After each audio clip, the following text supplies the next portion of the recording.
election night. Said stand back folks, this one's huge. Budget boom with a harbor view. They said historic, they said bold.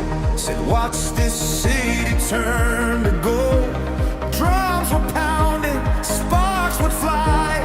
Thought we'd see that skyline cry. They sold it like Guy Fawkes on the waterfront, like thunder rolling down Lambton Key, like the sky would split above the beehive, a technicolor destiny. But we gotta use a packet of sparklers, half down, two bent in half. Promise the scandal worth the fight.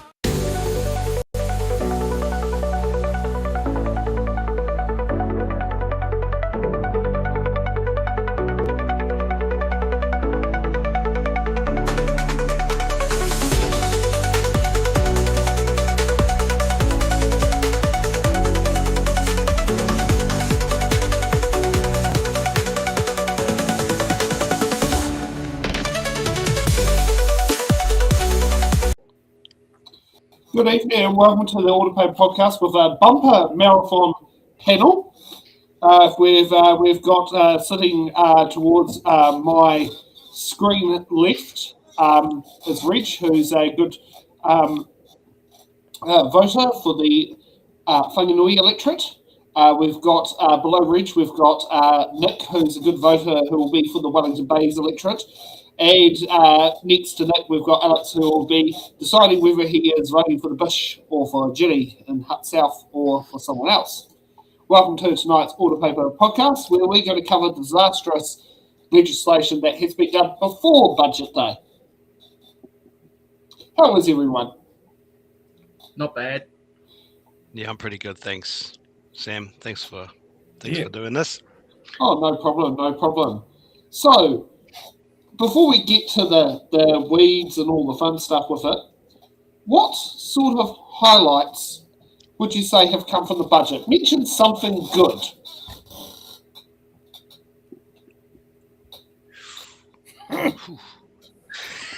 I can't say anything good about the budget. I can mention something good.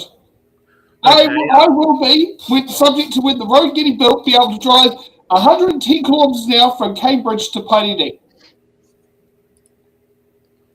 What's that? Oh, extension. What's that I'll mean? be able to drive at 110 kilometres an hour from Cambridge to Pairene with a 4-lane extension to the Waikato Expressway. Oh, lovely. Yeah, as I said, what That's else going to could help you people make? who are...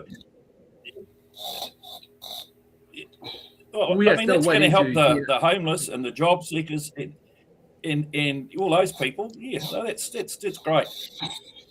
They can get to wherever they're going a little bit quicker. If they're in a certain part of the country. As Maybe I I could throw one thing in there, Sam. We've had 100 teacher aides go in, but 100 teacher aides when we have a massive shortage is an ocean in the bucket. A drop in the ocean. But 100 is potentially one bright, very small bright spark. But yeah, I can't really think of anything. And I was at a budget lockup on Thursday, and so we had tell us what happened from budget lockup. Well, we just got briefed by a bunch of very senior economists about the budget, and there honestly was not an awful lot to be positive about. So yeah, that's why I'm struggling to answer your question, to be honest. And the education one is probably as close as I can come to positive, but it's not actually a positive. It's just a faux positive, to be honest. Yeah, sorry. That's all right. So, I guess it's something. So when you go to a lockup, apparently you're meant to not have any electronic devices that are in there, so your laptop has to stay away, you know, allow your cell phone. Yeah, that's right. Although this was the NZCTU lockup, so it was slightly different, and it wasn't wasn't like the usual lockup, but it still was a lockup, and yeah. Oh, can I add something to Nick? One of the things I posted on Reddit about what the budget would have gone further, but is to improve disability funding for such as flexible funding, even though I'm saying. What I mean by flexible funding is that, say for example, because I do live with a disability and my laptop is coming up to, I think, 7 to 9 years, which is, I need to look at replacing it soon. My computer dates back to 2017, and this laptop that I have, when I first got it, it cost, I think, $2,400, but when I go talk with the National Area Service Coordination next year, I need to discuss with them what can I get if I need a laptop subsidy, if you know what I'm saying. But I do think flexible funding needs to be improved. Sorry. And I think the government has really missed on disability funding with the budget. So I'm with Nick that there's nothing good to say on the budget. Yeah. Now, before we get to Not gonna, you want something to make? Yep. I'm just going to say something very, very quickly. The Tangata Whenua has been absolutely, Maori Broadcasting got the money. The rest of it is absolute crap. And yeah, I mean, it's just so disappointing. Well, It indicates what they think. Yep. So, you're looking at the screen right now. This bill that is voting on is the Social Security's Modernisation Bill that, at the point, no one was in the minister's chair, so poor Simon Watt had to sit in for Louise Upston. Now, Simon Watt does not have any social development policies at all in Parliament. No. Oh, can I add something to Simon Watt? He would look better wearing a mask. To be honest. But you have to admit, that's like the most awkwardest look you can have. Like, he's just like looking like, why the hell am I here? Yeah. That's what you call. That's how you. I've never seen a stunned mullet before, but now I have. Yeah. You know that. Okay, you know that so, you have when you're about to go to the dentist for. Auricular? I was just saying, you know that look when you're about to go and have some really bad. Yeah, that one. Yeah, he looks like he knows that something bad's about to happen, but he doesn't look like he's about to have something fun happen to him. So he looks really like quite frightened. Yeah, but this was during the voting that went from 5:45 to 7:45 p.m. on Friday, and they were having musical chair speakers. So the person that was in Barb's seat went for about 4 different people. Like, it was in quite quick succession. So you're hearing 1 minute it's Maureen, next minute you hear Greg O'Connor's voice, and like you're seeing all the different whips that are popping up and different voices coming up for the votes and all that sort of stuff there, and and then no one was sitting in the minister's chair, and that went on for like 10-15 minutes. So then Camilla Bellich raised a point of order saying, why is there no minister in the seat? and so Simon Watt was like, oh well, you're a minister, you sit in it. And so that's why Simon Watt was sitting in that seat for an hour while they were hearing the no's are 67, the ayes are 55. The amendment was not agreed to. And that's literally like what it just went on for like a good 2 hours. I even texted Greg O'Connor in the middle of it, and he even like sat there and said there and go, are you off to getting dinner? I go, yeah, pretty much. We're all taking turns on it. Yeah. Okay, well, let's get to some real business before they sat down there and caused all the drama. So we're covering our first bill. We have changed the schedule slightly so that we could get Nick here in. Is the Disability Support Service Bill. So let's kick it off with a guy, an ex-Navy person, the successor for John Key in the electorate of Helensville. We've got the Honourable, recently appointed Cabinet Minister, Chris Penk, on the behalf of the MP for Taupō, Louise Upston, the Minister of Social, some people call destruction. Technology concepts, as opposed to unexciting ones, to apply for round 2 so that we can continue to build the future of New Zealand's space industry. Oh, That sorry. concludes oral questions. We'll take 30 seconds for those who have to leave the House for other business. Do so quickly and quietly. I should have said it was Chris Penk sitting on his behalf, because actually looking at it is Louise Upston's in Hansard.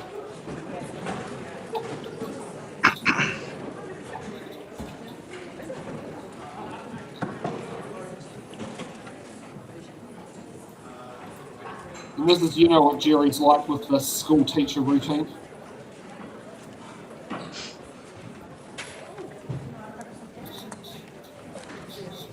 Thank you.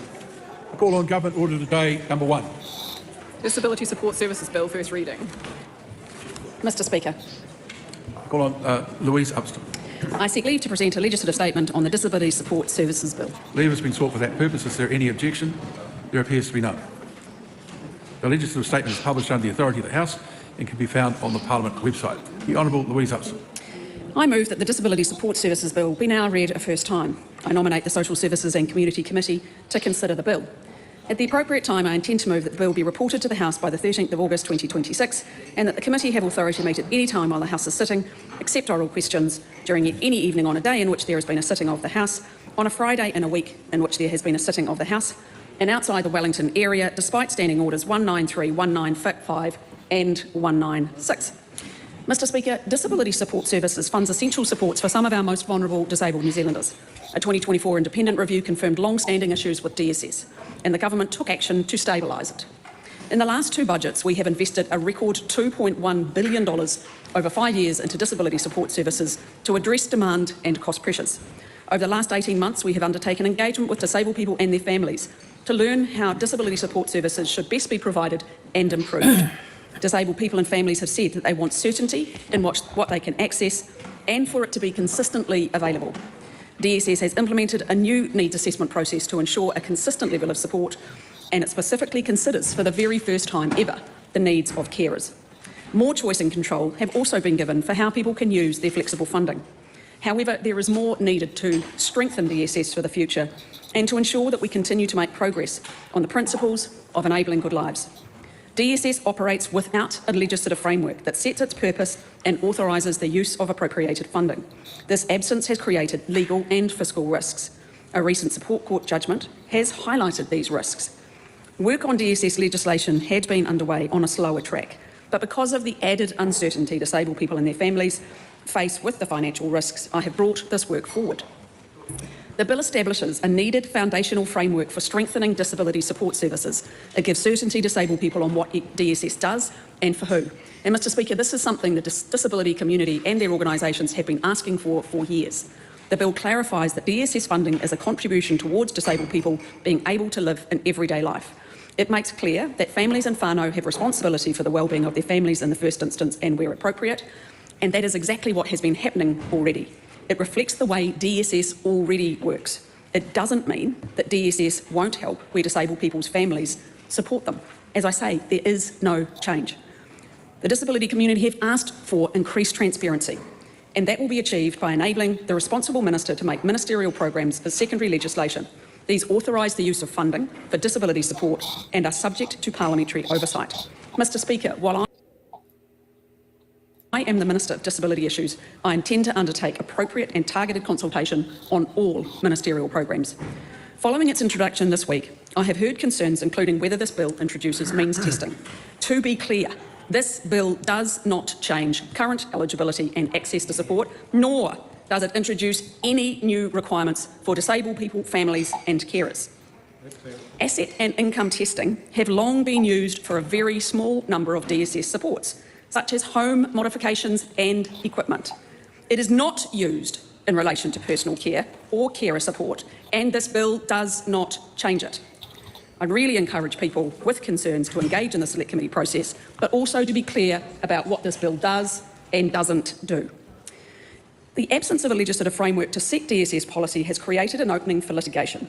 In December 2025, the Supreme Court found that 2 family members paid by disabled people to care for them are employees of the Crown. It was never intended that carers in this situation would be Crown employees. The judgment highlights legal and fiscal risk to the Crown by widening the definition of what constitutes employment. This has created a risk of unmanageable costs, which may impact the provision of disability support. This bill reaffirms that it is the Government and Parliament which sets policy and funding, not individual court decisions. The Crown faces further litigation based on the precedent of the Supreme Court judgment. My intention is that appropriated funding for DSS goes to quality disability support services and not further costs from litigation. This is why the bill includes a litigation bar for historical employment claims of paid family carers. This bar will be limited to claims relating to decisions or events prior to the bill's introduction. It is also why the bill extinguishes claims filed but not resolved or determined before the date the bill commences. These provisions, Mr Speaker, are not made lightly. I consider them necessary to provide the certainty and consistency that disabled people continue to ask for.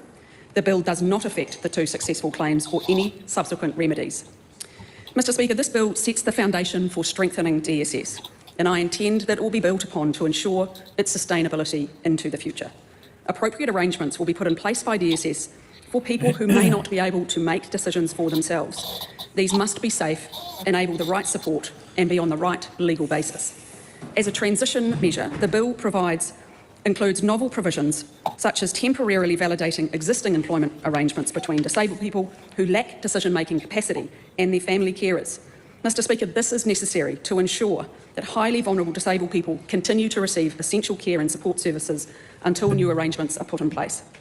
Family and whānau play a significant role in caring for disabled people, but an employment model is not always appropriate or practical. It can impact the health and well-being of both the disabled person and their family member, and it is not a natural basis for their relationship.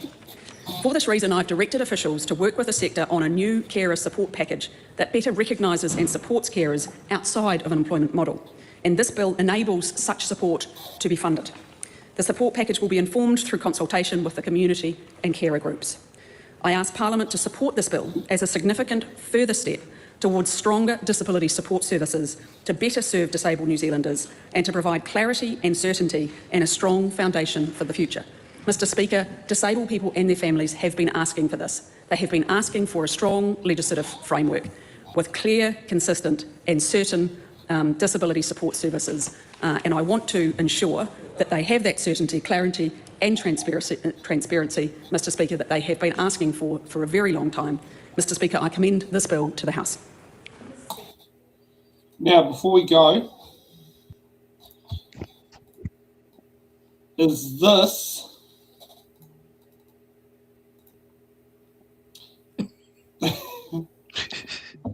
Louis Offences became Pinocchio.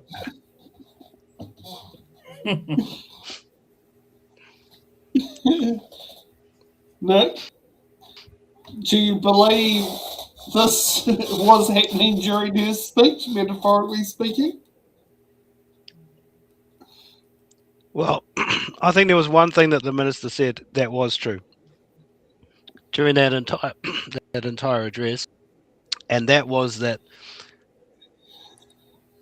there is a desire for greater clarity around DSS. Outside of that, maybe that is a fairly accurate picture, but there is a desire for greater clarity. The minister has put in front of us is not what disabled people, families, whānau and carers want, and we are setting ourselves up for some serious issues. So I would say that we need clarity. Absolutely, DSS has never been within a legislative framework, but aside from that, all else. Thank you.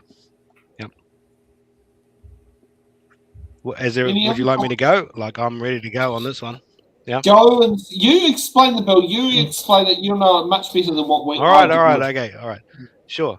I get him.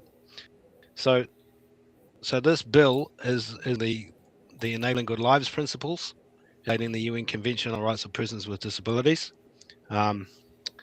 It's violating our multiple principles. I won't go through them because we could be here all night. It's violating the principle of natural justice. We've got multiple families that have had their time just next, and that's that's outrageous. So we've got families with actual claims in court that have now said that they just can't be doing that. What it also does is it places the decisions around who gets access to support through DSS in the hands of the minister. They're not being placed in primary legislation, they're in secondary legislation. So that's effectively the minister deciding who gets support, how much, all of those considerations. And that's an excessive concentration of power within the minister. And that's something we should all be really, really concerned about.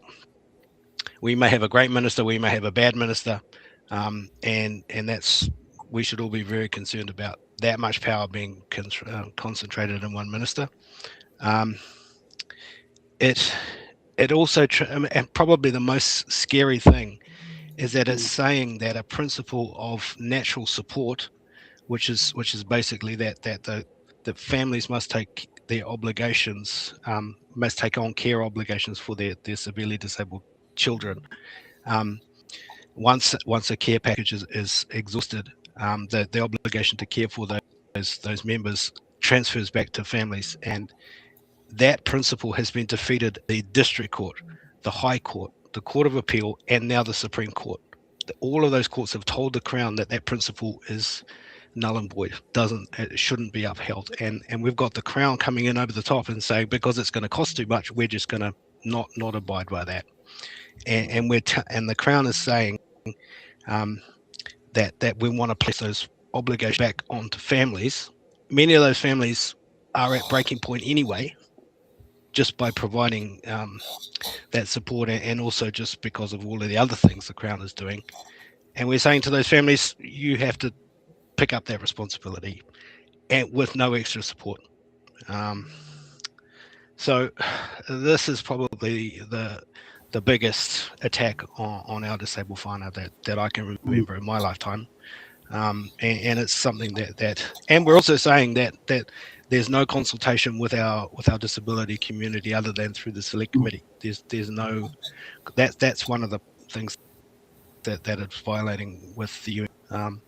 You can only consult through the select committee. So this is just outrageous. So I stand firmly against it. Well, thank you for that. That's a lot better than what ChatGPT would have said, because ChatGPT actually sits down there and makes the bill sound great. Can I add something to what Nick said? Go ahead, Alex. As someone who lives with a disability, our parents will reach a point where they can no longer provide care for us, if you know what I'm saying. What happens then? This is the government. What the government is trying to do is shirk or run away from responsibility. Say, for example, if a autistic person, the parents can't provide care for them because either they're advanced in age or need to move into a retirement home, or they need to go into hospital, or for various circumstances, they could end up institutionalized. Remember the case like Ashley Peacock. Yeah. Mm-hmm. Remember, and also cases, we've got a case where in the Mason Clinic in Auckland, where a autistic person has been locked up for over 21 years. Yeah. I mean, this is one that actually does concern me, not so much Blake, but Blake's younger siblings. Because when the day does come and Mel, Blake's mother's not around, those two are probably the most worried about what would happen to them because of their non-verbal status. You know, Yeah, I think you're right, Sam. I don't think about individual people, but I remember I've served on many boards of many disability organisations, and I remember one instance where I had a family member, cities probably at the time, had an elderly disabled child, and they said to me that their number one is what happens with what happened. And this is the exact scenario that we're talking about here. And what this bill is saying is actually the state is not going to play a part other than the limited care package that we're going to, or that the NASC is going to deliver. Once that care package is exhausted, you're on your own effectively, and those it's parents effectively like a now have no lifetime. comfort. Yeah, and I mean, it's effectively like a lifetime maximum payment. Like, I wonder where Humphrey would sit, what this would do to Humphrey Henley. He's another one who I know. I'm not sure if many have know the latest from him. He's been very public about this, but his left foot has been amputated. But that's another one of like, you know, okay, he's got the right structure in place where it will work, but, you know, his care needs have gone up, not down, as a result of not being there. You know, is that going to be treated as, oh, well, you know, that's used as, was it, you know, Humphrey's wife and Humphrey's parents? Oh, well, you're now going to have to sit down there and look after him full time. You know, and that's something that is like, you know, they've got very good boundaries in place to ensure that is stable in there, but is the government about to blur that boundary? Yeah. Let's get on to Priyanka. This government through this bill is effectively saying that we're. Yeah. Okay. Let's move on. Nick, what were you going to say? Priyanka's got to say. Oh. Yeah, say what you're going to say, Nick. Oh no, I was just making the point that this government is making effectively a moral statement about the role that the state plays in how it supports our disabled whānau, and it's effectively moving out of that space, and it's saying you're on your own once these care packages are exhausted, and I think that's a very concerning and worrying statement, and our disabled whānau should be very, very worried about that. So let's hear what Priyanka has to say. Sorry. The Honourable Priyanka Radhakrishnan. Thank you, Mr. Speaker. Mr. Speaker, we're here today because according to the government, this bill does largely two things, and we've heard from the Minister responsible, who has said that it establishes a legislative framework for disability support services funding, including by enabling the making of secondary legislation. Now, I want to be absolutely clear. On the side of the House, the Labour Party supports the legislative framework aspect of this bill. I agree with the Minister, there is a need for that. In fact, it's the lack of a legislative framework for DSS that has seen the chopping and changing of flexibility when it comes to DSS support, and so many other changes, including access to residential care, that this government has inflicted on disability communities over the last 2 years. So I want to be clear that we support that aspect of it, but we cannot support the bill as it's currently drafted, and I will quickly lay out some of those reasons for it. But firstly, I want to acknowledge that we are here today because of a case that was brought about by Christine Fleming and Peter Humphreys, who each care for adult disabled family members in their family homes. Peter's in the gallery today, and I want to acknowledge him and Christine and to thank them for their courage and persistence for fighting this case for about 8 years from memory, and here we are today. I think Peter said it best in an email to me, and I want to acknowledge the large number of emails that I've received on this. People are fearful of this bill, and I will lay out why. But he said it best when he said that we need to stand up against this at a time when people are, quote, feeling frightened, unheard, and deeply concerned about this bill, unquote. Unheard because there has been a lack of meaningful consultation on this aspect of a legislative framework, and that's what I'm hearing loud and clear from the sector. Nothing about us without us is not only the rallying cry of the disability community, but the philosophical bedrock of the UNCRPD. And this is concerning. The lack of consultation on this aspect is concerning. The fact that this bill has come out of the blue, that there's been radio silence from the government since the Supreme Court ruling at the end of last year, where we could have had a conversation, a transparent conversation around alternative options, the fiscal costs to the Crown, both of upholding the ruling, but also if carers stepped back from their duty of or the care that they provide to disabled people. But none of that has been out in the public domain, and here we are today. The heavy reliance on secondary legislation, that creates uncertainty and anxiety for disability communities who have been struggling with uncertainty and anxiety over the last 2 years. This exacerbates it. And now Parliament's being asked to support a rather vague framework that signals some deeply problematic things without any of us seeing the detail, when much of the impact of that detail will be, much of the impact of those decisions will be how they operate in practice. And that's why people are so fearful of this bill. I want to touch on what the Minister has said, that it doesn't signal any change for disabled people or carers in terms of their support currently. She has said that this is not a sneaky way of the government to move towards means testing disability support funding, but that is not what is out there in the community. And if that's what the Minister holds on to, it is her responsibility to clarify that in the primary legislation, not the secondary legislation. Huge references to natural supports. Families are breaking down because of the stress of disability. Minister keeps saying no change from there, but it signals a move away from a rights-based framework to one that is closer to a benefit system. So if it's not that, then clarify the legislation, Minister. Because that is the worry. And it is also the worry because of the trajectory of this government. And it's at a time when so much is being reduced. There's a broader political pattern of welfare tightening, transport reductions, housing accessibility failures, pressure on carers, health system strain, and stricter funding controls. I quote from Huhana Hiki's fabulous work on Substack. That is what is underpinning the anxiety and the fear that disability communities and the lack of trust with this government. And so the onus is on the Minister to make this legislation as clear as possible that we're not moving towards means testing, that it's not a sneaky way to reduce support further for disability communities, disabled people and carers who have been traumatised by this government. Love the fact that Priyanka had mentioned Huhana there.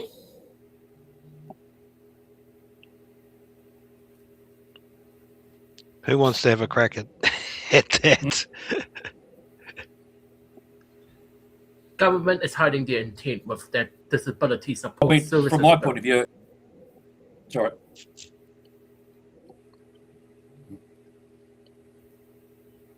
I'll let Reid. Yeah, I mean, go ahead, Rich. The way that the government, the way that the government's handling this, I mean, if anybody actually thought that that this bunch of muppets cared about people, and then they actually worked out what was going on, if they still thought that these guys actually gave a damn about anybody, but their corporate masters, then bloody stupid. I think that what's happening here is be good for anybody, those who don't want to pay their fair share, and those who really don't understand and don't give a damn about people who've got disability needs or any other needs. I mean, it's just for me,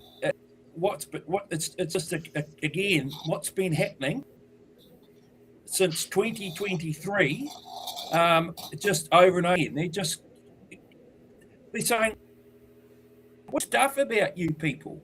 As long as us and our mates are fine, you guys can just go. You can live on nothing, and your families can do whatever. It just amazes me that so many people can't see it. I think that a hell of a lot of people will see it, and we'll have a change of government. But I mean, I think that's what we're all hoping here. But at the end of the day, it just smacks of absolute bullshit. It's clear to anybody that sees that all they're trying to do is get away without having to follow what the courts have all said. Oh, we're just gonna put this bill through because we've got the super majority now, and it's almost Trumpish style. Sorry, I know I'm going on, but it is almost Trumpish style behaviour. Yeah. I don't know what's thinking that. Maybe you think I've gone a little bit far with it. Yeah. Here's something Blake Spence brought up. We had you on in the background, and I am, and yes, the family is worried about what happens in the 20s, which meaning the twins, can't consent to medical assessments, etc., which I am sure you'll get onto later on in the program. So this bill It's not actually an MSD bill. This bill, even though the minister is the one that's fronting the bill, this bill comes from Treasury, because Treasury have had on their fiscal risk since since last year, but probably before. They've had the fiscal risk associated with the Atkinson decision, and they've been monitoring it. As soon as Atkinson went into the Supreme Court, they've been monitoring what the potential fiscal risk of that decision would be.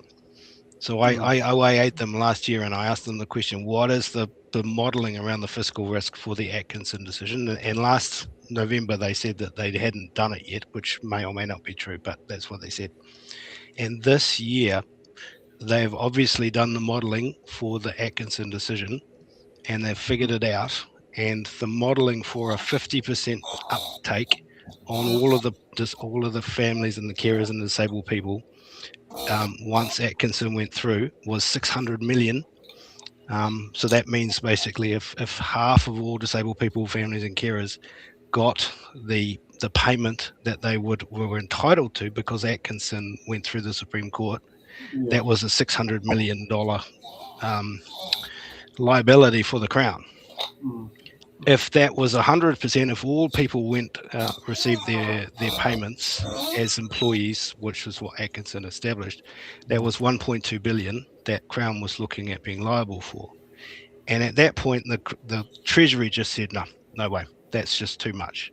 And that's where the bill comes from, is Treasury just going, absolutely no way, get it off the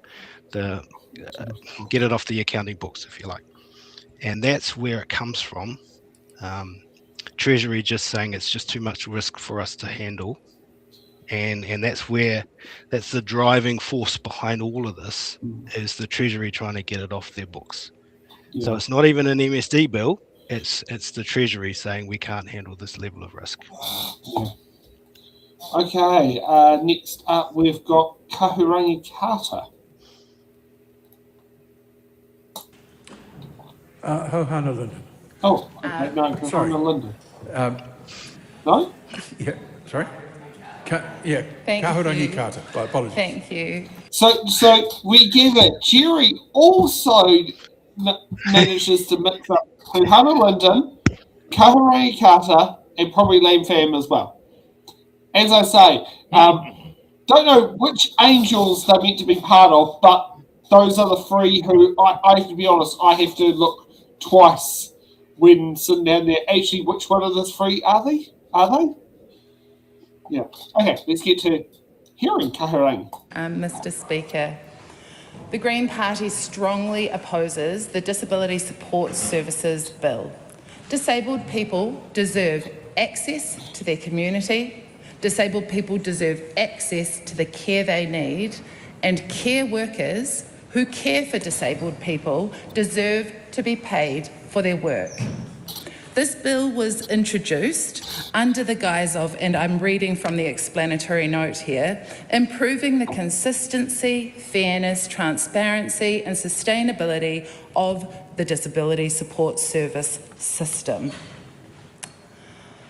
What this bill is really doing is singling out disabled people by creating a different set of standards for them compared to other New Zealanders. It allows for the erosion of rights of disabled people.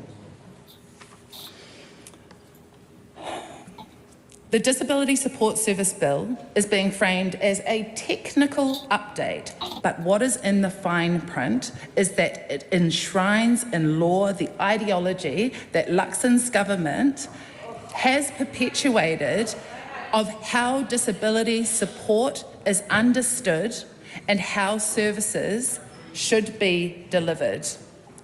This is an enabling law. So initially the impact might not be felt much, but the major red flags are the fine print. What this law does is enable a secondary legislation to enshrine in law what Luxon's government has been shifting to this whole term. Stop you there. You will terminate the speech. You know that you must address members of the House by their full name. Oh, apologies. Am I able to continue? Yes. Thank you. Disability support services moving away from a human rights-based model to one that is discretionary and more like a charity model. In the explanatory note, it talks about transparency. Nothing about us without us has been repeated over and over by disabled people, something the Minister has professed to have listened to. Disabled people have had no say and no warning on this bill.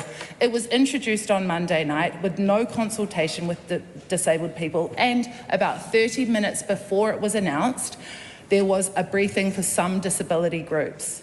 Now, just 3 days later, we are at the first reading, which is likely to pass due to coalition support, and I want to impart a reasonable request that disabled people have asked me to impart to the Minister. To have a longer submission period. The Minister in their opening statement talked about August the 13th, which is not enough time. Disabled people have asked to have adequate time to have accessibility for disabled people, for captions to be added to the live select committee hearings to allow for disabled people to participate in the democratic process, which is their right and the right of all New Zealanders, something the government should be taking very seriously. In the explanatory note, it also talked about fairness, and there is a pattern that has emerged from the current government. When working New Zealanders win workers' rights cases through the courts, like pay equity, like Uber drivers, and like this case where parents who became full-time carers for their disabled children have been awarded by the court that they are employees of the government's response, rather than upholding the court's decisions around human rights and workers' rights, the response is to change the law rather than uphold human rights. That is a political choice. It is a political choice who the government listens to and who they don't. It is a political choice who the government funds and who they do not. This Minister has been consistent in targeting disabled people and the systemic erosion of disabled people's rights. This bill sets the future foundation for disability support in Aotearoa, and we must have disabled people's voices. The Green Party will always fight for nothing about us without us. Todd. Can I say something, Sam, if possible? Go ahead. One of the things I really want to see is because, say, for example, if parents do take care of one or more severely disabled children or adults, is that there should be a liaison service where parents can reach, say, through the Nest or MSD, and they can work with that department and come to an arrangement which kicks in when they start moving into a retirement home. So the disabled person or when you say retirement home, do you mean rest home care facility? Yes. So the children or adult have somewhere to go, if not say, so they don't end up institutionalized. And for example, and then the Nest will provide funding if that disabled person is high functioning, they may be able to be eligible for supported accommodation, similar to Ashley Peacock, if you know what I'm saying. And they'll have a carer on hand as well. This is something that really needs to, I like to see the Greens advocate for it as well, along with Labour, because that will help a lot of disabled people from being institutionalized if their parents do move into a retirement home. Yeah. I'd like to see Nick comment on that as well. As a Labour candidate or as someone who is a disability advocate? Sorry, can you just repeat the question, Alex? I just needed to, Okay. What I like to see is that when parents have children who are severely disabled or adults, that there should be a service where the parents can approach services such as the National Area Service Coordination or MSD to plan for in the event when they are rapidly aging and they need to move into a retirement home, so the children or adult with severe disabilities won't get institutionalized. They have a place to go to, if you know what I'm saying, or a place that can be agreed with the parents, so the parents can have a sound peace of mind, so they don't need to worry. I think. Sorry, Alex. Go ahead. It's similar to the arrangement of Ashley Peacock. Do you know? He's got his own place and a carer on hand as well. Similar, and if the children or adult has severe disabilities, they can go into supported accommodation as well. Yeah, that's what I mean. Planning before the worst happens. Yeah.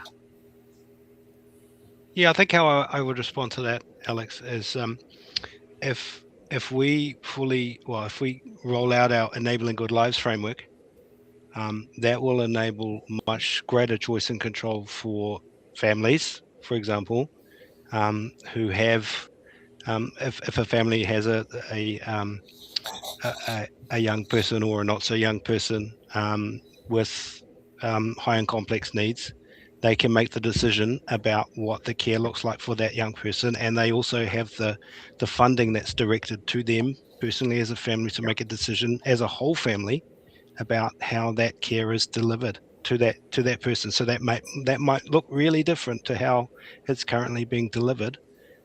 So that's the real beauty of the Enabling Good Lives framework, is that it's really driven by the family, by the whānau, by the disabled person. And I think that's really, certainly from a disability rights perspective, it's something that the disability community should be pushing for, and I know that Labour is very supportive of a national Enabling Good Lives framework, and it's something that we've campaigned on in the past. I think that if we were to deliver that across our whole country, that would remove a lot of the problems that we see today. Thank you, Nick. Yeah, anything you want to add, Reg? Sorry, Sam? To Reg, anything you want to add?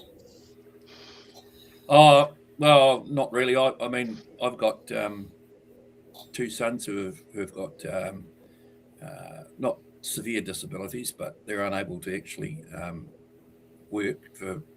One's got both got medical reasons for it. One's got just not like motor skills and like I can give him, he's 40 something now. I can give him instructions to do a job and stuff and or whatever, and he's really, really great. But if he's working in the workplace, he gets really distracted. They used to call. I mean, in the old days, they called it mild retardation. And that's a medical terminology. People get hung up on it, but that's what it is. It's learning disability. Learning disability. I think they call it now. We've been able to look after both of them really to the point where we do a lot for them and they do a lot for us. So they're not in a situation where they can't do things, but they're still in that area where what gets me is it'd be interesting, Nick, to see what you think on this. We've got the guy with the learning disability. He's still got to go to WINS we've still got to go to the doctor every so many years and get a medical certificate to say that his disability hasn't, like that he's still he'll never. It's not something and he's ever going to be cured from. I just still, I mean, he's actually, he knows enough to know that that's actually quite stupid. If you know what I'm talking about, No, I do know what you're talking about, Reg. Yeah, and the same with my younger son. He's got a disability as well, and yeah, he's got to do the same thing. And neither of them are going to be cured from because it's not something that there's medications for one of them that can help, but it's not curable. Yet they still have to go through this stupidity of asking like a quadriplegic, do you expect your arms and legs to grow back between now and your next assessment? There's a couple of points around that, Reg. The first point is that entitlement to Social Security benefits is guaranteed as in law with the Social Security Act. So that's not really in question. But what you're talking about is the eligibility question that comes up every 12 months. And that part is situated in secondary legislation. And that's because we were just talking about secondary legislation within this bill. And so MSD have this requirement that they need to guarantee that people are still eligible for example, if we're talking about job seeker support, right? It doesn't matter. Each benefit is different, but so they require you to come back every 6 months or 12 months to demonstrate eligibility. But that part there is embedded into secondary legislation. But for members of our disability community, some of us will have impairments that are lifelong and they won't change, and that's just I'm thinking of members of our deaf community, our blind community. That's what they've got. Yeah, exactly. But others of our community have what they call transitory impairments that change throughout the day or month, and they just move all over the place. And that's just the nature of impairment. Some change, some are stable, and the trick is to be able to design a system that captures the need within impairment, but also enables the legislation to work. And our system is not designed in a way that captures the impairment, but also enables the legislation to work. At the legislation doing is just fits into that box, but easy to work the legislation that way. So basically, how the Social Security Act works is that everyone is going to go for a 12-month renewal, regardless of what their impairment looks like. We need to think about designing legislation that's more bespoke and nuanced. So, for example, if someone has a lifetime impairment, if they are part of the blind community, if they have a learning disability, or those types of things that are just not going to change, we won't put them through that process of having to demonstrate their impairment every 12 months in order to for their income to but that's the reason why it happens. Because it actually affects them, because they going, well, what's like the one with the learning disability is like, I went up with him one time, and he went up to do his thing in for something, and this person was working for Wins at the time, didn't listen to him, and just basically took over. And I was there as a support person, and I tried to tell him, and she told me to get away, and we got it all sorted. But I can imagine if he'd gone up there without a support person, he would have gone away and accepted, because if I tell him that I expect you to do this, such and such, because I'm older, that's what he'll do. So if I hadn't been there, he would have gone away with it filled out this form and basically not got organised what needed to be organised, and therefore he would have lost his bid. I've listened to people talking about what's going to happen when to the ones with, I guess, more severe disabilities, but then I'm thinking, well, it's the same for my two lads. What's going to happen for them when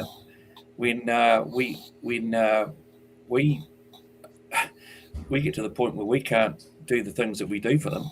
I mean, the good thing is that they both know how to look after themselves, and one's a lot better with the financial side of it than the other, and they both live in the same house, live in the same flat, and so what we do to break the tension of them being together too long, we have one of them over for 3 days, for 2 days a week, so they have a couple of days a week together. So we do that, but I'm just thinking, I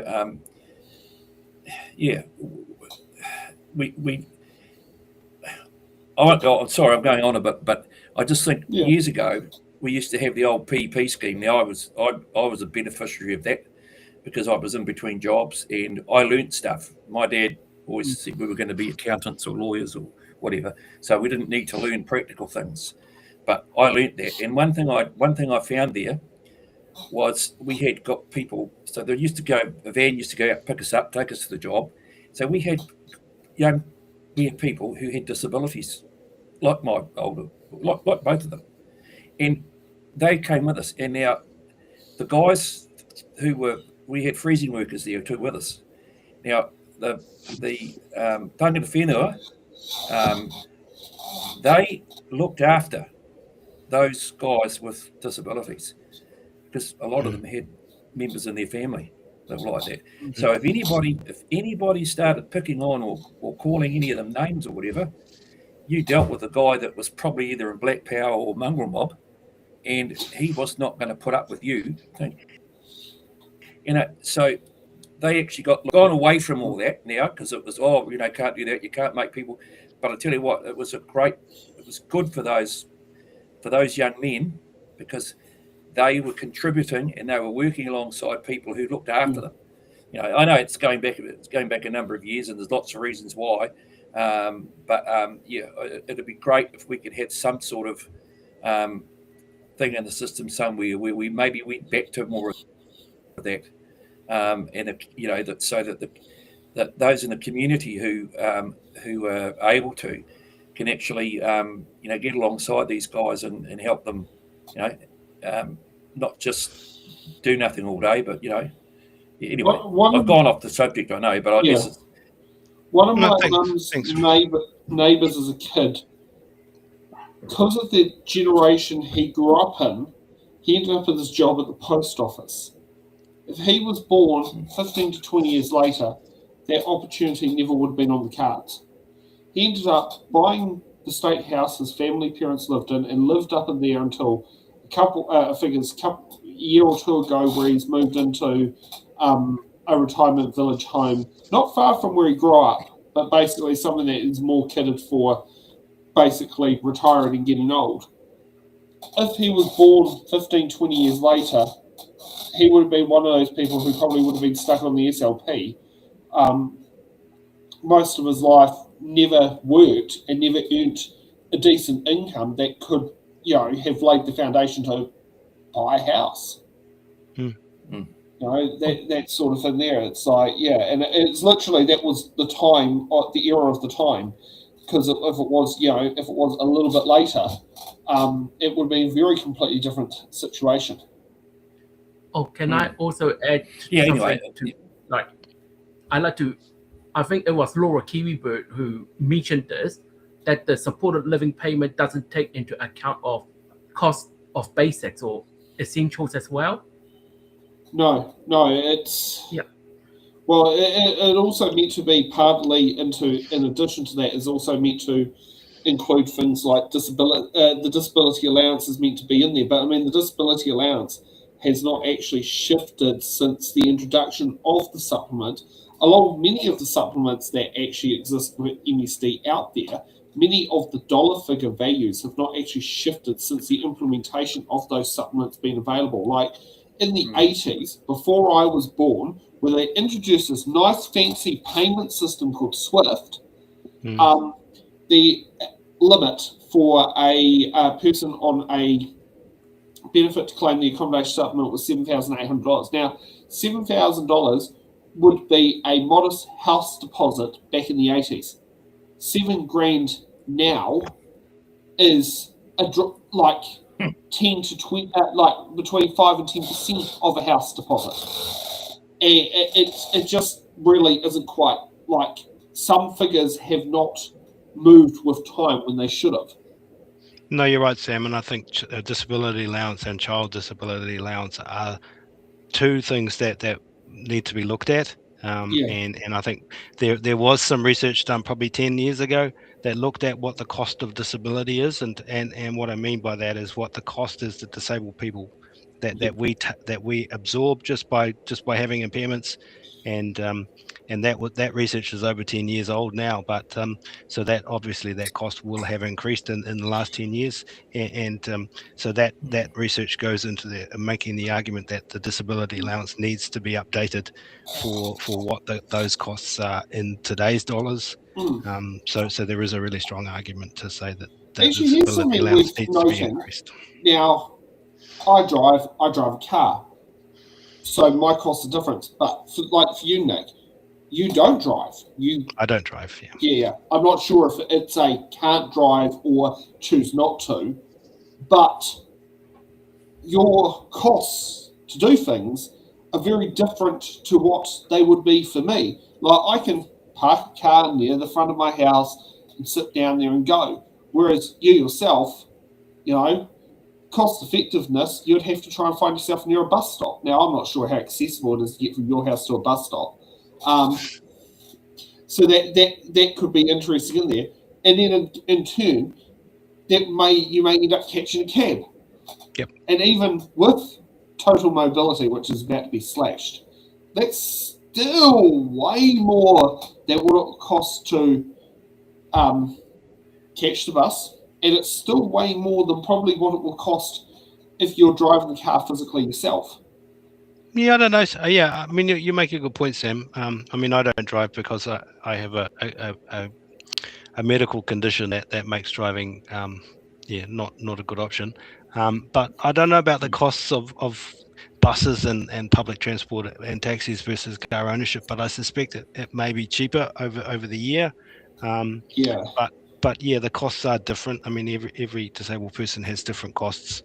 And the way you plan your life is very differently from when someone who's got a car, who's able-bodied, versus someone who hasn't got a car. It is a very different way you've got to plan just to function. It's not just a simple, you can't go, oh, well, I've ran out of milk, I'll just jump in the car, drive to the supermarket. You'll be like, oh, great. Okay, I'll grab milk when I need to go out of the house. That could be a day or two away. Mm-hmm. Yeah, it's a very different way of how things are done. Yeah, that's right. Yeah. Let's get on to Todd Stevenson to see how the free market approach works. Thank you, Mr. Speaker. Look, I rise on behalf of ACT to speak on the Disability Support Services Bill. Firstly, I want to acknowledge all of those in the disabled community, people living with a disability, their carers, family, and all the actual service providers that look after this important community. I think we actually have a responsibility in this House to actually debate and discuss these issues with respect, with facts, and actually not with rhetoric and create scaremongering or other things that could cause distress. As the Minister clearly outlined, Mr. Speaker, I think a lot of New Zealanders would be surprised. And I don't need that yelling across the House, because we're actually going to debate this in good faith. A lot of New Zealanders will be surprised that there actually is no legislative framework today for disability support services. I think New Zealanders will be surprised about that. The Minister, I think, is doing the right thing here and trying to actually provide clarity and transparency and certainty to the disability community. So I think we should actually engage in that spirit.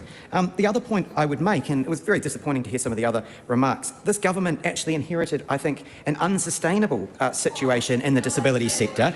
It inherited a ministry actually out of control and not able to control its own spending. And this government has done a number of things. One, to make sure disabled people and their families get the support they need, because it has to be sustainable. And so I want to thank the Minister actually for making a number of changes, actually getting the trust of the disability community to be able to have these discussions. And now she's bringing forward a piece of legislation to actually strengthen the transparency and their rights. This isn't a rights discussion. It's actually about making sure that people's are looked after, they do get the care and support they need. And as the Minister clearly outlined, and let me just say it again, clearly outlined, there's no move towards means testing. She said that very clearly. So let's not have that repeated again during this debate. The purpose is, as I said, simple. Let's actually get in place a system and a legislated framework for disability support that we can then build on. The Minister's already said there is more work that needs to be done once this framework is in place. And she has been out and will continue to be out, as other members across the government are actually talking to people in the disability community, understanding their needs and making sure we put the appropriate support in place. And so the select committee process will allow people to have their say. There have obviously been some developments, and the court case, the Fleming versus the Attorney General Supreme Court case has been referenced today, but that's only one aspect of this legislation. And so what is actually being done here is something that actually can be sustainable for the future. And when we don't take a considered and thoughtful approach to these things, sustainability of systems can get out into question. We've seen that with ACC. If I look across at the Tasman, at the National Elite Sports Service there, a wonderfully set up scheme to actually try and help people has got out of control and is becoming unsustainable. And so let's actually just engage in this debate in good faith, actually recognise that the government is actually trying to do something to actually provide certainty to the disability sector and community, and that's why we will be supporting this bill in the first reading, and I commend it to the House. Jenny Moorcroft. Can I criticise Todd Stevenson? I believe Todd Stevenson will not be saying that if he was actually looking after a disabled person, or here alone, that disabled person has severe disabilities. So here's my verdict on Todd Stevenson. What he's saying is really heartless. He's an arrogant little shit. It sounded like he's saying what is good in theory, but possibly with no, not the practical aspect with it, or is mentioning something that has gone, what he would phrase as gone potentially wrong in Australia, which is not necessarily the best way to compare ourselves to. However, I mean, I can understand why he would use Australia as an example. He lived there for a good part of his life. He only got headhunted back to New Zealand to become a member of Parliament by the ACT Party. So it's understandable why he would actually say that. But yeah, it's I think comparing us to what Australia does is like, you know, well, Australia's done it bad, so we shouldn't do it, or we need to do things there. Like, yes, differently, yes. Obviously, they're doing better than we are, then, are they? I don't know. Maybe they fund more support because, you know, they actually have worked out what actually they need. Yeah, obviously they care a lot more about people than that little prick does. Yeah, well, the only thing that I'd say is good with Todd is the fact that when it comes to select committees, he actually listens. I rate him one of the better ACT MPs, but that speech does not give him credit. No, and I will be honest on that one. That particular speech did not do him any good service. Oh, can I mention, I think it was, I can't remember when, I was watching Parliament TV a while back. I think it was Carl Bates who was in one of the Disability Select Committees. He was as arrogant when it came to the parent speaking. On a recent piece of legislation on me, when it was asked about the census and boundary redraws, and he tried to say, well, this has never worked in New Zealand before, why would it work? And I gave him the example of, it was something like, how would we get it was something to do with the census stuff.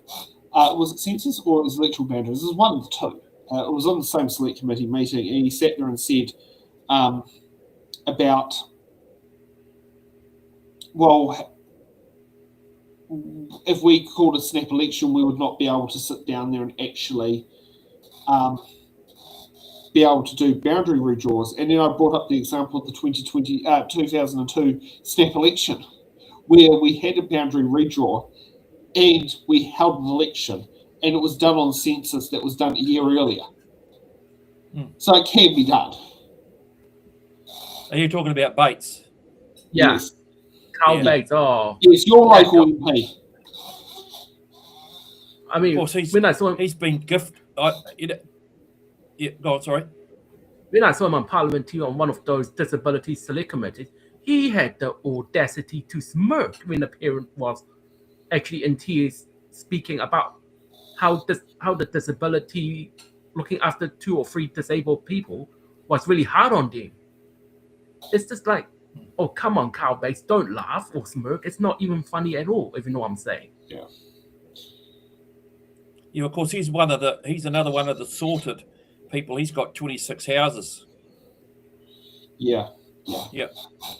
So, I mean, he to be fair to him though, he is a very, very, very active local MP. He's bloody everywhere, and he does do the job. Like, he makes sure that if the local people want to talk, if he can't get it, he'll actually make sure that his opposite. So he does a bloody good job there, as far as that goes. But as far as a person goes, he's not much chop. But he knows what he's obviously done is looked at what the last 2 what Wanganui MPs did, and he's done the opposite. Hariti is useless, and poor old looked at what Hariti did, and I think Steph was maybe I'll just do the same thing. overworked. Yeah. Oh, yeah, no, I think Steph, one of the things Steph I was remember Steph's a nice. Yep. Go ahead about Steph. Go on, sorry. You know more than me. No. Well, Steph is a really nice person, but yeah, I don't think she wasn't good at reading the room, and all she had to do to keep that seat, really, all she had to do was do completely opposite to what Hariti did. Hariti didn't do anything, so all Steph had to do was, okay. I mean, maybe that's just my personality, but if I want to make sure that I'm stay in there, that I want to, look at what they did, why they didn't get better. To me, it's rocket science. Yeah. But to Steph, I mean, I can't imagine that she thought can she comment was... on. You gone? Sorry. I definitely know from what Jill told me with Steph was she had cold feet about whether to appear on It's in the Ballot or not. Carl, however, was quite locked in.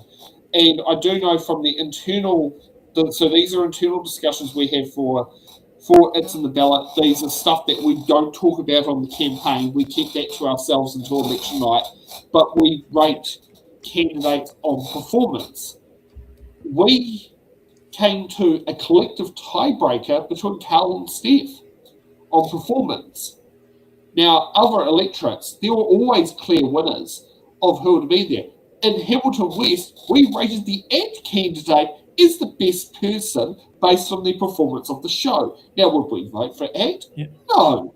But the way the ACT person was, that particular ACT candidate had a lot of life experience because she was a school teacher by trade. She wasn't your traditional ACT, worked in the corporate field and that was it. Was a school teacher. So there was more relativeness, life experiences with it, and it's something that I do believe. I was shocked when I heard Cal Bates at the Wanganui one saying that the National Party will retain the winter energy payment. I was not expecting to hear that. And I was, it really shocked me that Cal Bates sat there and said that there was no, I have to check with it. I heard no other national candidate actually say that except for him. Yeah, well, that's because he knew. Well, I mean, the winter energy. Well, that they would retain it. That's what he said, was it? Yeah, he said he would retain it. Well, I mean, he's not. The other thing is, I mean, he's not always. I mean, he's like all of the MPs. They make mistakes, but he is. He's actually quite easy to like as a person. Yeah, as a person. But yeah, I mean, we have nicknamed him Goldstein because he looks like Goldstein of the ASB ads. oh Which yeah, was a long time ago now. Well, we say Goldstein's son. Yeah. Yeah. But he's very, very clever at what he does, and I mean, yeah, that is something I'll say. He is clever at what he does, and I mean, my dealings on select committees have not matched what Alex's experience are. I will be honest on that, but I mean, my dealings aren't quite in the same category as probably what you've dealt with either. I mean, I've not gone into this disability focus select committee submission period. I've only ever gone to my biggest experience is in front of justice, and justice is very technical and bland. It's not emotional. Should we get on to Jenny Marcroft, the MP that Chris Finlayson and Phil Goff didn't even know existed? Oh, they bloody knew. They knew who she was. I had a laugh at that, but they knew who she was. Yeah. Thank you, Mr. Speaker. I rise on behalf of New Zealand First in support of the Disability Support Services Bill. And I'd just like to acknowledge the disability community. In 2023, the census, 17% of people living in New Zealand households were disabled, according to that census. That sort of equates to a really large number of adults, 750,000 adults, 98,000 children. So we're talking about a very large number of New Zealanders in the disability community. One thing we need to think about is as the people age, as we all age, there is an increase in disability prevalence. So we need to expect that that number of people will grow as our population ages. And those requiring support services will increase as a result. Mr. Speaker, the Disability Support Services Bill is absolutely necessary because, as the Minister outlined, there is no clear, strong legislative framework for the disability support services. So it's absolutely crazy that there wasn't a system in place, and this piece of legislation is fixing that. It's really important, and this is something that the families have asked for, to have certainty around, also some consistency. One of the points I think is necessary to reiterate, because there is some concern out in the community, this legislation will not change current eligibility, and it does not move towards means testing. So that needs to be stated very clearly. Of course, Mr. Speaker, this bill is responding to a Supreme Court case, a part of this bill is, and which has created significant fiscal and litigation risks to the New Zealand taxpayer. So we will affirm the Minister's view that policy setting for public funding belongs in Parliament, not in courtrooms. Mr. Speaker, this bill, as has been mentioned already, will provide certainty for families and for disabled people, as the purpose of the Disability Support Services Bill will include making it clear that the Crown is not the employer of family carers. It also defines the purpose of the Disability Support Service as a contribution towards care. And this bill also aims to strengthen the system by improving the consistency, the fairness and the transparency of decision making. Mr. Speaker, a short contribution from me. I now commend it to the House. Yeah. It's quite a nice, simple contribution there, Jenny. Nothing controversial, straight to the point. Pretty much gave a brief reading of the bill. She was probably making sure there was no males in the women's toilets. Yeah, well, it feels like that. I wonder how she copes with the BP's toilet. Because I believe they're all unisex except for was it the Waireki store? Well, the thing is, this is a whole other subject. But I mean, you actually do a study of the danger to women in female spaces, right? There's been a lot more men. Even on a basic percentage, there's been a lot more men who have attacked women in female spaces than any transgender people. Yeah. It's all smoke and mirrors. I mean, there's an easy way around it. You've got your you go out, you go to the beach and you've got those toilets that you can lock yourself in. Yep. Those unisex toilets. Yeah. Okay, you go in there and you have it so that people can see what's going on with people go in, right? So you go in there now. You got your toilets at the malls. Okay, so instead of having them like that, you have you have cubicles so that people can go into their toilet. So you've got no risk from anyone, because what's to stop me walking into a female toilet and doing bad things to a lady? Yeah, exactly right. Yeah, You know. Oh, I'm just looking for my wife. You know, I mean, it's just one of my pet. And it's a innocent terminology you're using there. Yeah. I mean, that's the whole thing. Yeah. But anyway, you know, she when they both said that they didn't know who she was, I mean, they knew who she was. But she used to read the news. She worked for Free News back in the day when Darren McDonald worked for Free News. And like most people of our generation wouldn't even know who Darren McDonald was. I only heard about him when Nightline had the 20th anniversary and how he was ILP.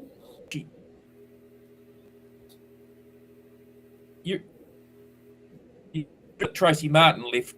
Yes. She left, eh? Yeah. Jenny Marcroft left with her. Yeah. But of course, Winston's gone back to her and obviously promised her. Oh, sorry.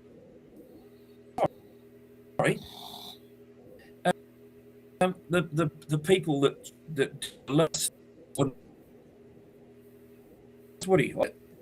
Winston's gone back to her and promised her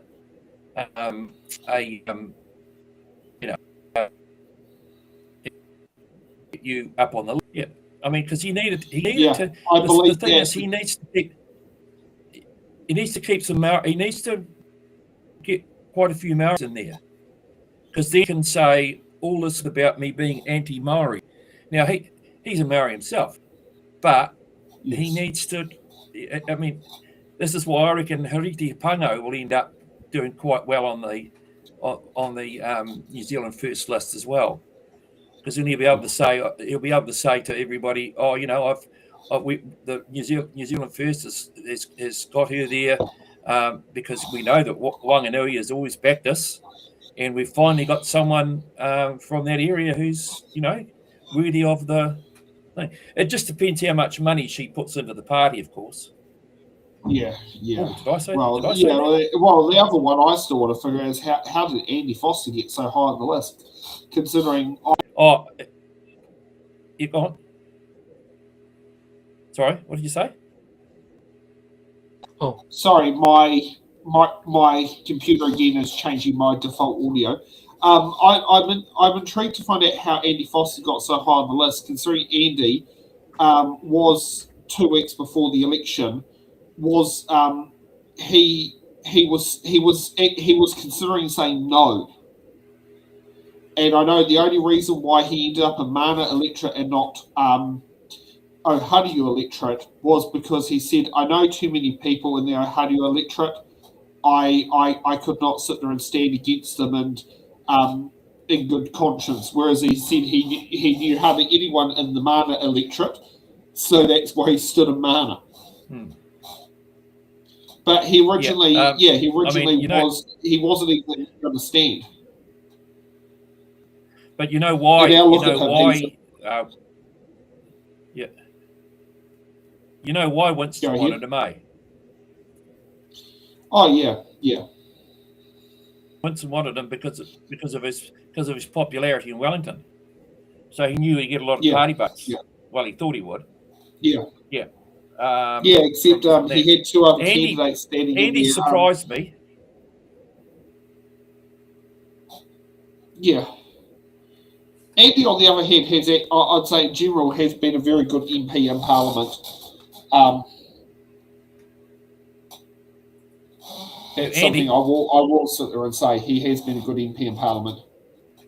Yeah.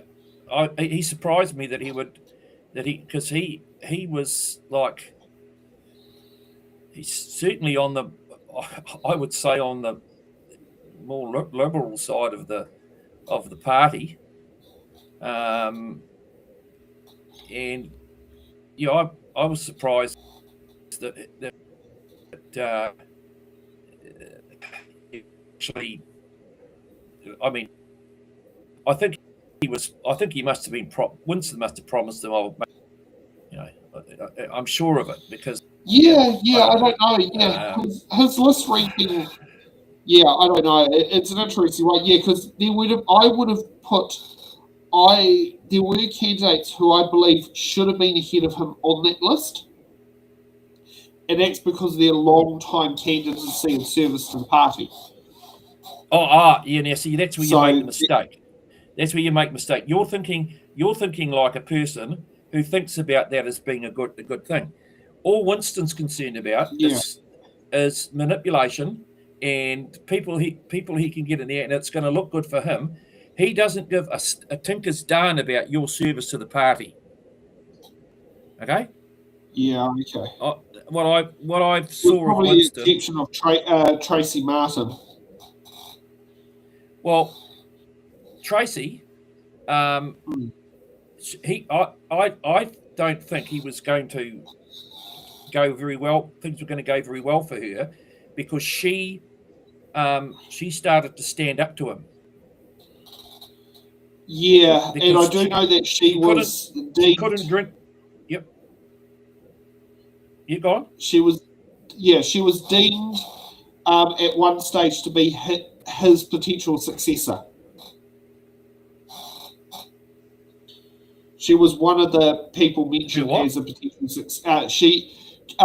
Tracy Martin was mentioned as one potential successor for Winston Peters for the party. So this was back in 2020. She was labelled as the potential successor for Winston. Yeah. She is labelled as the person who actually kept that party going. Yeah. And so he's made sure that, look, I tell you one guy I reckon who might come back in on their list, and that who's that? Ron Mark. Yeah, I've heard contrary to that, but I do believe that could be on the cards because Ron Mark did not stand for re-election. However, the other thing I do know was the fact when he stood for for Mayor of Carterton, it was to stop the incumbent being elected unopposed, and his plan was to groom a successor to take the next term. Oh, okay. I do know that because he was also looking at his age, because Rob Mark's in his early 70s now, and he was looking at, well, I'm in my 70s.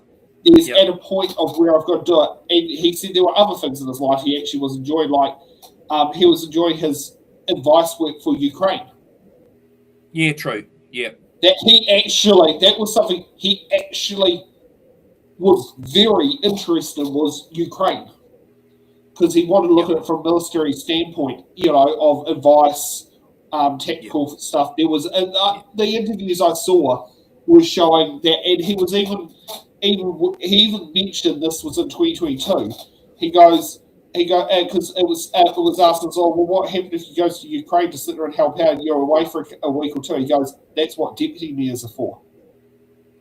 Yeah, see, the thing with him, don't ever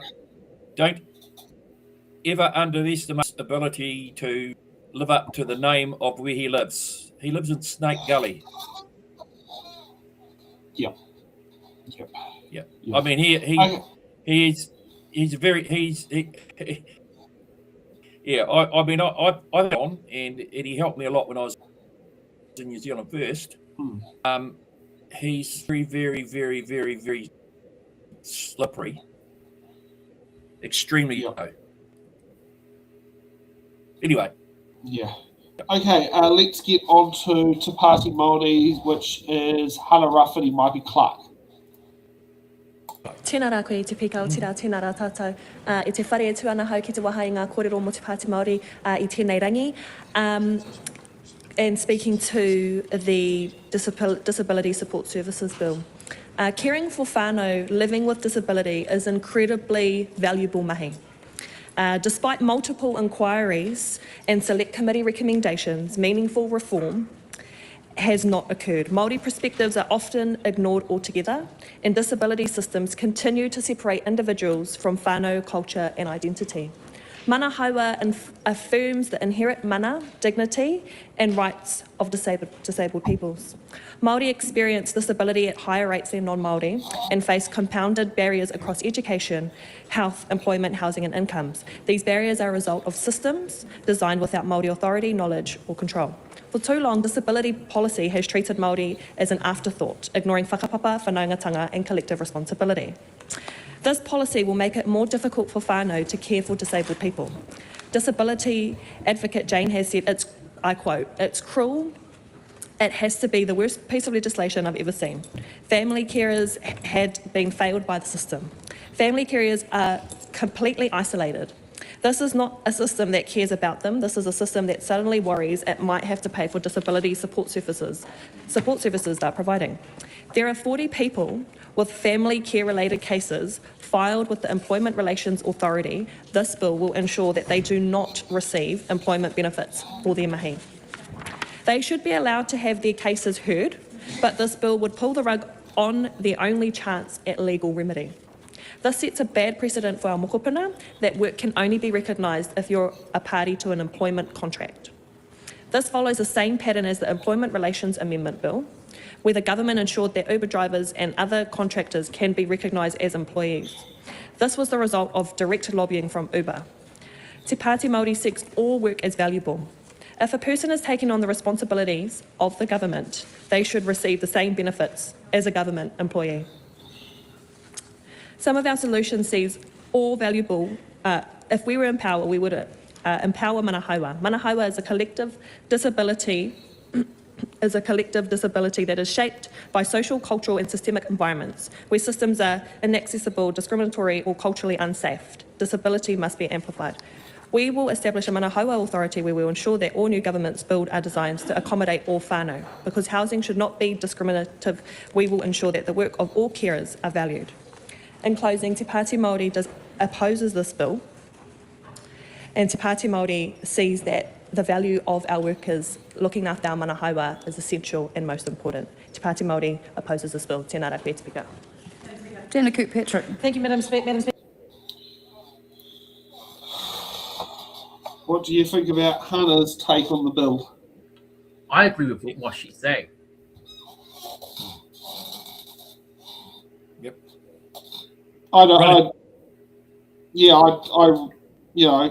It came from a Māori perspective. It came from a perspective, as you'd expect from Te Pāti Māori. And I wonder if she's had to look at doing that in her own household. That's something I do not know. I don't know either, but I would say that the way that she's been brought up, I would say that in her wider whānau, that she's well aware of it. Yeah. And probably because she's very much been birthed into that culture of not just the whole community, so your wider family. So yeah. Yep. I hope she stays in that seat. I do as well, as I see that being potentially, if she loses that seat, that she's gone. And I mean, she's probably out of politics. Yep. I think she's an asset that we've got to try and keep in Parliament. I hope Irene stays where she is too. Yeah. Because those two at the moment,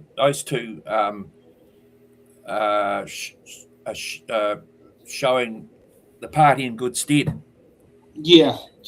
And actually, that's something that Marina Meno used to be like when she was in the good books of the party. She was the one who was in Parliament keeping things in order. Yeah, okay. I won't say too much on that on here, but yep. Yeah, no, that's just what I've seen on Parliament TV. Is she? She was one of the people who took one for the team. Yeah. Are you going to be on available to chat up, just chat for a couple of things after we go off here, or? Yeah, of course. Yeah, I've got no problem cool. with that, but that's quite a while away. Yeah, no, that's all right. I just, yep. Yeah. Okay, let's move. Okay, so let's move on to the urgent debate from the Prime Minister's IOA. What's it called? It was to do with the mishandling of the IOA with Fonterra and Z Energy lobbying. So let's kick it off with the urgent action from Chloe Swarbrick.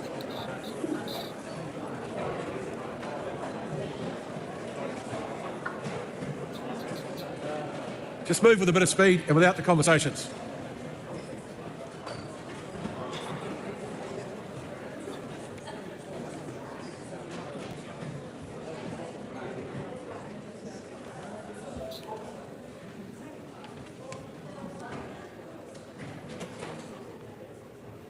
Call on Chloe Swarbrick. Mr. Speaker, regular people, regular New Zealanders don't get to give secret documents and have backroom conversations lobbying the Prime Minister's office and officials to then have the law changed in their favour. What we are debating today is something that I think is worthwhile spelling out the chronology of. In 2019, there was a court case brought by Mike Smith, who was the climate change lead from the iwi Chairs Forum, against some of the biggest greenhouse gas polluters in the country. Those greenhouse gas polluters argued that the responsibility that they had for those greenhouse gas emissions shouldn't exist within the common law, but should be those that are dealt with under legislation. Mike Smith won the case in the High Court because, as was clearly argued in the court and as the court found, our legal frameworks currently provided for under parliamentary law are not adequate to deal with all of the effects of greenhouse gas emissions, let alone the question of who pays for the cleanup, an issue that I will get to later. In March 2024, we now know, as of the news that has broken over the past week, that Fonterra and Z Energy, two of the defendants in that case, who then went on to appeal all the way up to the Supreme Court, that they met with the Prime Minister's office to advise on their concerns around the Smith and Fonterra case. Both Fonterra and Z Energy provided a briefing document, a written document, to the Prime Minister's office regarding the case. A document that we now know contains arguments and rationale which are being repeated almost word for word by ministers and the Prime Minister of this government. Then in March 2025, this information was actually requested by the Environmental Law Initiative through an Official Information Act request, very specific Official Information Act requests to the Prime Minister's office to try and discern whether anything like this had occurred. And, Mr. Speaker, those Official Information Act requests ended up coming up blank. It was not declared that these secret backroom meetings or these secret documents, which ended up resulting in a successful law change on behalf of some of our biggest polluters in this country, they were not declared.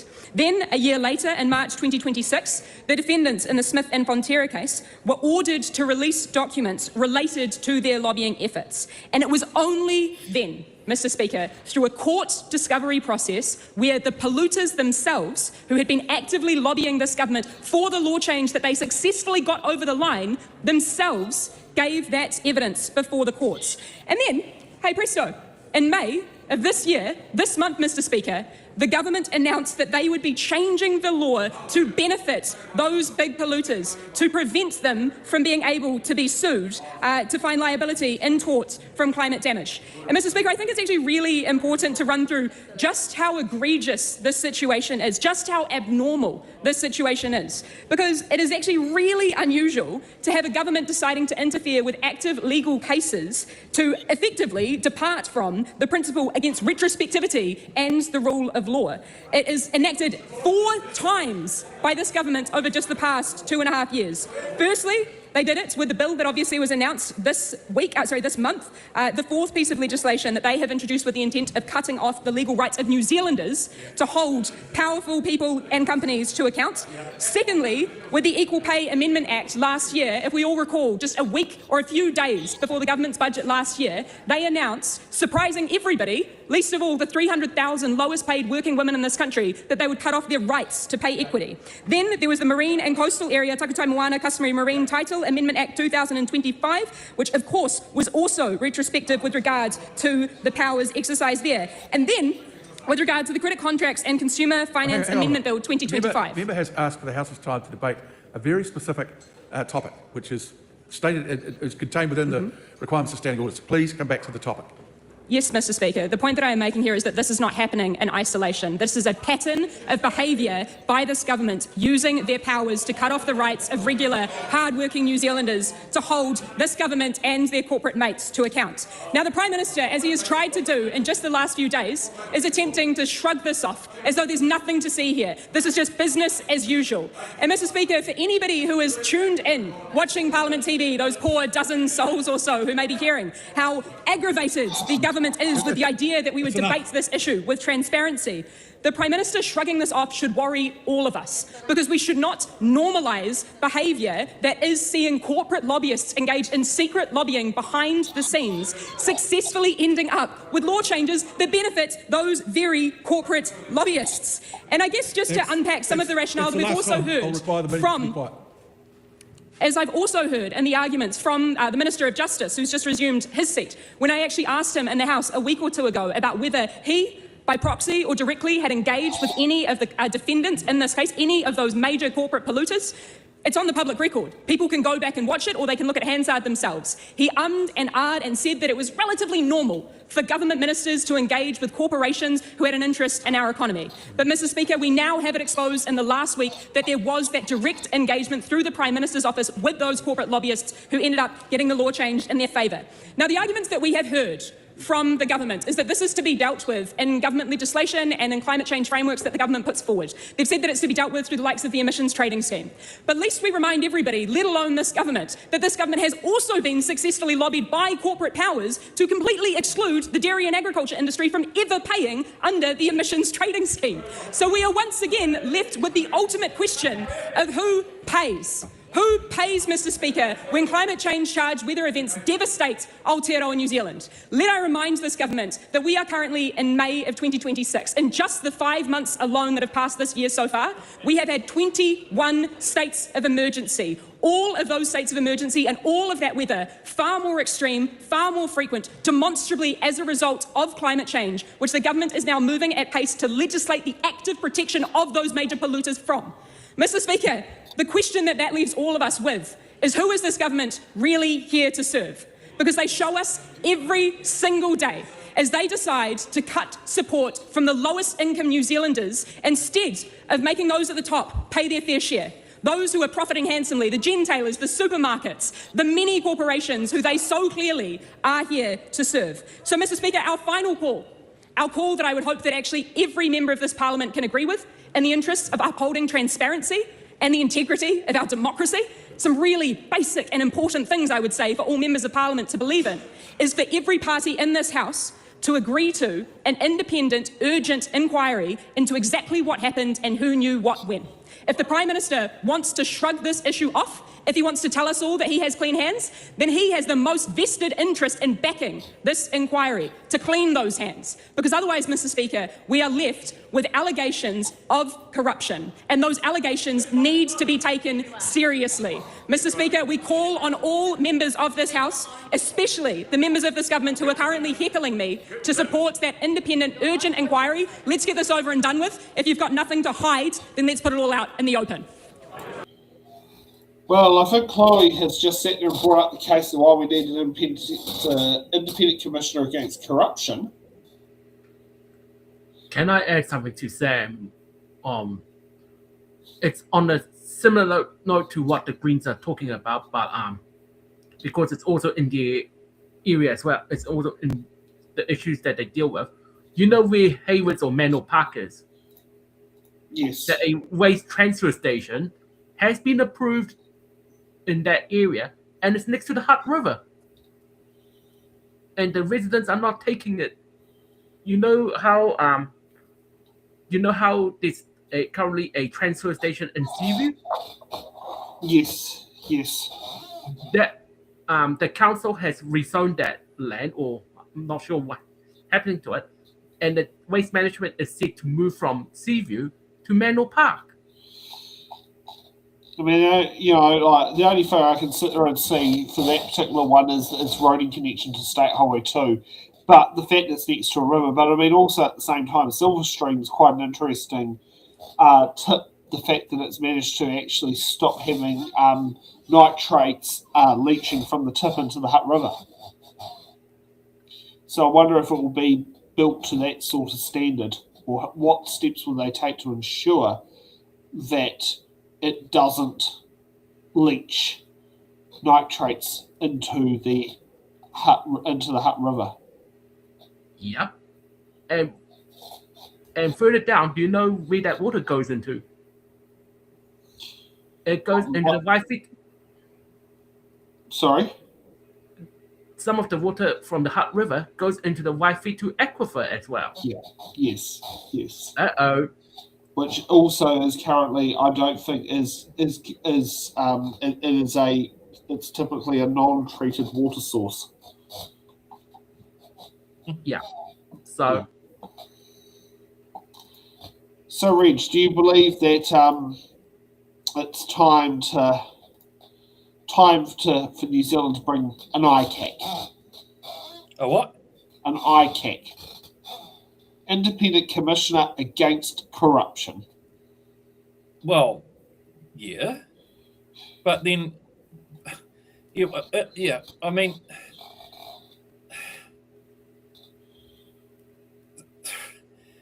the whole thing. I mean, though now apparently isn't the Ombudsman looking into this? Yes, the Ombudsman is. Yes. Right. So what can he do? He can subpoena records and write very stern reports. Yeah, but can he recommend that that the thing goes that it can go further and that it gets investigated properly or not? I don't know. I believe so. Well, the Ombudsman can investigate independently from the government. Yeah. And it's meant to be a watchdog on the government. And typically, the biggest investigation operations typically are prisons. But I mean, there's also, other things that get dragged into there. Would that not come under his? Would that not come under his purview or not? Yeah, it would be. Yeah, but I mean, it's just what happens beyond that point is the big question. Yeah. Because that's the thing is, what happens beyond it? Do we end up having a situation where we end up bringing in, criminal charges potentially? Because I've not seen an ombudsman bringing criminal charges before. Yeah, but, well then I think it is time. But this lot we've got now, there's no way they're going to support that, is it? Is it? No. But I think at the end of the day, we need a hell of a lot better protections than what we've got for.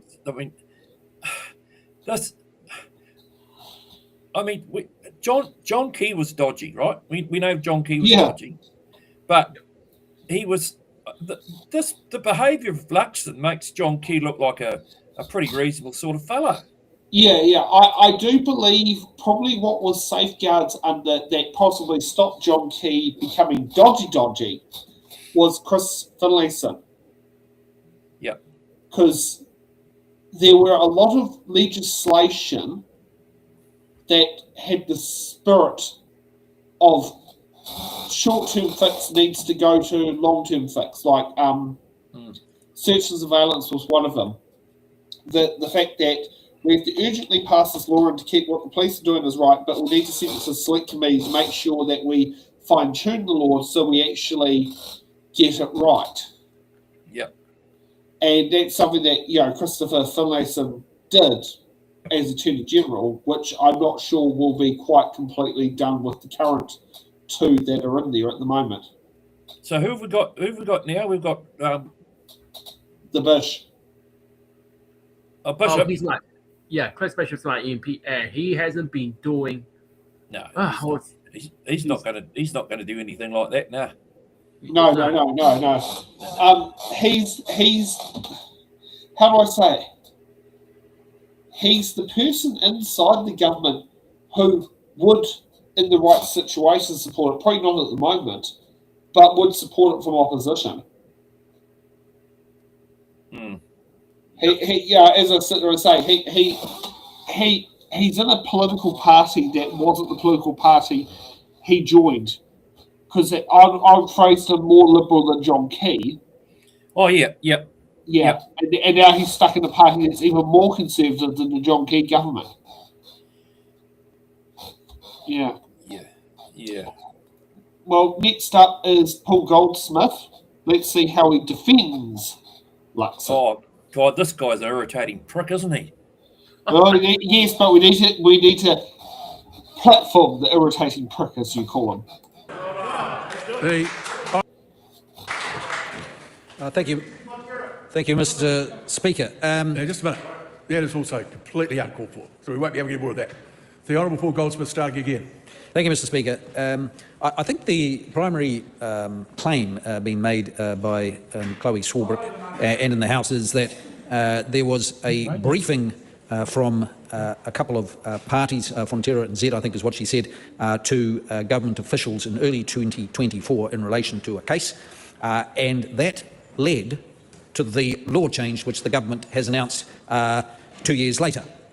And I think most people listening in would be sort of puzzled about one thing automatically leading to another, because the Cabinet made a decision in April, I think it was, to progress with legislation to clarify our view that government should be, through Parliament, should set the regime for climate change policy and how to respond to it, as we have through the EPS. And the member on the other side can argue and debate about how good we are at doing that, which is a perfectly legitimate question to raise, and that's something for Parliament to discuss. But for better or worse, we've done it. And what we didn't want to see by allowing this case to continue would be the risk of a parallel regime being created by the courts. And why would we be concerned about that? Well, we'd be concerned because then there would be a great deal of uncertainty for when it comes to investment. And if I was to step back and sort of say, well, why does investment matter? Well, we all want to have higher living standards in this country, and we want to do well and be prosperous and have money to invest in education and health and all those sorts of things. And so how do we get economic growth to sustain that? Well, you get economic growth fundamentally through investment. Somebody somewhere deciding to put... I did interrupt the previous speaker saying, come back to the point of the House giving its time for a discussion of an urgent matter. You're getting very wide of what that urgent matter is. Yes, yeah, perhaps you're right, Mr. Chair. I was just trying to sort of... There is no perhaps about it. Okay. You definitely are right, and so I will come to the point more swiftly, which is to say, to get investment, one needs to have an element of certainty around the law and what it applies to and what it is. And so fundamentally what the Cabinet and the government of the day is trying to achieve is some clarity for the law as regards to climate change going forward. So to say that it is what Parliament has set through the ETS regime, not a situation where you could be a business could be compliant under that regime, doing everything that the law requires, and yet still be liable somewhere else for another regime that's being developed through the courts. So that's what we set out to achieve to do. Now, the fact that somebody, a party that was involved with that litigation, contacted people in the officials of the government 2 years before, I would not think would be a disqualifying matter for actually progressing that legislative change. That would be a very odd thing to do. But so ministers, and it is absolutely regrettable that there was no record kept of that meeting from 2024 or the information that was sent through. And as the Prime Minister has indicated, he's not happy with that, and he has sent a message to ministerial services to reinforce with workers in the building and staff to be more accurate with their record keeping, and I think that's appropriate, and we take that on the chin, and that's absolutely right. We should have, but I think it's a huge leap from that to say that this opinion or view or approach somehow means that the government can't go about making a rational decision on what I think is a very important public policy matter. And so, I mean, we hear from a range of voices. Mike Smith, for example, is part of the iwi Leaders Forum, which the government has met with on a number of occasions over the last couple of years. And I don't know what exactly has been raised in the room, but he's been part of the climate change discussion group, and discussions would have been had. And so there's a wide range of... perhaps we should not have talked to him in any way, shape or form, I'm not sure. But conversations have been had in our small little country with all sorts of people, and the views of all parties involved in this litigation are widely publicly known. And so we're aware of that, we're conscious of that, but we engage with many people, not in some nefarious secret way that Mrs. Chloe Swarbrick refers to. It's just the nature of doing things in this government. as in our small country. And ultimately, what the government has to be is accountable for its decisions. And the decision that we've made, and all the papers and the cabinet papers and the advice that we've seen, have all been released under the Official Information Act. Papers that I've had as Minister of Justice, looking at this matter, getting advice over the last 2 years, and then deciding to press ahead with the changes that are being made. All that's been released. People can see it, and people can make a judgment as to whether this is a wise thing to do or not. And they will, no doubt, but part of what is fixing the basics when it comes to the rule of law and the legal environment in which we operate in is being clear about that. And clarity in the law as a bedrock of investment is one of the most important things that underpins a successful economy.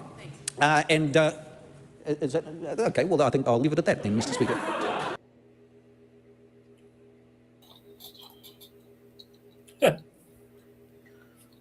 Here's my opinion on Paul Goldsmith. He's defending. He waffled on too much. He's defending the indefensible. Yeah, well, yeah, I mean,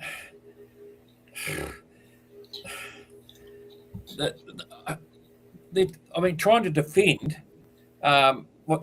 because Luxon said one stage that it was an underling, nobody important that got there at the meeting, and then they found out that it was what was it, one of his top people, wasn't it? Yeah. Yeah, right. So, I mean, but notice how they've thrown those people under the bus and said, they've been told, blah blah blah blah blah. Firstly, they went in there with they didn't send an email. They handed a paper. It smacks of what Chloe was saying that they've done. How the hell they can even try and defend themselves?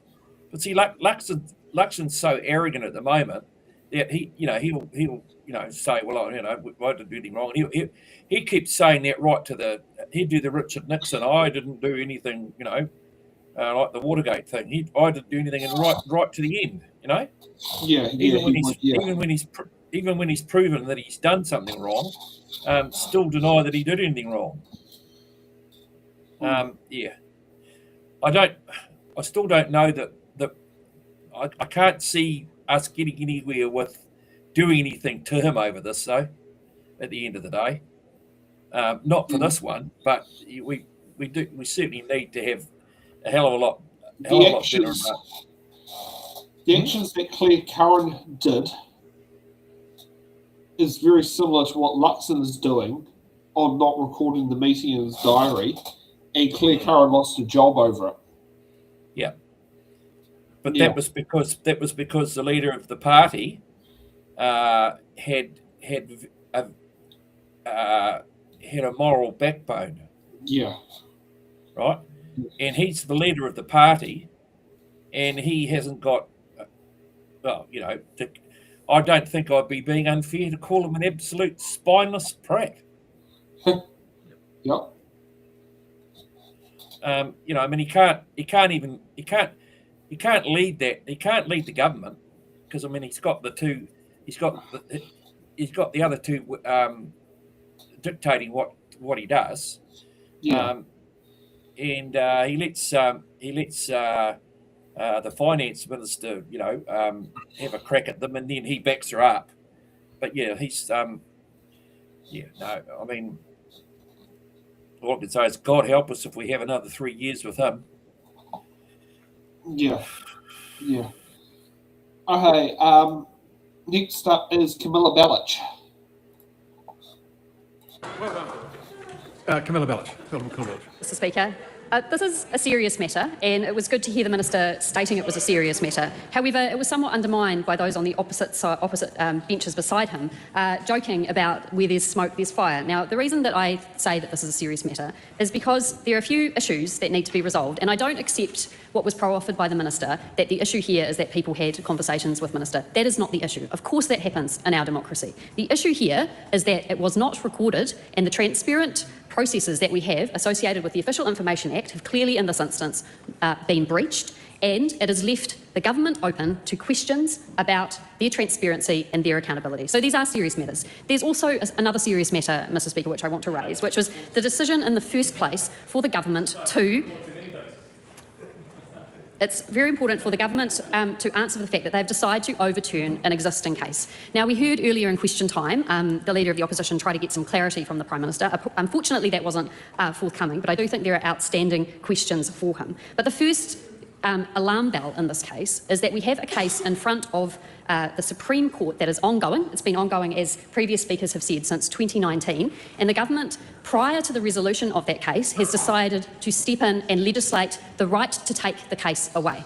Now, we heard Chris Bishop say that no court has ever decided that this was the law and therefore they weren't changing the law. Well, the High Court determined that this should not be struck out and that there was an arguable claim, and they have managed to take this claim all the way to the Supreme Court. Now, if this was just vexatious litigation that had no basis or sound argument at law, it would not reach the Supreme Court. So I think it is incorrect to say that this is not affecting the law in New Zealand. It's affecting the common law as being able to be stipulated by the Supreme Court, and it is taking away a New Zealand citizen's right to be able to have that case heard in the Supreme Court. Now, that in of itself is annoying, is unusual, and it is alarming. And the facts that follow just add further questions to it, unfortunately, because what we've seen in this case is we have seen, I think, the claimant in this case feel that the government's response has been very, very similar to the arguments that corporate New Zealand has put against this case. Now, it's not surprising that these corporations are against this case because, of course, it might mean liability for them, it might mean they have to change their operations, it might be costly for them. This is, in fact, criticism directed at the Office of the Prime Minister in the way that he has handled this claim. So what has happened in relation to the OIA is actually the first instance, as I understand, Mr. Speaker, was that this OIA was referred to another minister, the Office of the Minister of the Environment, and then only then was it responded to by the Prime Minister's office, and these briefing documents were not included. The briefing documents, of course, as we've heard from other speakers, stipulated the exact same response to this, which was to essentially legislate away Mr. Smith's claim, as was in the briefing documents. Now, it's taken until May this very month for the court to order that these briefing documents be made available.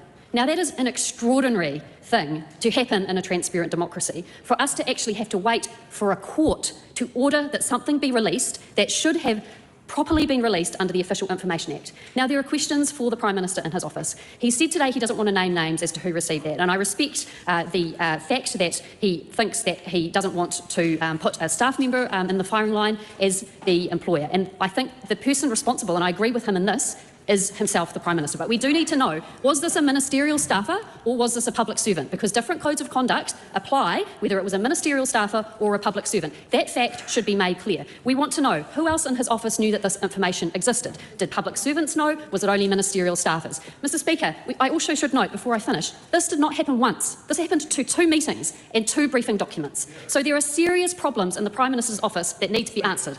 The Honourable David Seymour. Thank you, Mr. Speaker. Looks like Sam says. So that, yeah. As I believe a future minister in a Labour-led government, I think the next Minister for Labour.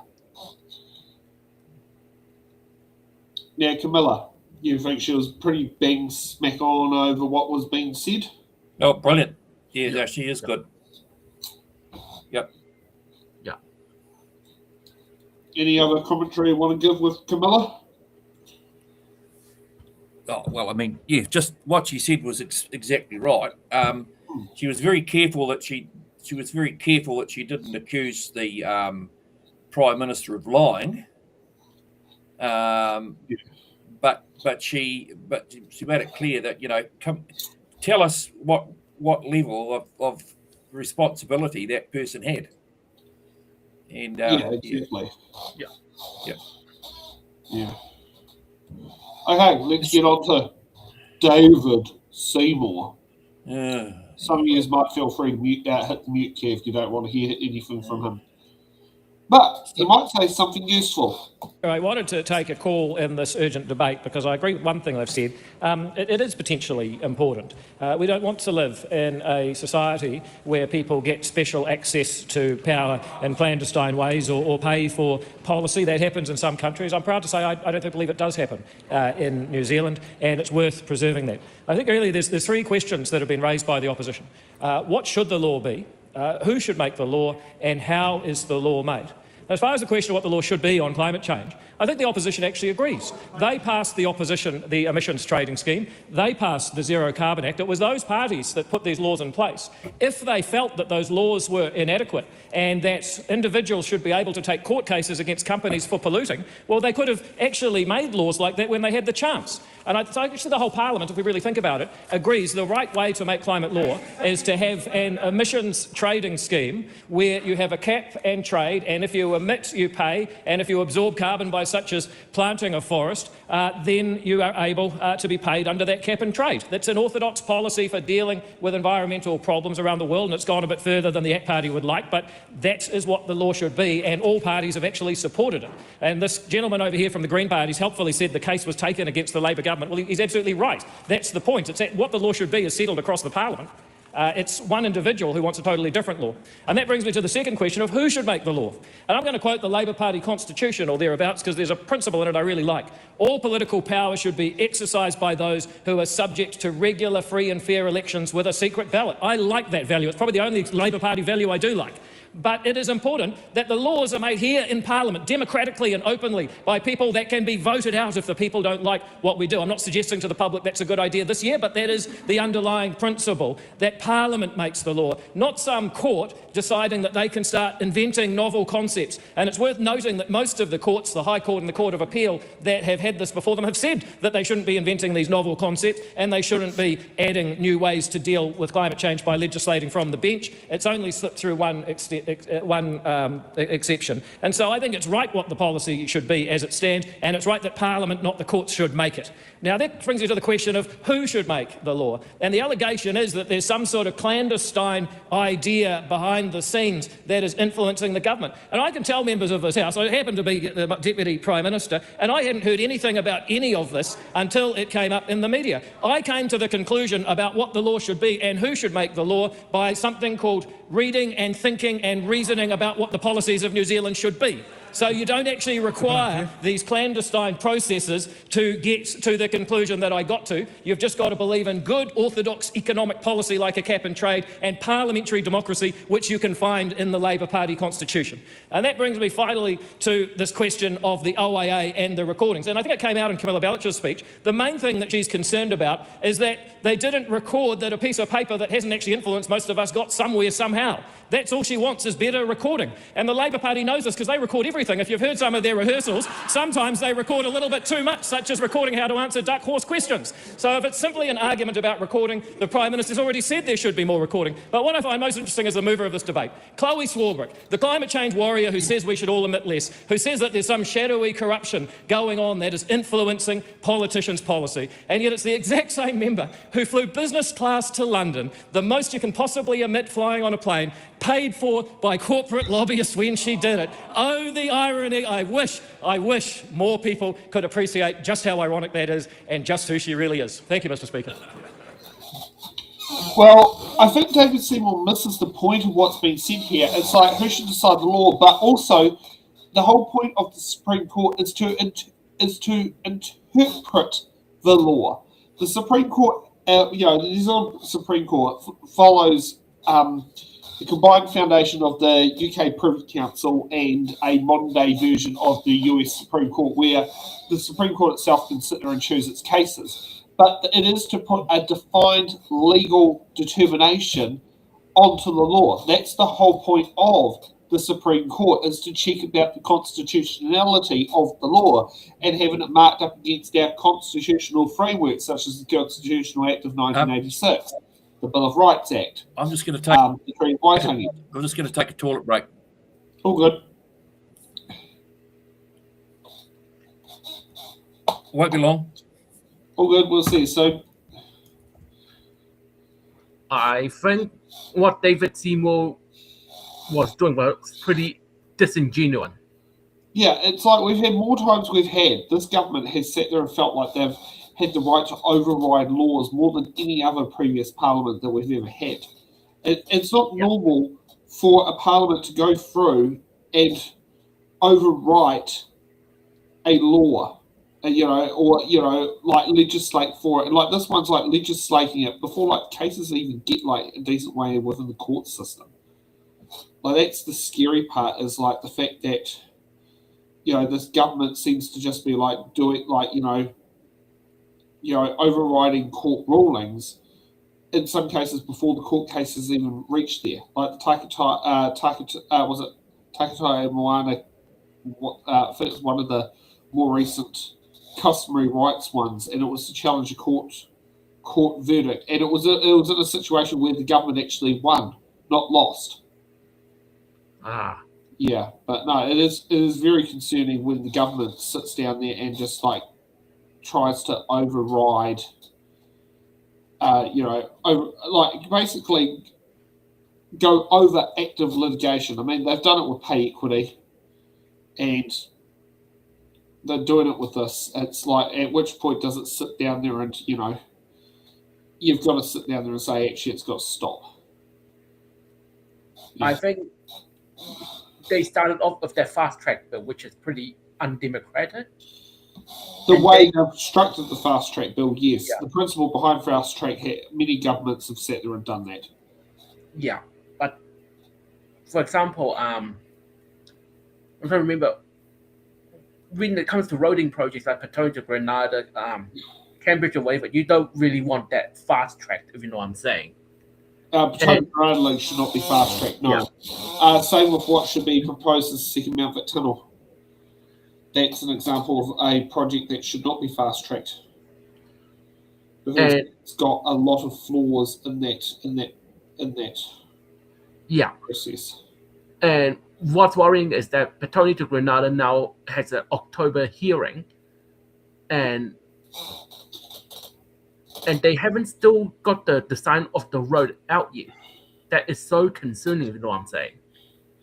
Yeah, I wonder if that hearing is meant to lay the foundation work behind it, because I do know that with the Dunedin Hospital, steps that were taking place with Dunedin Hospital, some of the things that came out with it was as a result of the Environment Court hearing, it led to an extra 2 stories being built on top of it, because it was to stop. There were many church steeples in the area that posed a problem, but with the height that ended up becoming it, the helicopters would not be problematic to it. But at a different, at a lower height, it ran the risk of hitting church steeples within the area because of being a height hazard. So that is, and I wonder if the hearing is meant to be an Environment Court hearing. I think it's more of a fast track panel. Yeah, but it could be going through those sorts of things, such as it is ironing out those sorts of issues, because that typically does happen in a fast track. You'll get that ironed out during a Environment Court hearing. Yeah. And Environment Court hearings aren't bad things; they're good things, because they tend to they take a lot of things into account. Yeah. Yeah. Okay, so who's up next? Debbie Narura Packer. Debbie Narura Packer. Thank you. I take a stand to bring to rise what this kōrero, I understand, is really about. And I'd like to, first of all, remind those that are listening that this is about a critical piece of legislation that affects our tile. And we are a nation that has been experiencing huge amounts of environmental climate weather changes. What we have is someone, Mike Smith, who stood for the National Iwi Cheers Forum in 2019 and won this case. Now, the National Iwi Cheers Forum matters just as much as the Z Energies and the Fonterras and all those others who are lobbying the government. And we know that those relationships happen. There's nothing wrong with those types of relationships. But what we have here is a question of transparency. And the question of transparency, we're being asked to believe all of a sudden that the Prime Minister has staffers, we're not sure if they're ministerial staff or his own staff, who have lost a piece of information that belonged to a court case. And we only found out about it because of a court case.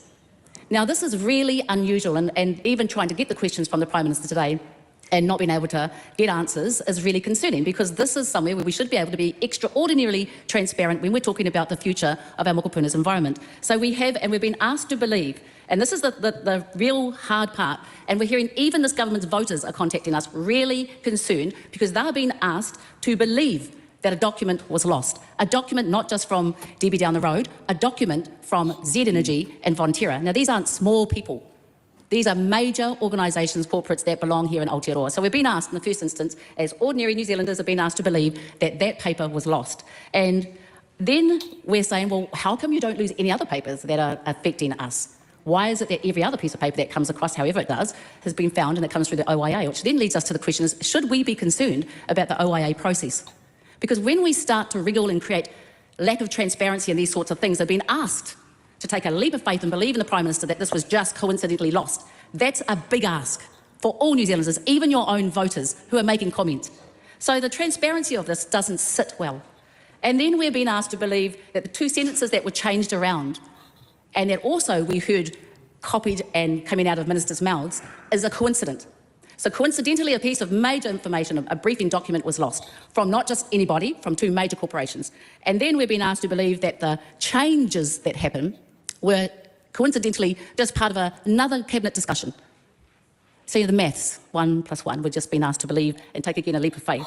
And then we've been asked to say to ourselves here, okay, this was lost, maybe. This is being changed to materially almost reflect word for word what those two major companies were lobbying for. And then we have to say to ourselves, who benefits? Who is benefiting from this change, from this lost document, from this lack of transparency, from the two sentences? Who benefits? And that's where it really comes down to the purpose of this debate. Who benefits are two major corporations, two major polluters, one in oil and minerals and one in dairy. And we're being asked for all of those submitters that are out here constantly in battle with them, as was represented by Mike Smith, to believe.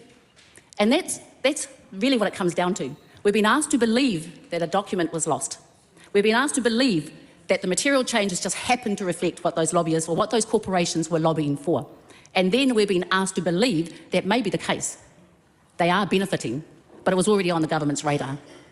And that doesn't sit well with us. And it's not sitting well with this government's voters as well. We are charged to be, particularly in government, government has to show that it is in there for everyone, that it is governing for everyone, that it is above reproach, that you are transparent and you're doing everything possible to show that transparency. And when things like this go out, it creates mistrust of the highest form. There should be an inquiry into this, if not for anyone, for the government's own sake. Kia ora.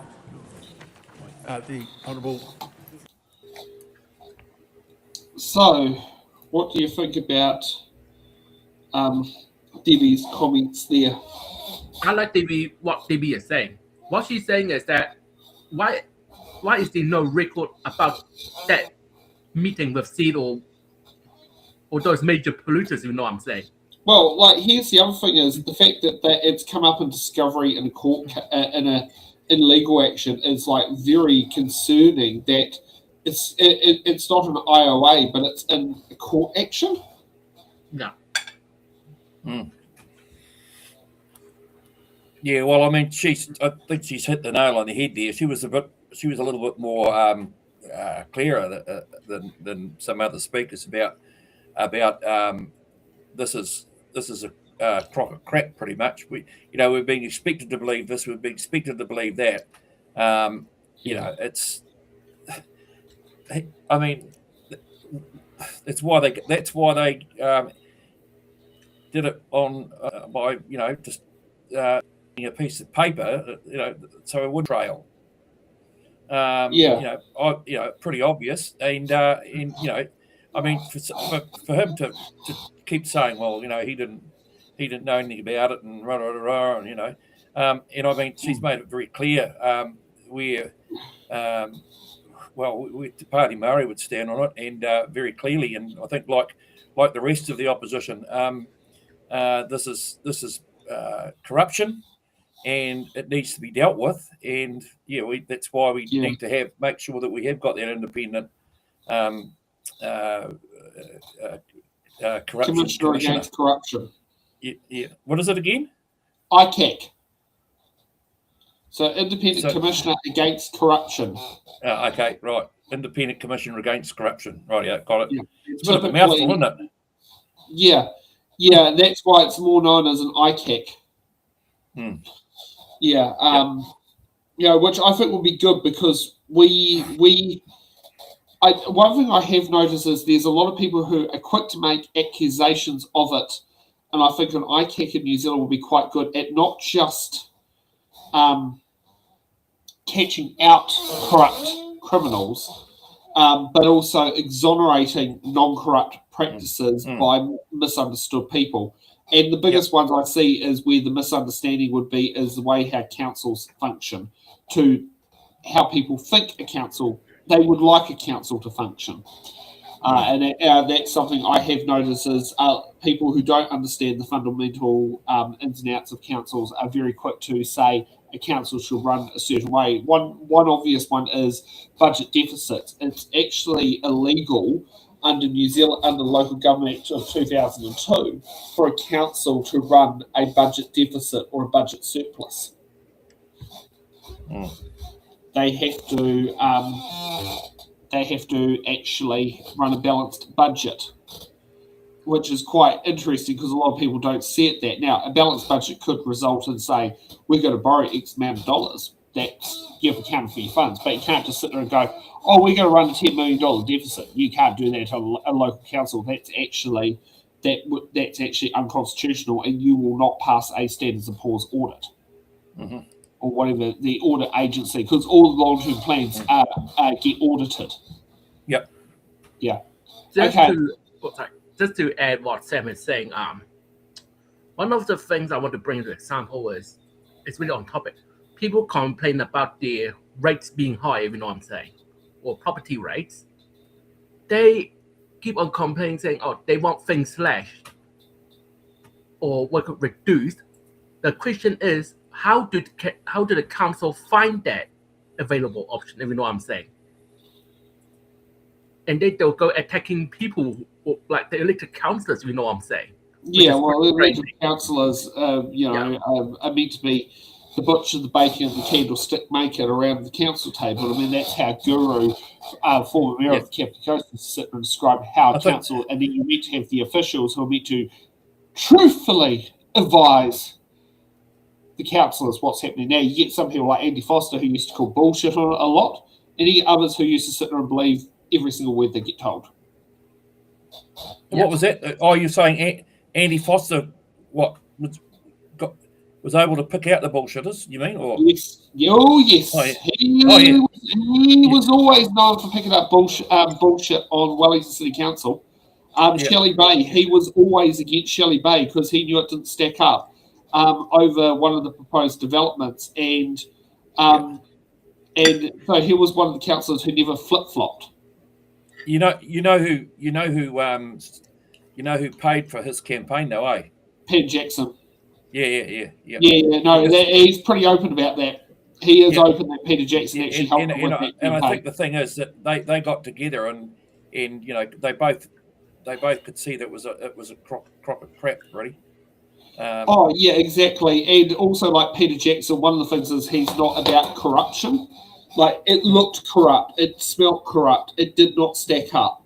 That's something that Peter Jackson is very anti, is corruption. And that's why Peter Jackson was very open about the fact he donated money to Andy Foster. He did not hide away from that because he said, I'm trying to make sure that we don't end up having something that's corrupt. And so if Peter Jackson is to follow down that path, he himself would have to sit down there and be open and transparent in order to actually follow through with what he is proposing.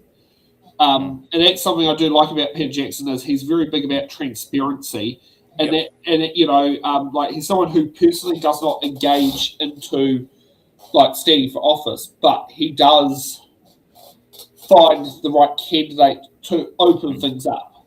And Andy Foster in 2019 was that candidate. And Andy Foster, like, as I'll be honest, like, you know, I think he did a very good job as mayor in a very awkward situation.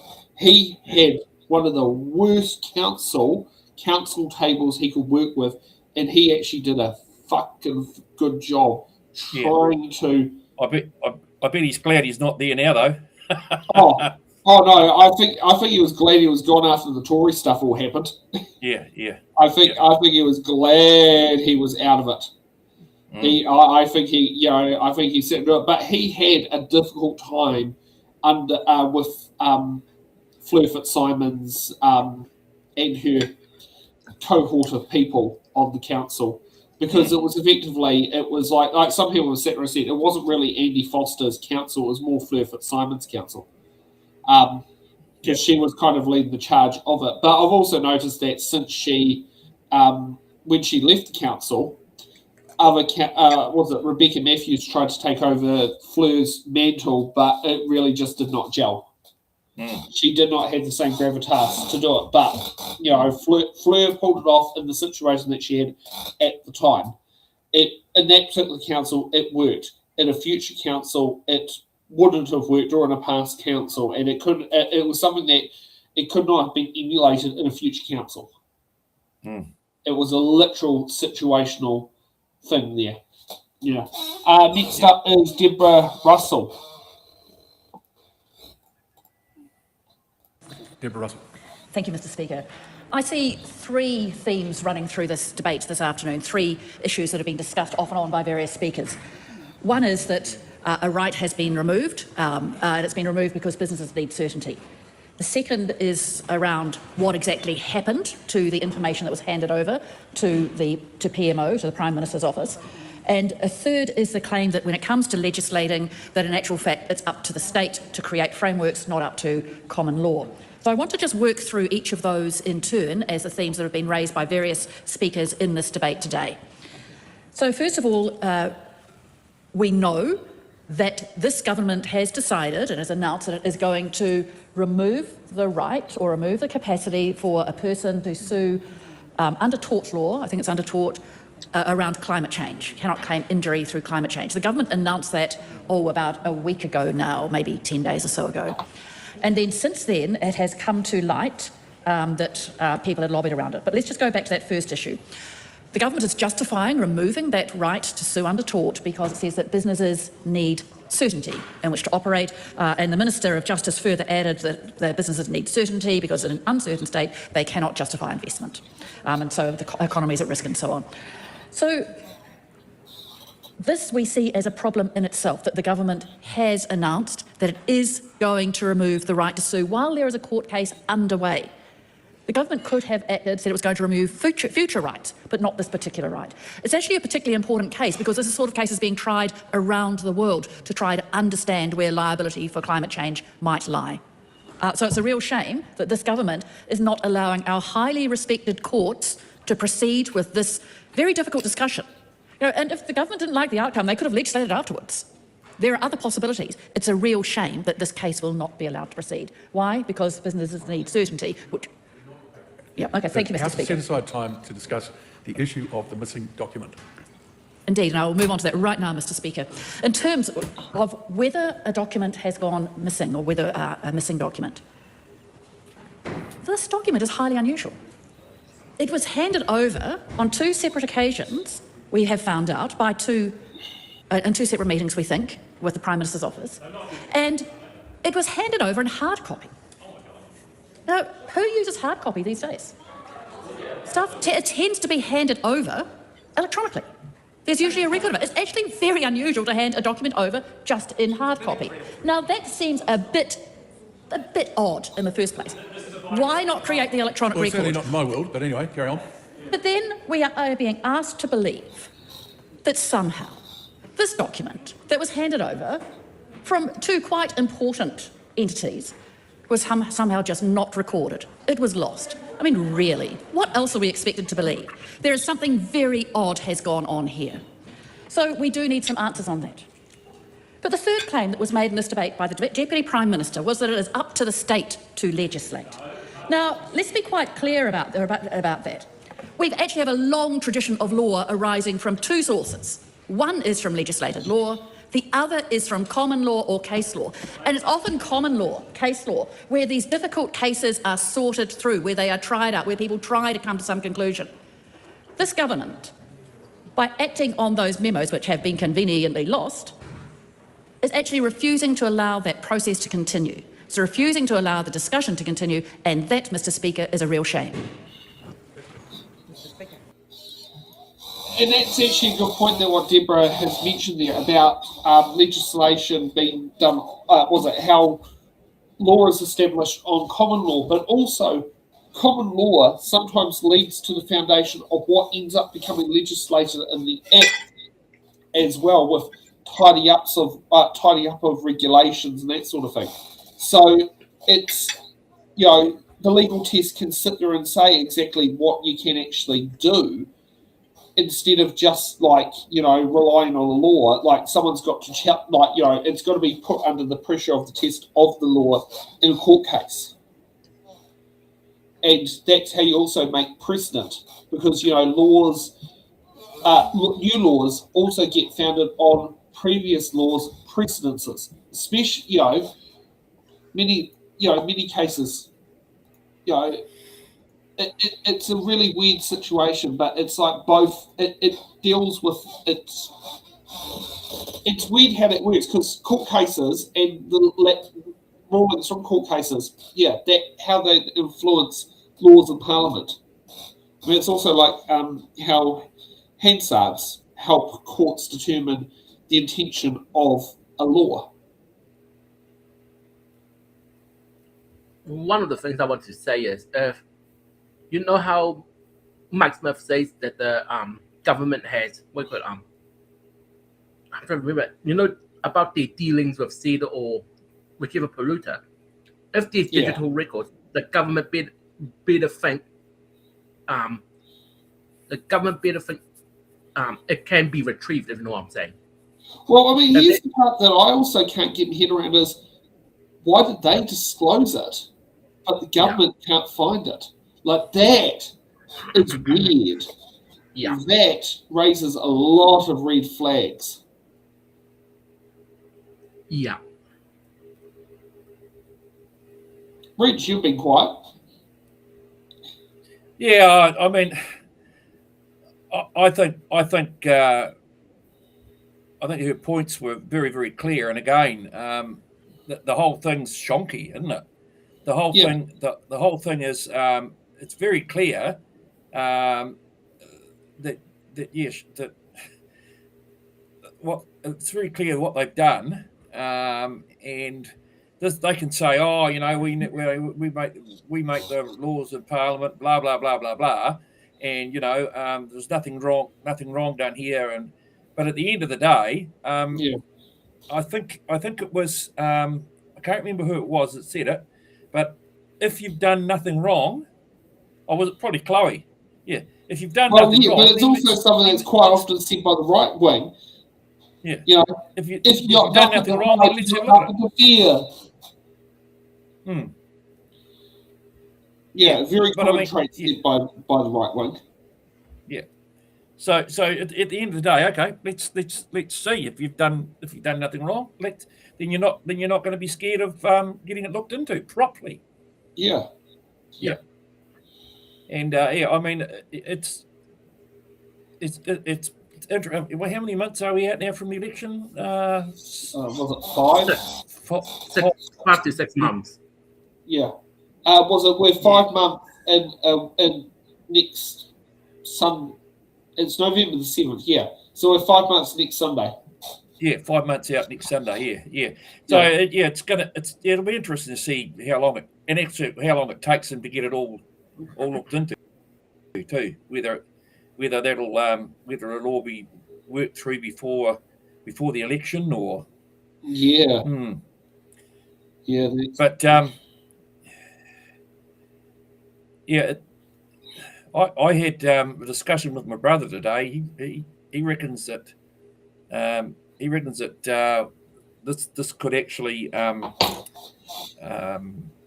and he's a Winston supporter. Yeah. But he reckons this could bring Luxon down before the election. But yeah, we'll see. Yeah, for some reason I feel like Luxon's going to keep going, but I think that's because there's no real decent person who can actually take over from Luxon. Yeah, we'll see.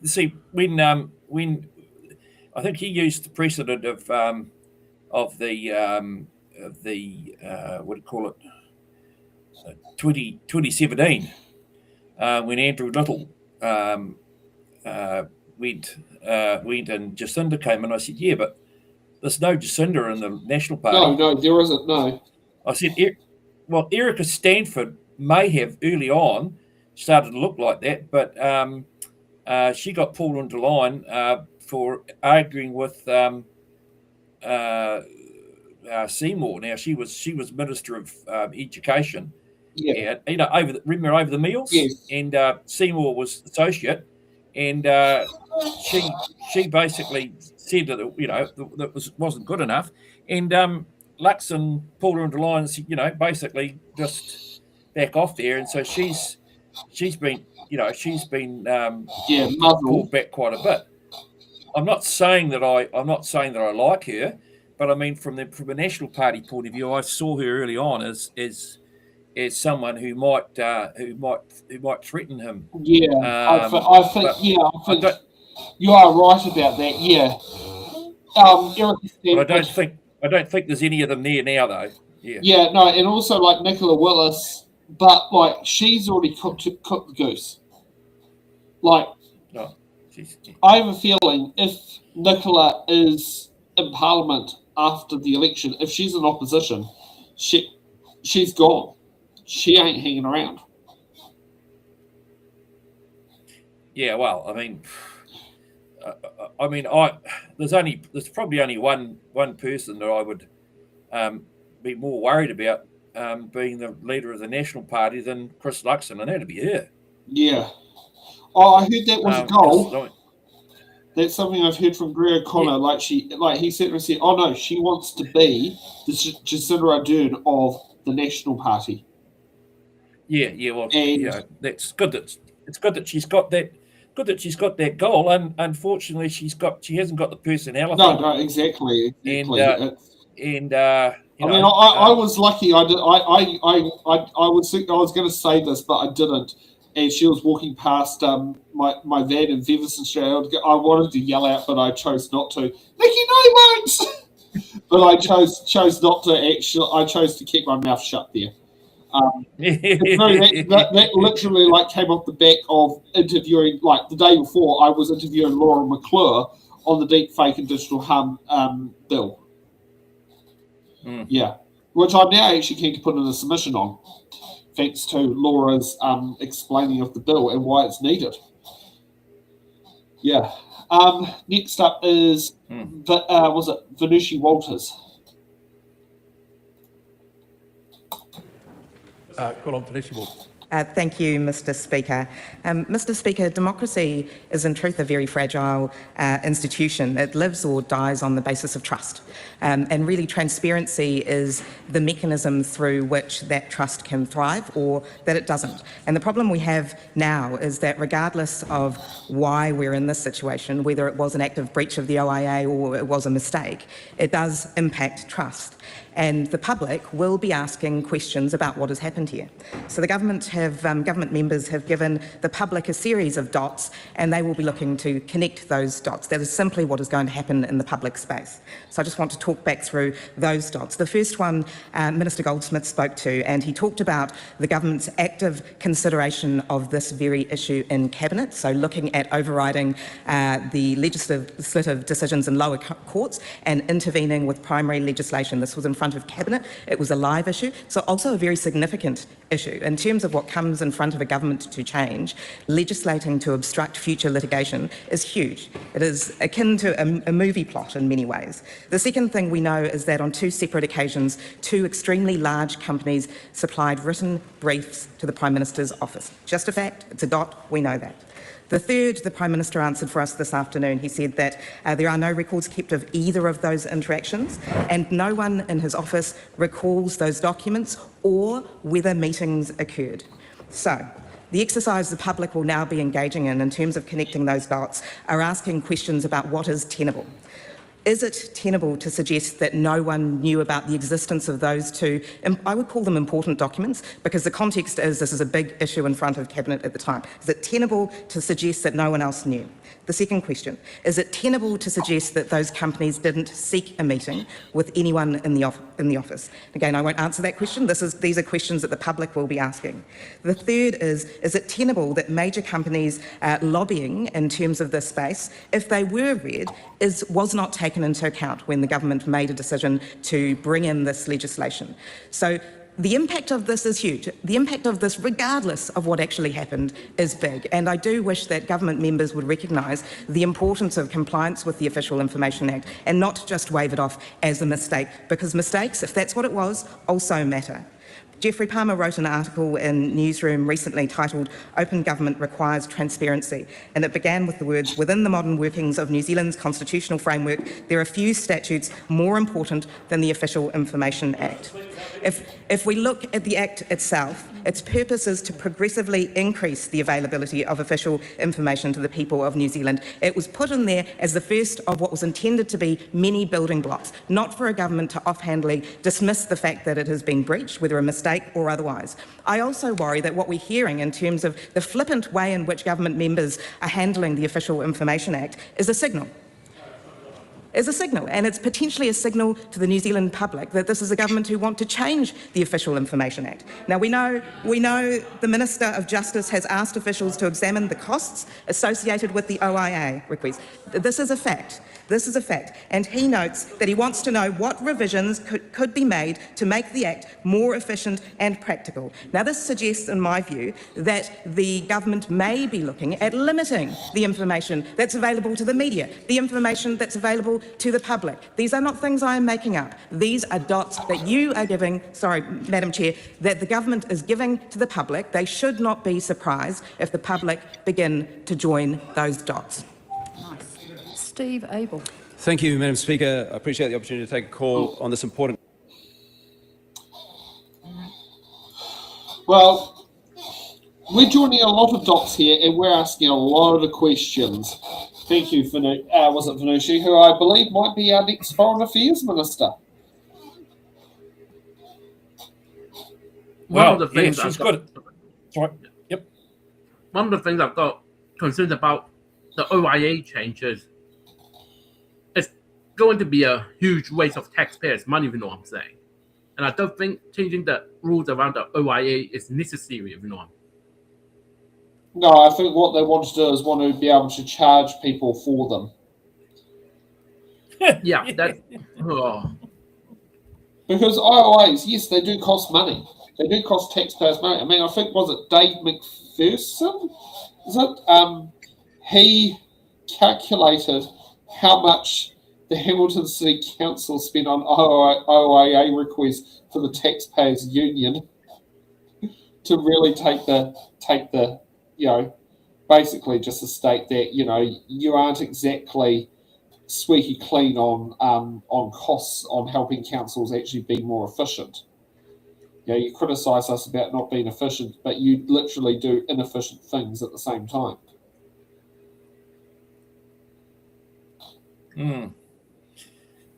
Yeah, I mean, I think she made a good point though that it wouldn't surprise me if these guys want to limit what has to be done, because I mean, right wing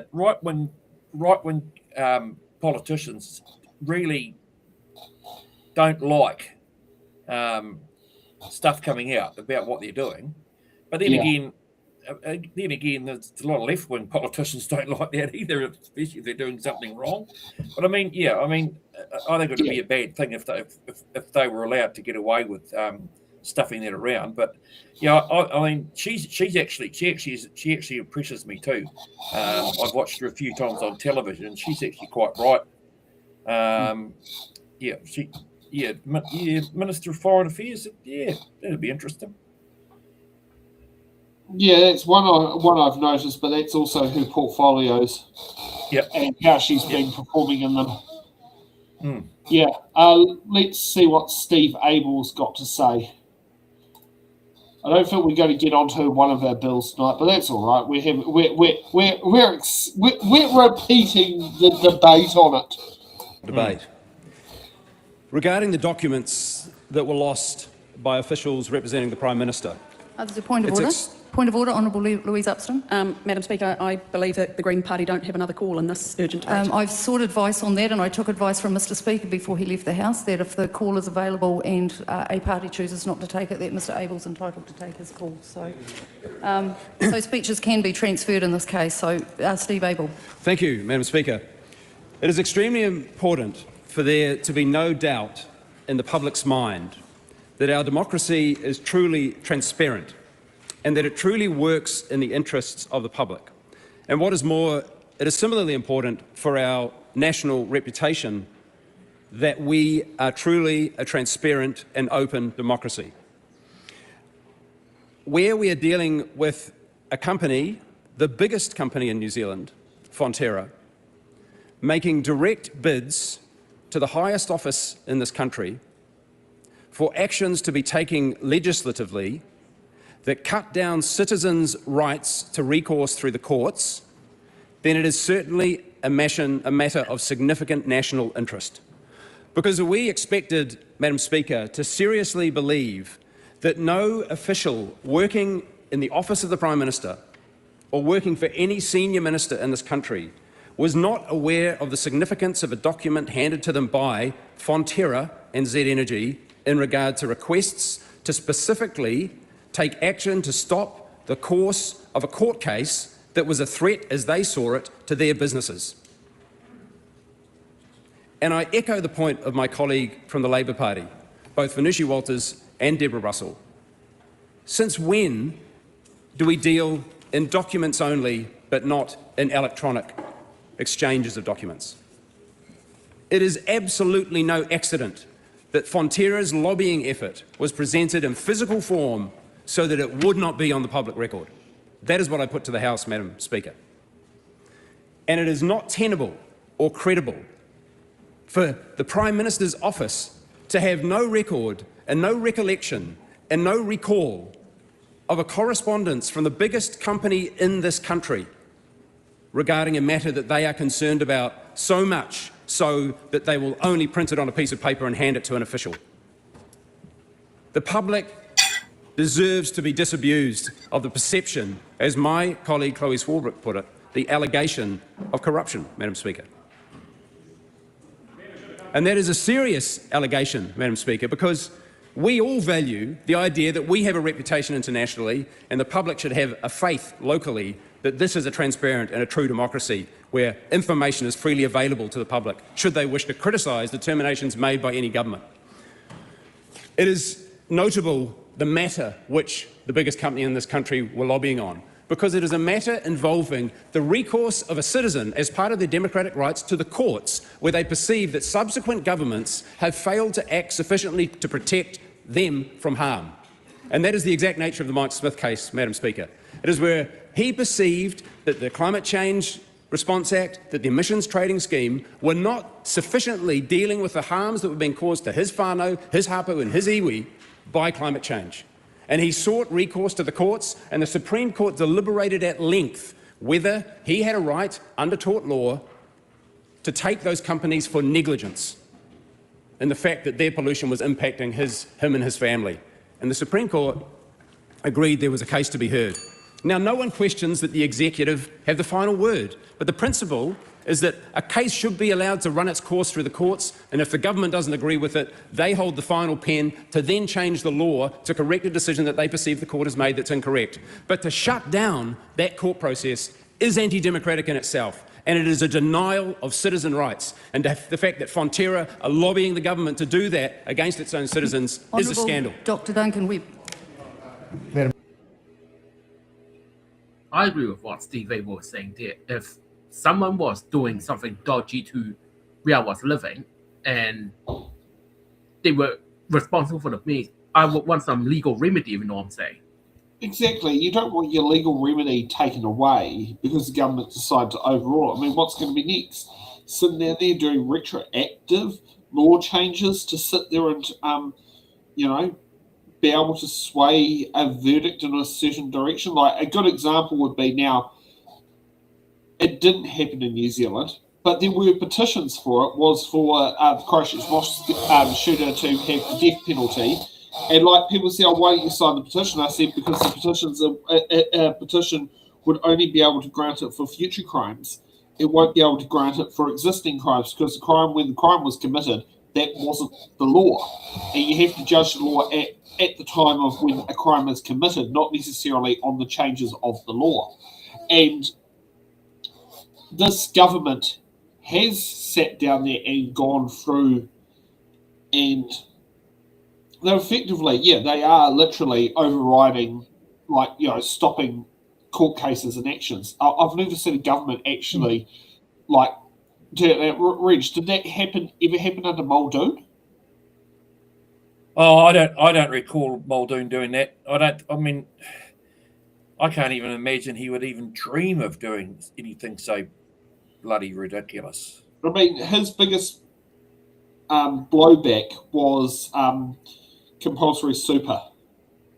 If you remember how he passed he instructed the Governor General to tell the tax department to stop taking the compulsory deductions, and but they were able to. I mean, it was a policy thing, wasn't it? Because they instructed the government. Because it was something like the government was formed, but the House. Because back then the House didn't sit until.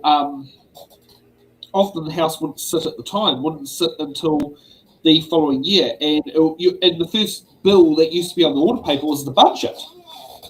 Like that typically, that was back then. You did not, you would sit down, you wouldn't be, you'd be elected as an MP in November, and you wouldn't be sworn in until the following year. You waited some time. Now that all changed after '84, but that was the norm at the time. But Muldoon, I actually think he believed that what he was doing was actually correct. I was never a fan of Rob Muldoon's, by the way, surprisingly enough. No. But I think he actually believed that getting a universal superannuation put into place for people when they got over 60 of those days, and they set the thing. I think it was 80% of the average wage. Yes, I'm pretty sure. So I think he actually really believed that he was doing the right thing. People say, he did it to. He actually said it. He actually said it just to get into government. But I think that he actually believed that was exactly the right thing to do, and I would say that if he actually if he had been able to see into the future as to what's happened now, he would have probably left what was there.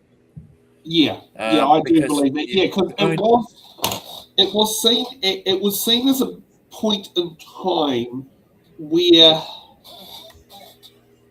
when it came to super, women were put on the same playing field as their male counterparts, which at the time that wasn't the case. I mean, because it was, I'm not sure it was National Labour that was the government that passed it, but it was a universal support, was pay equity. Compulsory super? No, not compulsory super, pay equity.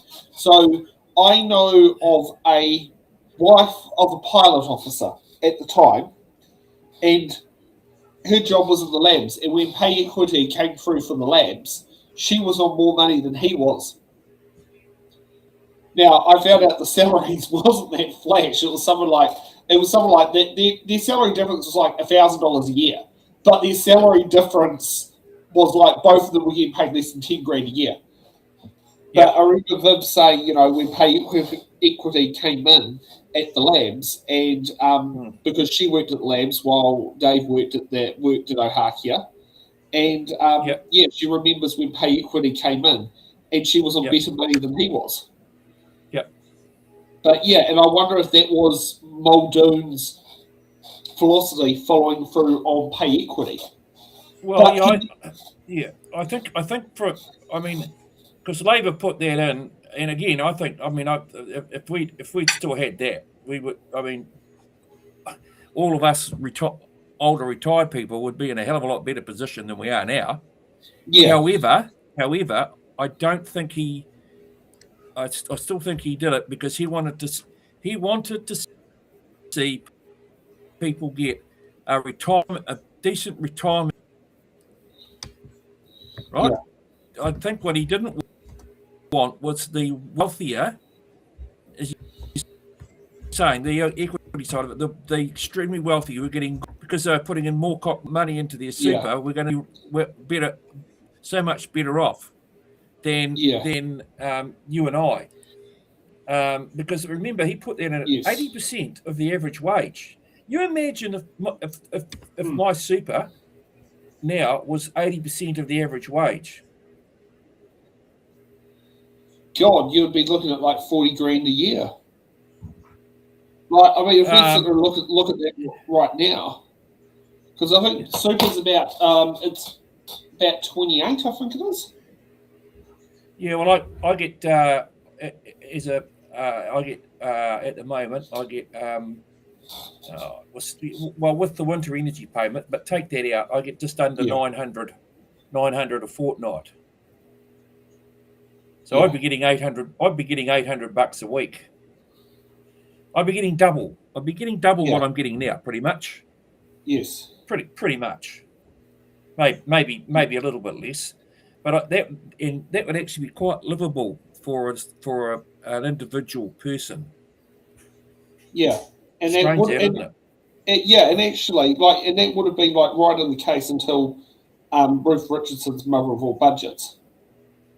Yeah, she was the one who gutted the gutted the pensions and all of that and the benefits. And Labor, but Labor had opportunity to sort that out, and they didn't.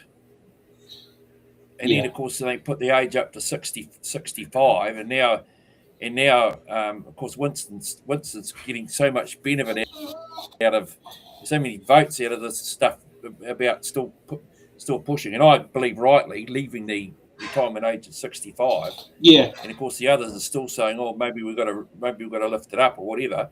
But at the end of the day, we would have been better off if done what Australia did, and they made sure that even if they didn't agree on most things, that what do you call it? Super was kept. They couldn't, one party couldn't come in and change it. It was a binding thing that they put in. And did you know? You probably know this, but did you know that the actual worker doesn't put any contribution into it? Yes, I did know that, but I do know the average Joe Blog would probably not know that in Australia. No, it's fully employer contributed. But also at the same time, I think it's also not subjected to employer superannuation contribution tax as well. Oh, I don't know. Yeah. Yeah, no, that's something else that's in there, is it's not subjected to that, which is something that is in New Zealand, is that all KiwiSaver contributions are subjected to employer superannuation contribution tax. Oh, okay. I didn't realise that. Yeah. Yeah, no, it is, and it's based on what your normal tax rate is anyway. So it's not like, so if your normal tax bracket is like 7.5%, you pay 17.5% on the employer contribution, and that's that's also for pension schemes. Now, I mean, you probably known from BP, you'll know what the managers' pensions options that were on the table. They were also they were subjected to that same tax, because I know that Hayden, my manager at Levin, had that with his, because he was in that really weird conundrum because of the super scheme that he got from BP. He couldn't be in KiwiSaver concurrently. He could only have his contributions going to one place or the other. Yeah. He couldn't have it. Yep. Yeah, that was something that he couldn't. And the super scheme that BP offered their managers was way more generous than what KiwiSaver would offer. Not now. So that's Definitely not now, probably because they've been, you know how they were always employed by BP Oil, and we were employed by Coro Trading. Yeah. Right. Well, they're all employed by Coro Trading now. Oh God. And their redundancy package is not as good. And of course, their salaries haven't kept up. I mean, the salaries of BP managers is just absolutely absolute nonsense, and that is why they have got so many fucking idiot managers. But anyway, because they attracted, because they lose like good managers like Renee Huia. She was one of Wellington's best managers, and she was headhunted out of Michael Hill. And then they lost her to Ray White Real Estate, and now her and her husband, who were like husband and wife managers, are now in real estate, and absolutely loving it. And if you're an upper hunt, you want a house to be sold, you want Renee Huia to be your agent. Well, there you go. Yeah. So, but yeah, she's ex-BP, but before that was Michael Hill. And there are some things she says about Michael Hill that showed that, the model that Michael Hill Jeweller operated for their staff was actually a really good employment model. Yeah, no, I remember when Michael Hill died and she spoke like really highly of him. Yeah. Now we've got, who do we have after? We've got Duncan Webb. Let's see what Duncan Webb's got to say. And that will be the last one for the night for Duncan. Chair, it is an extraordinary day that we have when a corporate lobbyist is more transparent than the Prime Minister of New Zealand. And it is of real concern that the best answer that the Prime Minister of New Zealand can give about what's going on in his own office is, "I have no recollection," which is what we have heard from him. Transparency is one of the pillars upon which our democracy is built. And the idea that we have lobby groups, major corporates and their government relations arms coming to Parliament, and there's nothing wrong with that, that's part of our democratic process, but that they hand a document to the Prime Minister's office and it's disappeared. This isn't Hogwarts. Things don't disappear. We want to know where that document is now. And if it has been shredded, say so and tell us why. But at the moment, all we've got is, "I have no recollection."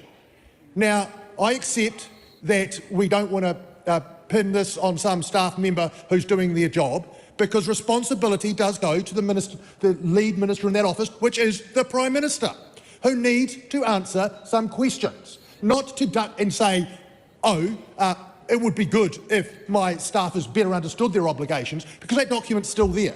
We need to know what exactly happened. There will be an Outlook calendar with a meeting date in it. We want to know that meeting date. If this government was upfront about this, that would be all out in the open right now. But this is not a government that's upfront, it's the opposite. And this isn't the first time there's been a mysterious document that's cropped up and ended up as government policy.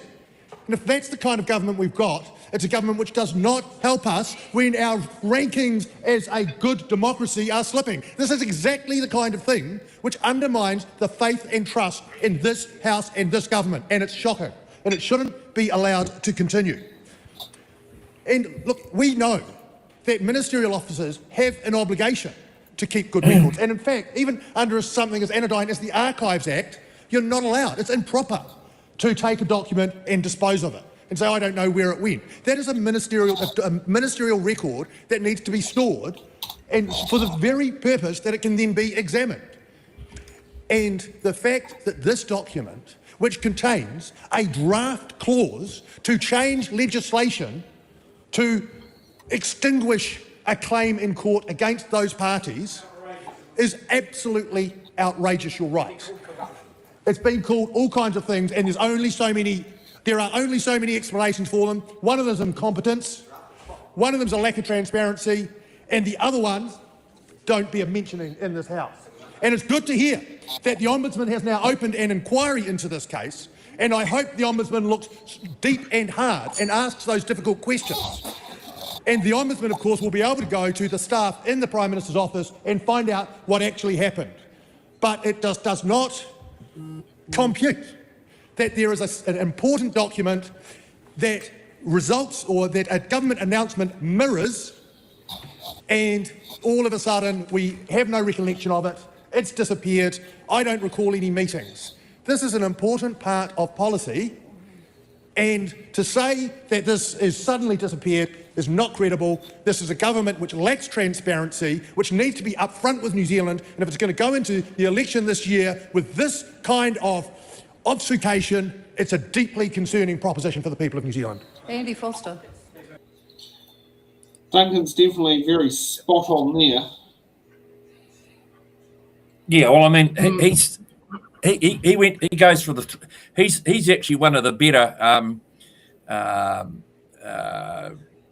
ones in the Labor Party that just goes for the jugular quite often, eh? And yeah, I like listening to him because he doesn't mess about. He makes his points well, and if they start giving biff back, he quite enjoys having a good verbal biffo. And he's very he's dead right. This stinks to high heavens, and so they need the ombudsman. We hope that the ombudsman actually does the deep dive and looks at it properly and comes back with what he's found, and that what he comes back with is clear. I mean, for some people, whatever he comes back with it won't be good enough because they'll say, "Oh, he could have done more." But at the end of the day, we've got to put their trust in that role. They'll come back with if they find something there, that they'll come back with the honest answer. So I mean, I would say the Prime Minister's feeling very, very, very, very nervous right now. Yeah, rightfully should be. Yep. Yeah, rightfully should be. Yeah. Can Go ahead. I add one more thing?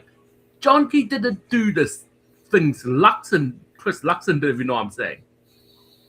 But the thing is like how was that? It's just like what Chris Luxon is doing is just like anything to do with the environment. It impacts a lot of people, if you know what I'm saying. Yeah. Yeah. Okay, let's move on to move-on orders from Goldie, and we'll see what he says on why move-on orders are good. The ayes are 67, the noes are 55. The question is agreed. I call on Government Order of the Day number 2. Summary Offences, Move-on Orders, Amendment Bill, first reading. Honourable Paul Goldsmith.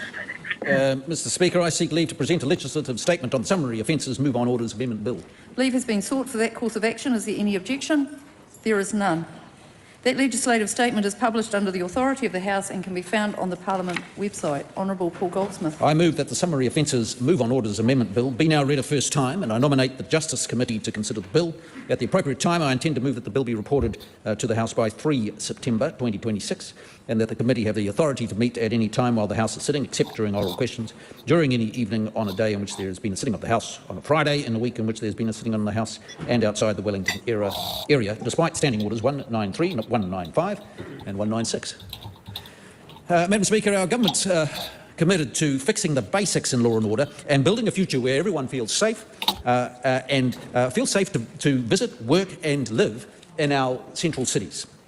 Our streets and our town centres have enjoyed unprecedented levels of disruption in recent years. Many people no longer want to be there. Businesses, residents and visitors are paying the price. You'd be hard-pressed to find anybody who lives, works or visits our city centres who hasn't witnessed disorderly behaviour. And that's why so many people in the central city businesses support move-on orders as an option for police. Many are trying to just make a living. They have to face disruptive people camped outside their store day in and day out. We currently have many tools for those to help those who are in need, including access to one of the most generous welfare systems in the world. Among this, well, it is, Madam Speaker, and under this government alone, we've also funded 300 additional housing first homes targeted on rough sleepers. We've released private market homes to enable immediate placements. We've provided $10 million in additional funding for proven frontline services. We've expanded outreach and wraparound support in major urban centres. We've deployed an MSD tactical team to directly engage and house rough sleepers. All of those things we've done, but we've got many tools available to help those fellow New Zealanders who are genuinely in need. But what we don't have is many tools to deal with disorderly behaviour in our town squares. And it means that many disruptive, distressing and potentially harmful acts can occur before police officers have any means of intervention. This legislation changed that. And it's often said, oh, well, what about your empathy for those who are in genuine need? And I just say this, my empathy lies particularly with those New Zealanders who have put their lives savings into a small business, who get up every day to do their business, to provide for their family and for their community and for their customers, and that they find a number of people lined out outside their businesses abusing those who come and go and making it difficult for them to succeed and to live and to provide for their families. That's where my empathy lies, Madam Speaker. What we do. So there's much said about this legislation. Let me set the record straight. The government has no policy to criminalise homelessness. What we do have is a policy to give the police the power to issue move-on orders to people displaying disorderly behaviour in public places. And only people who refuse to follow those orders will face prosecution. The bill amends the Summary Offences Act to create a power for police to issue move-on orders to manage low-level disorderly behaviour taking place in public places and to prevent escalation. It enables frontline officers... Excuse me, we're not going to have people shouting at each other across the House. Honourable Paul Goldsmith. It enables them to issue move-on orders for a range of behaviours, including being disorderly, intimidating, threatening or disruptive, obstructing entry to a trade or business, breaching the peace, begging, rough sleeping or activities that indicate an intent to inhabit a public place. Importantly, move-on orders apply to a behaviour that's below the criminal threshold or to low-level criminal behaviour that relates to public disorder. Move-on orders provide an immediate and effective tools for police to de-escalate situations and to disrupt concerning behaviour as it's happening. The bill provides that move-on orders can be issued to people aged 14 years or older, people engaging in the stated behaviours which will be required to leave the area and not return for up to 24 hours. People that receive a move-on order will be required to move a reasonable distance away from the area as specified by the constable. And naturally, every situation will be different. Some people may require support services, some may not. Police have the expertise to determine what support is required, if any. But they do this every day. People are also free to use public spaces in a range of ways, and I recognise the need for some activities to be exempt from this. The bill specifies that move-on orders do not apply to people who are lawfully protesting or conducting charitable or not-for-profit fundraising. Mr Speaker, New Zealand is a fair-minded people, and our culture is one that seeks to help those who are in need. But that does not mean that we should accept that our city centres, our town squares, particularly our showcase tourist spots, become places of intimidation and dysfunction. Since day one, we've worked tirelessly to restore real consequences for crime and to place victims back at the heart of the justice system. And just briefly, I'll just remind you, we've reformed the sentencing regime so that those who cause most harm are given stronger consequences. We've given the police effective tools to deal with gangs.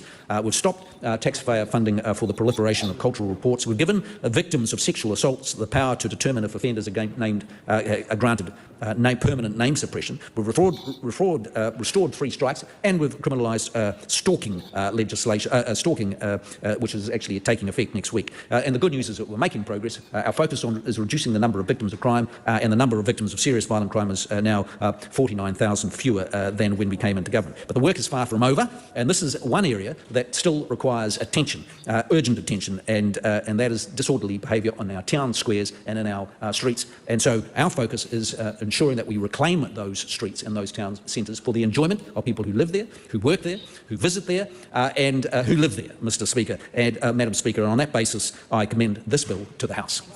Madam Speaker. The question is that the motion be agreed to. Can I add something to what Paul Goldsmith is saying?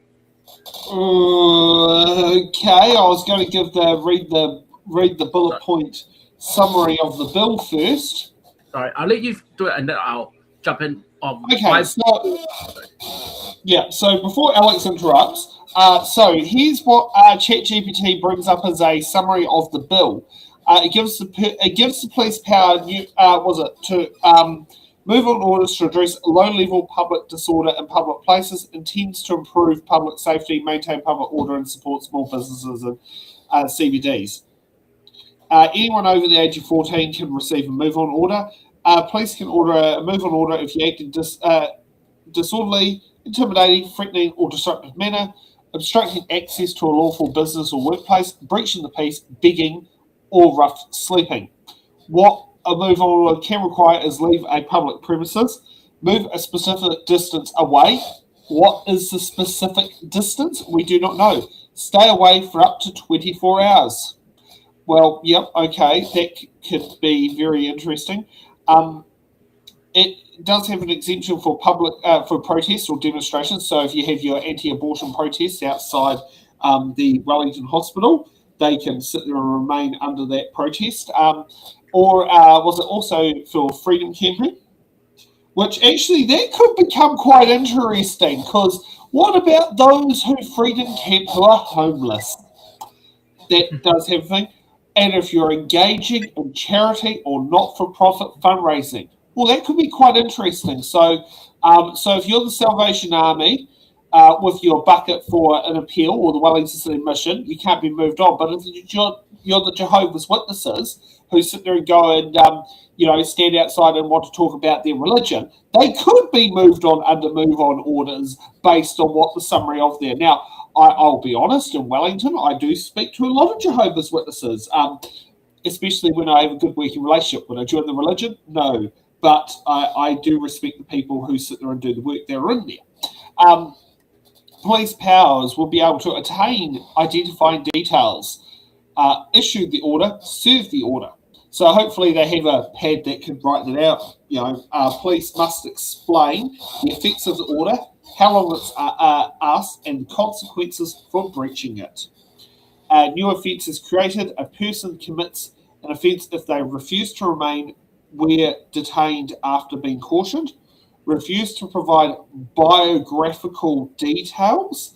Now, that could be a good question. Are we going to suddenly have the police out on the street fingerprinting people? That is a concern.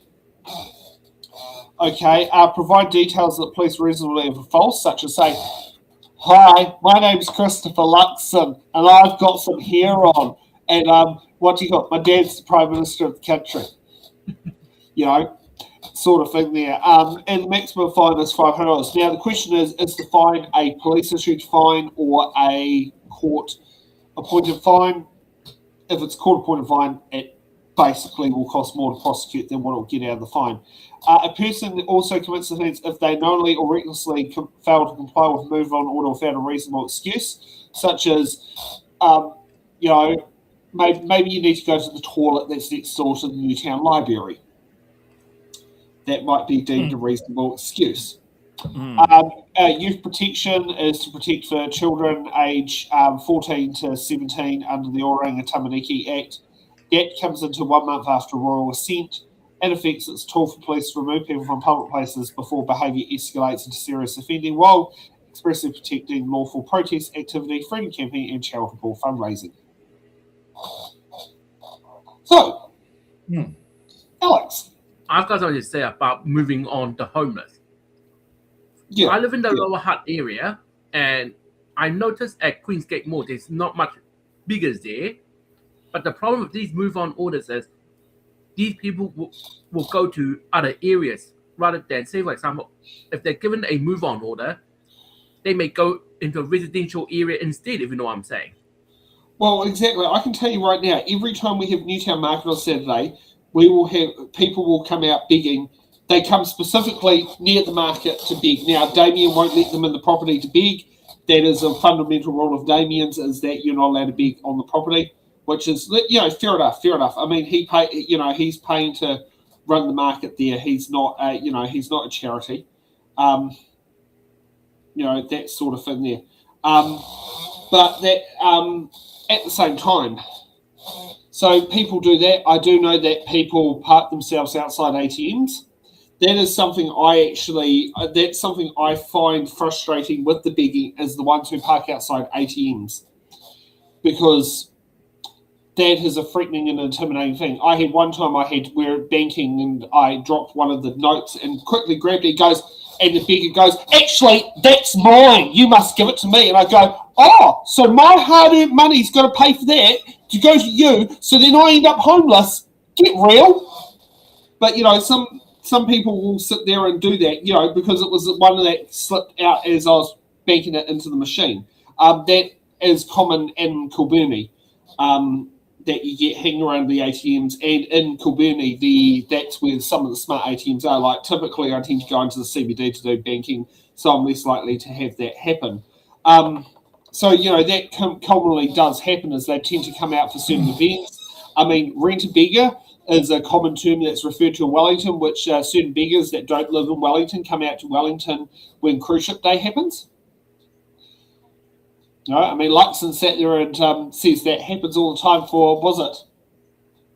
What was it, Mary, and what was the name of the guy that can't vote, that we got to sit down there and take a look into? Chip and Mary? I don't know. No, I don't know. But you know who Luxon sat there and mentioned as, do we want these sorts of people on there for begging? That was something I remember Luxon say when he was first talking about move on orders. I think generally, to be honest, move on orders are a bad idea because we are not solving the root issue, if you know what I'm saying. It's just repurposing the issue into other areas, into residential, if you know what I'm saying. Yeah, exactly. They're going to suddenly sit down there and, beg at the Waikato shops outside Fresh Choice. Actually, does that happen? Because, I mean, you live in that neck of the woods. I don't. Yep. Okay. So that's already happening.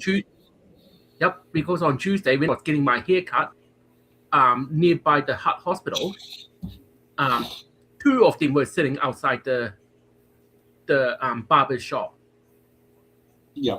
And then I asked one of them what happened. And then he told me, oh, the cops gave me a move on order. I mean, what? Well, the move on order hasn't even been passed into law yet.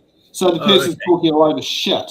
Unless the cops sat there and is deliberately misrepresenting. But I doubt that a cop's going to sit there and do that at this particular point in time. Yeah. New Zealand cops aren't that stupid and aren't that ignorant. Yeah. So one of the issue is, I don't think the move on orders should even become an issue, if you know what I'm saying, or let alone just let those people what they want to be, if you know what I'm saying. Yeah, and so many of them are probably housed, but it's just what they do. Did you have that as a problem when at BP in Wanganui, where people would just basically hang around outside the BP begging?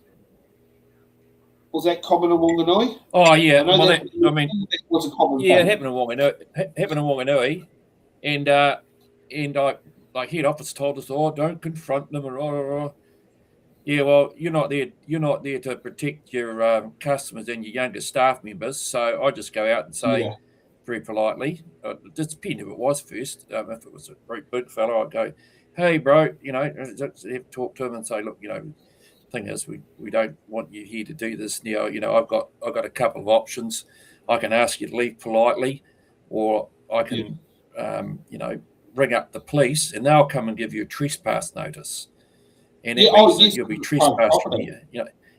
And so that's what I do.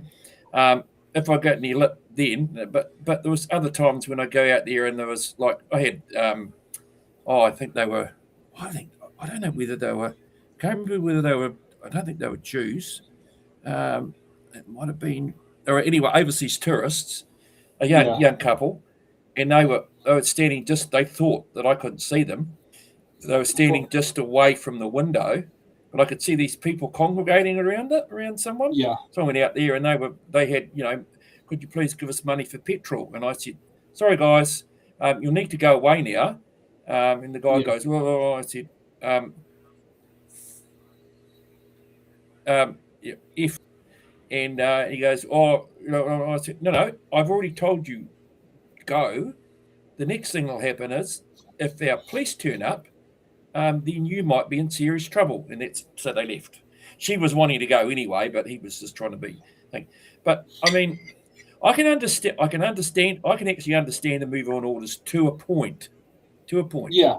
What they don't need, though, I don't believe that they need all this stuff. I believe that they're coming, what Goldsmith was saying about this, blah, blah, blah, and people outside. The begging side of it can be very, very easily dealt with by the retailer getting the police there, and the police can actually tell them to move on now. Yeah, right. Yeah. They don't have to have a stops front. That that usually that is technically obstructing the doorway is technically private property. Plus, also under health and safety, you cannot actually obstruct a fire exit. Yeah. So I mean, the police can deal. Yeah, the police can deal with it now. I believe what it is. It's to. I think we could be honest about it and say, look, what they're trying to do is deal with the rough sleepers, right? The ones who are sleeping outside the place, and sleeping bags and getting up and then being a pain in the rear end. Yeah. At the end of the day, getting them moved on and maybe locking them up in the prison, in the cells for the night, or fining them, they're not going to pay the fine. No, exactly. That aspect of it is not going to work. The fine part. That's not going to work. Putting them in a police cell for the night, we're just going to go back to the same place. Yeah, what exactly, we actually need to do is one thing as a society we've got to realise. Firstly, we're always going to have people that it doesn't matter what happens are going to do what they want to do, and there are some people there who want to be out there. Now, a lot of them have got mental health issues, right? But they're going to be there. We're not going to be able to. You're not going to be able to house everyone because there are people who don't want to be in a house. But I think the other thing is, as a society, we are not spending the money. As a country, we're not spending the money on proper state care. We're not looking at building like some of them overseas, especially I think it's in some parts of Canada and that they're actually building a whole lot of tiny homes, right?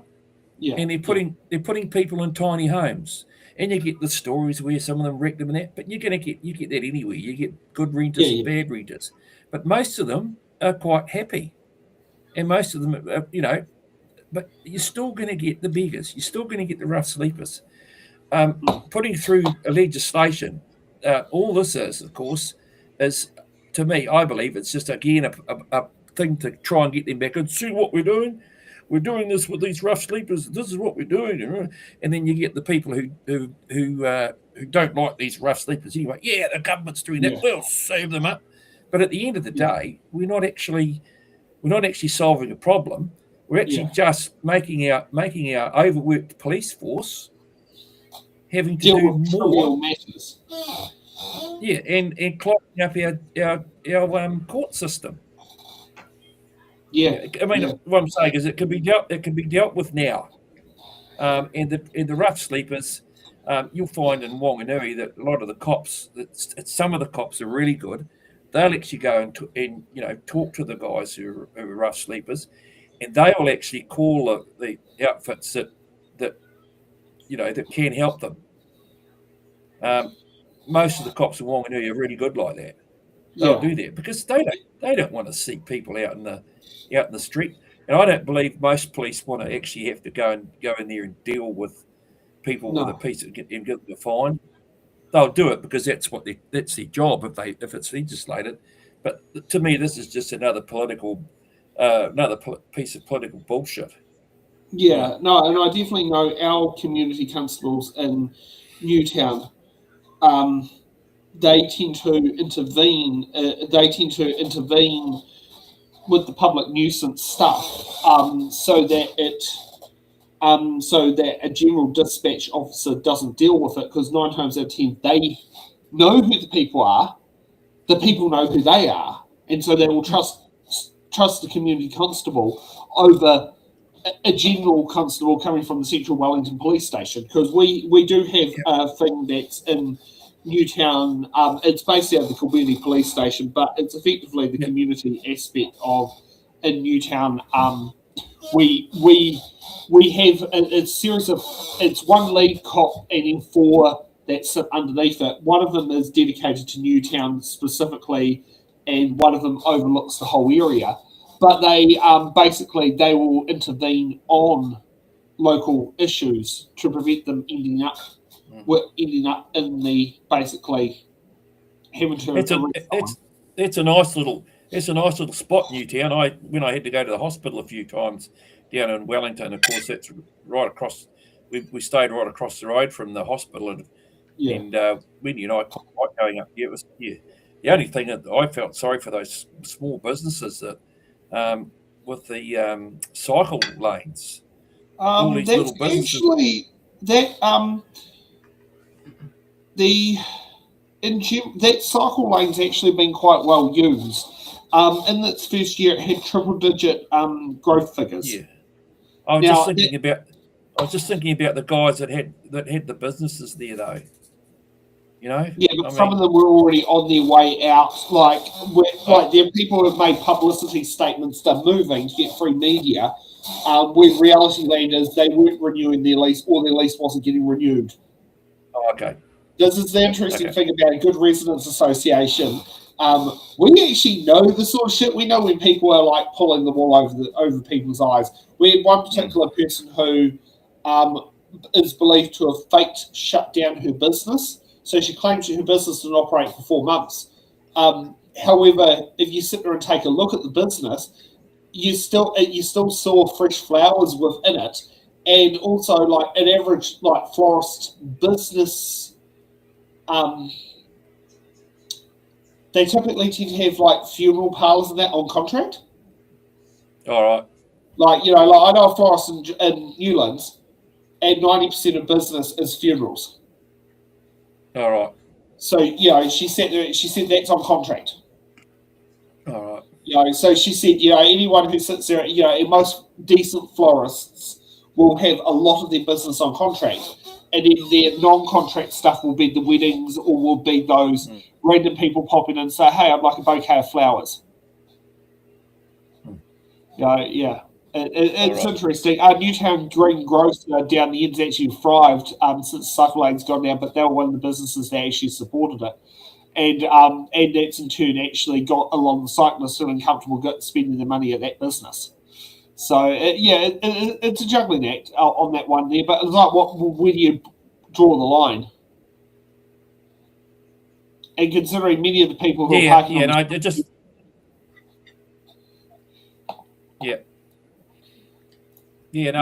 just wondered, because it looked to me like it had affected those businesses, but hey.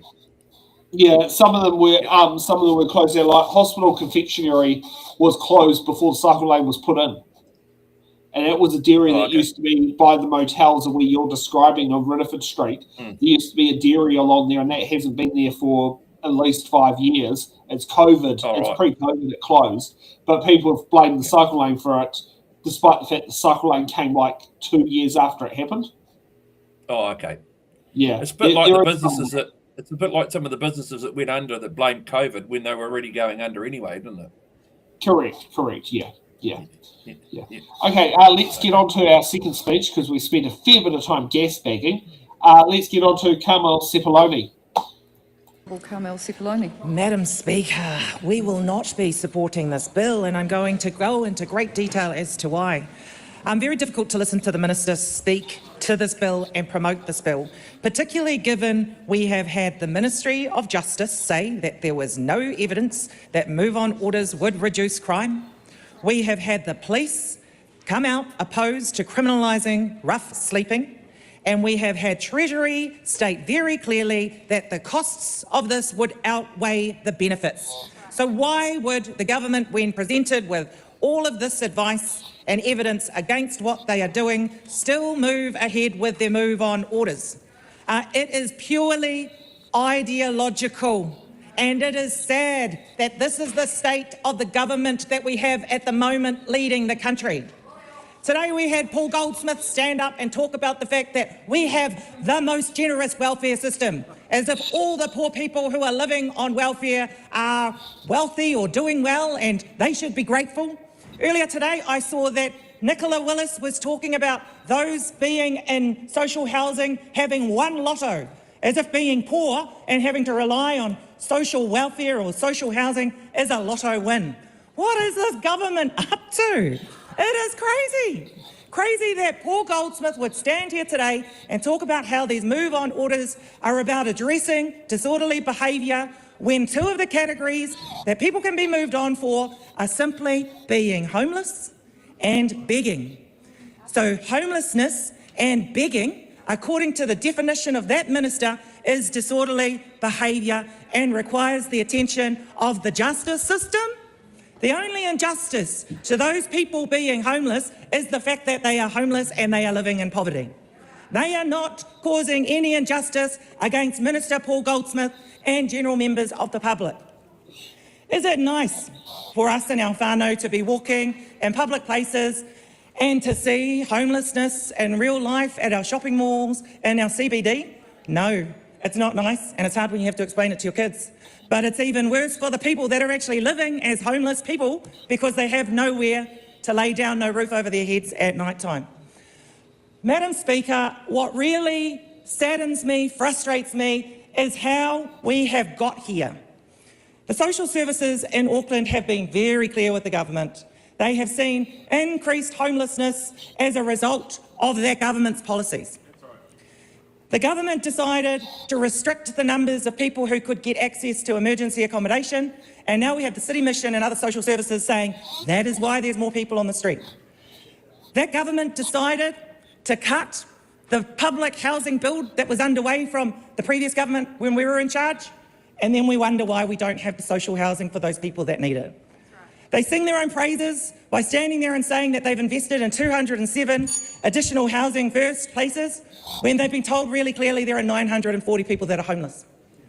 And then what do? When their policies fail New Zealanders for housing, they go and they criminalise those that are homeless.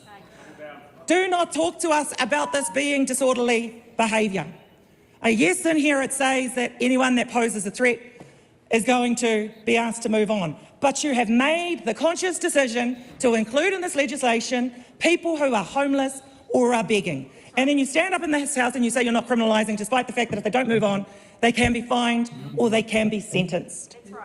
Please don't try and tell us on this side of the House that we are wrong. We know exactly what we're reading. It is wrong. The government is wrong to do it, and we will not be supporting this bill. Timothy Paul.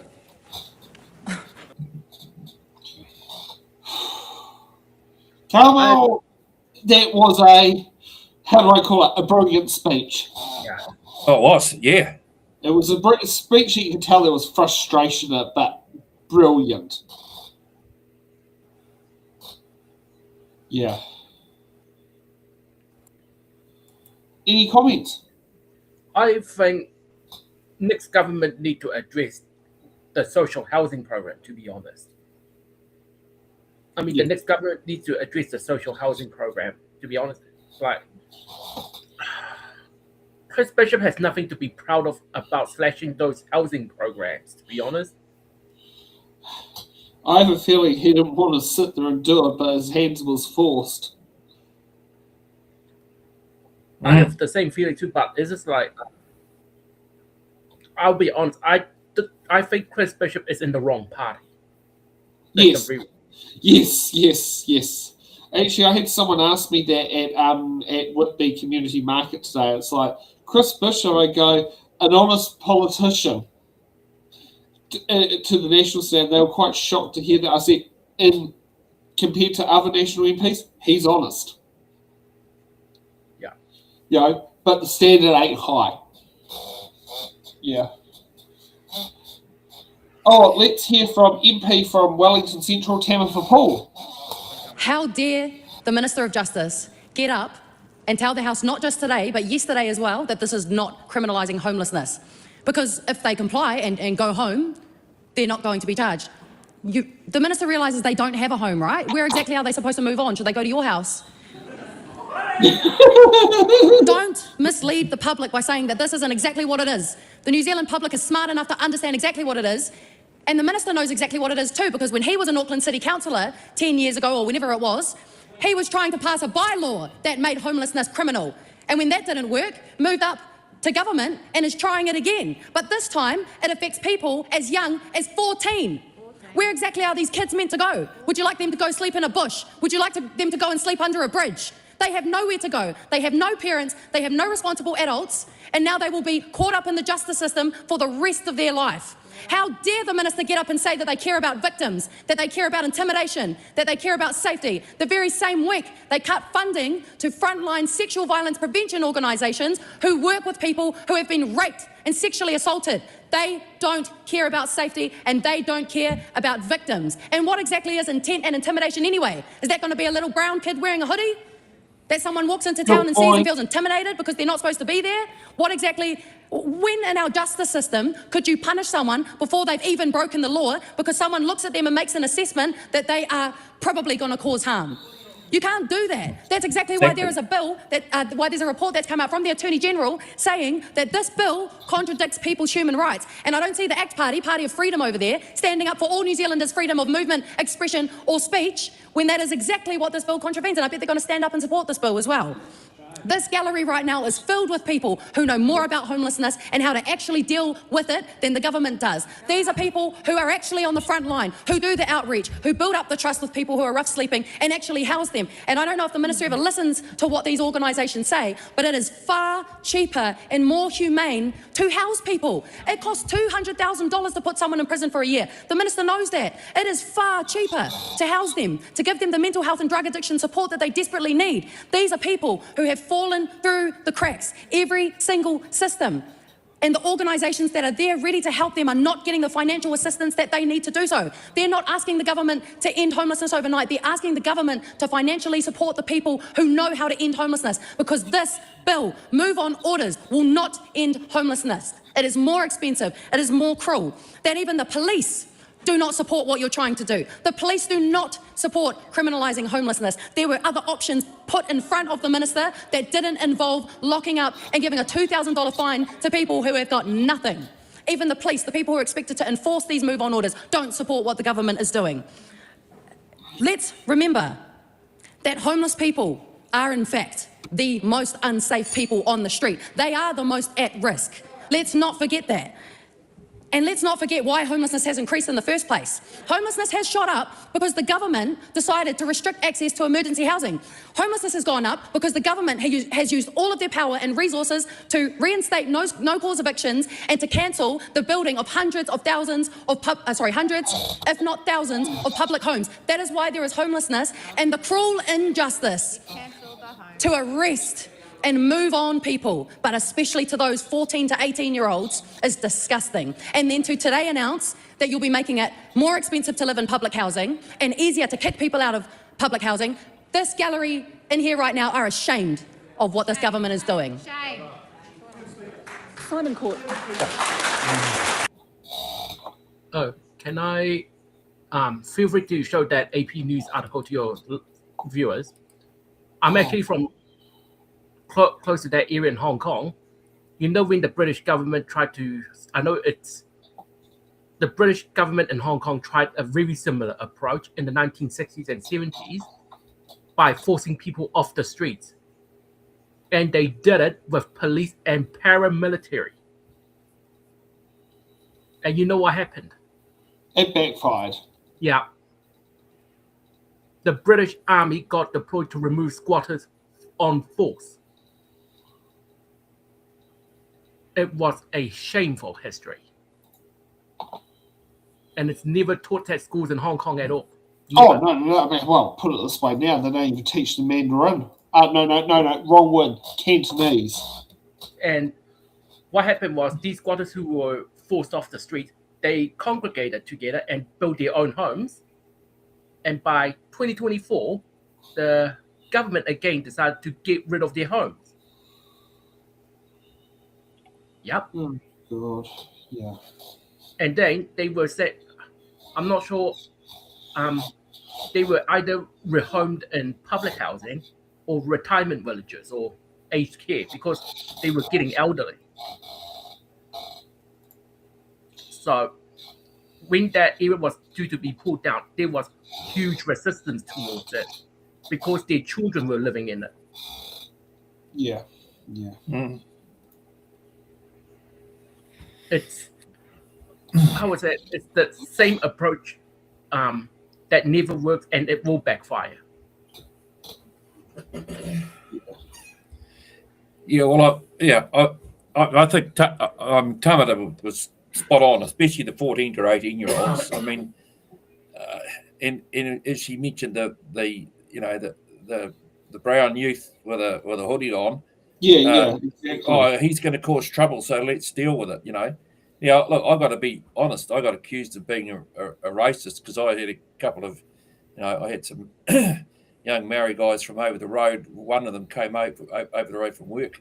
One of them came over and hassled a young Pākehā teenage girl in the vehicle when her father was in the shop. Yeah. And then these boys who were with them, with that lot, and he also hassled a young Pākehā worker that was out getting a gas bottle out, and so these boys, there was two boys came over afterwards who were with this fella, and I thought they were going to do the same thing, so I just told them, no, you can't come in. Cut long story short, once I'd spoken to the parents who came in and saw me, I explained, no, it was nothing to do with that, and I explained the whole thing, and that was fine.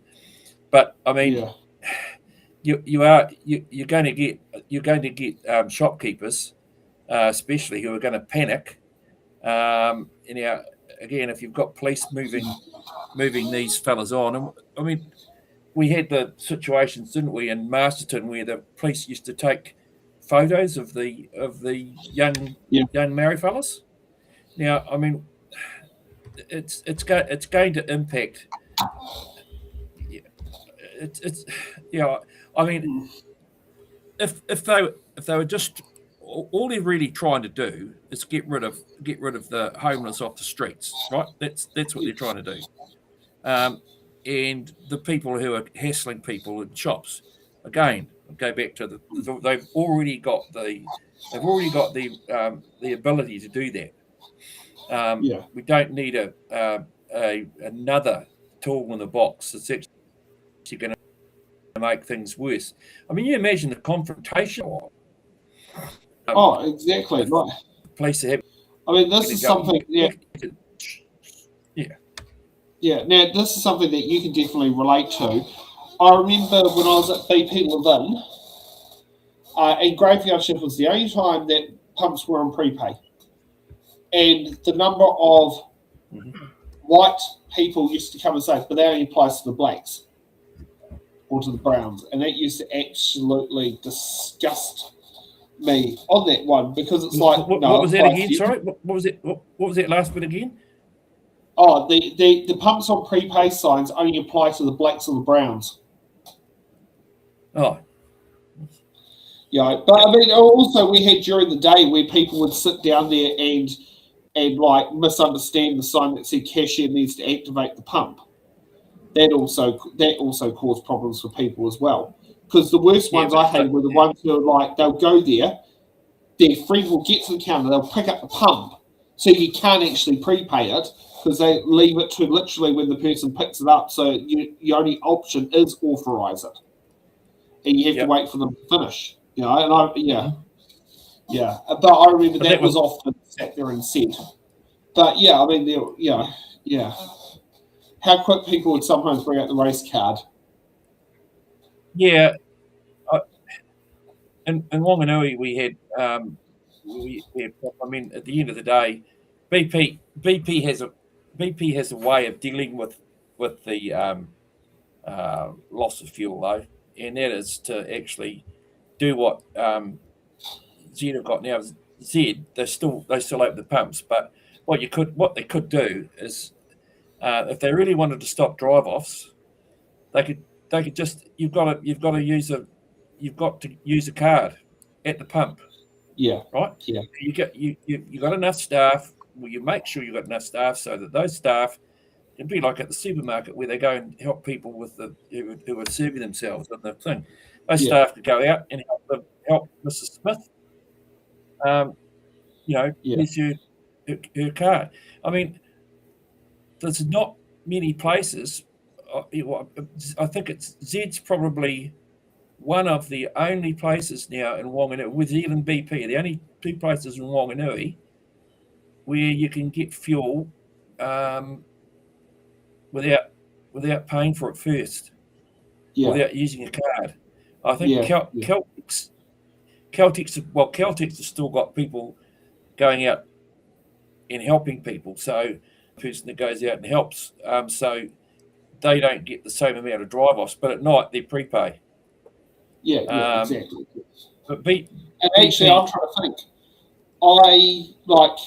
I don't know when I've last bought petrol at a manned petrol station. Actually, no, I do. It was when I was in Whakatane for It's in the Ballot. That was the last time I actually bought petrol at a manned petrol station.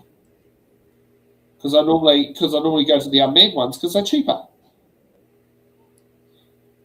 Yeah, I've got I've found, and I don't know whether you've noticed it, but I found that I use 95 in mine.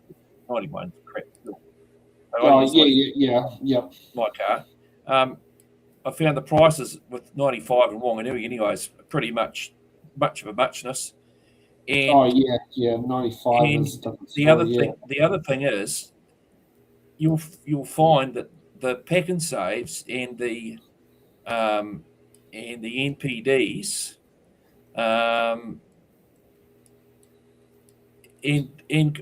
pack and saves and NPDs especially, you can drive from Wanganui to Wellington and back on a tank of pack and save or NPDs 95.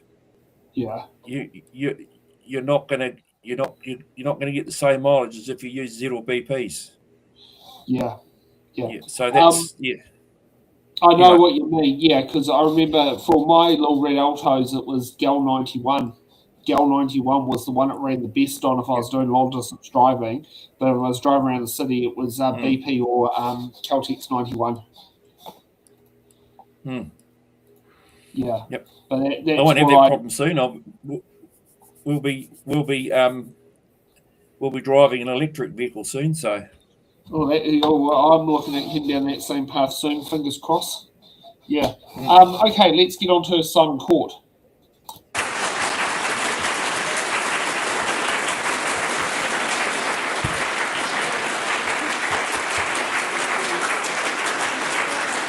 Madam Speaker.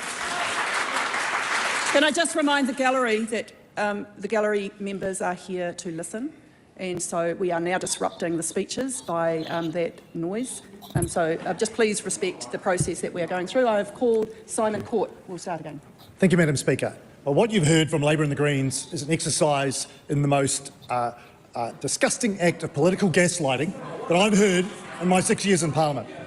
This bill is intended to ensure that police are adequately equipped to address public disorder, increase the public's sense of safety, Tamitha Paul, and support urban centres and economies.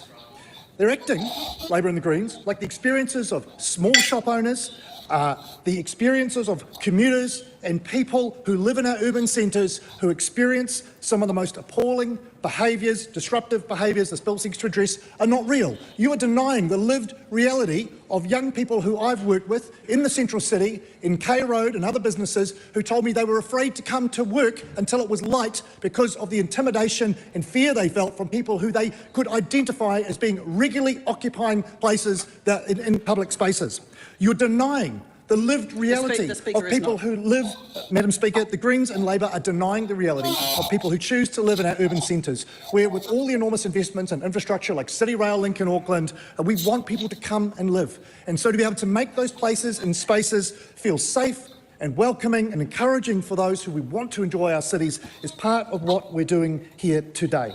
It is, and look, let's recognise that many of the people who are on our streets and who are regulars on our streets can be housed, but sometimes with great difficulty because of their incredibly complex needs. And we should never ever resile from that.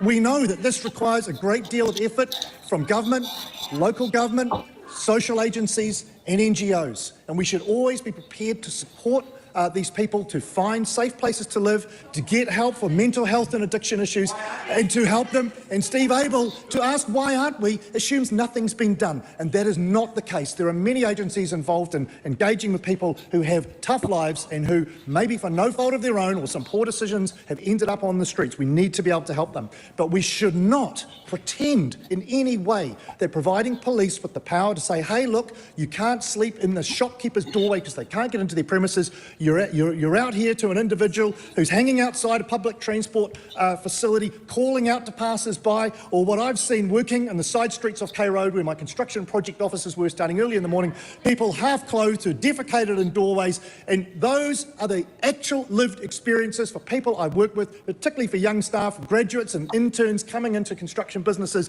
and it puts them off. It doesn't just put them off, it makes them doubt whether government, councils, police actually care about their safety. And I can tell all of those people in the gallery here tonight and who might be watching or listening at home that governments and councils and police do care, but they do need these additional powers in order to be able to move these people on, direct them to get help, and not to tolerate the kind of behaviours that these people are showing. Now, ACT also recognises that there are issues that the Attorney-General has raised about the Bill of Rights. And that is why it is important that this bill is referred to Select Committee, to the Justice Committee, where the Justice Committee has a great deal of experience in exploring these Bill of Rights issues and resolving them. I look forward to this bill going to Justice Committee and for that committee to report back to the House on how to resolve some of these critical issues, particularly when it comes to freedom of speech and association. They are important ACT values and they're important to this coalition government. With that, Madam Speaker, I commend this bill to the House.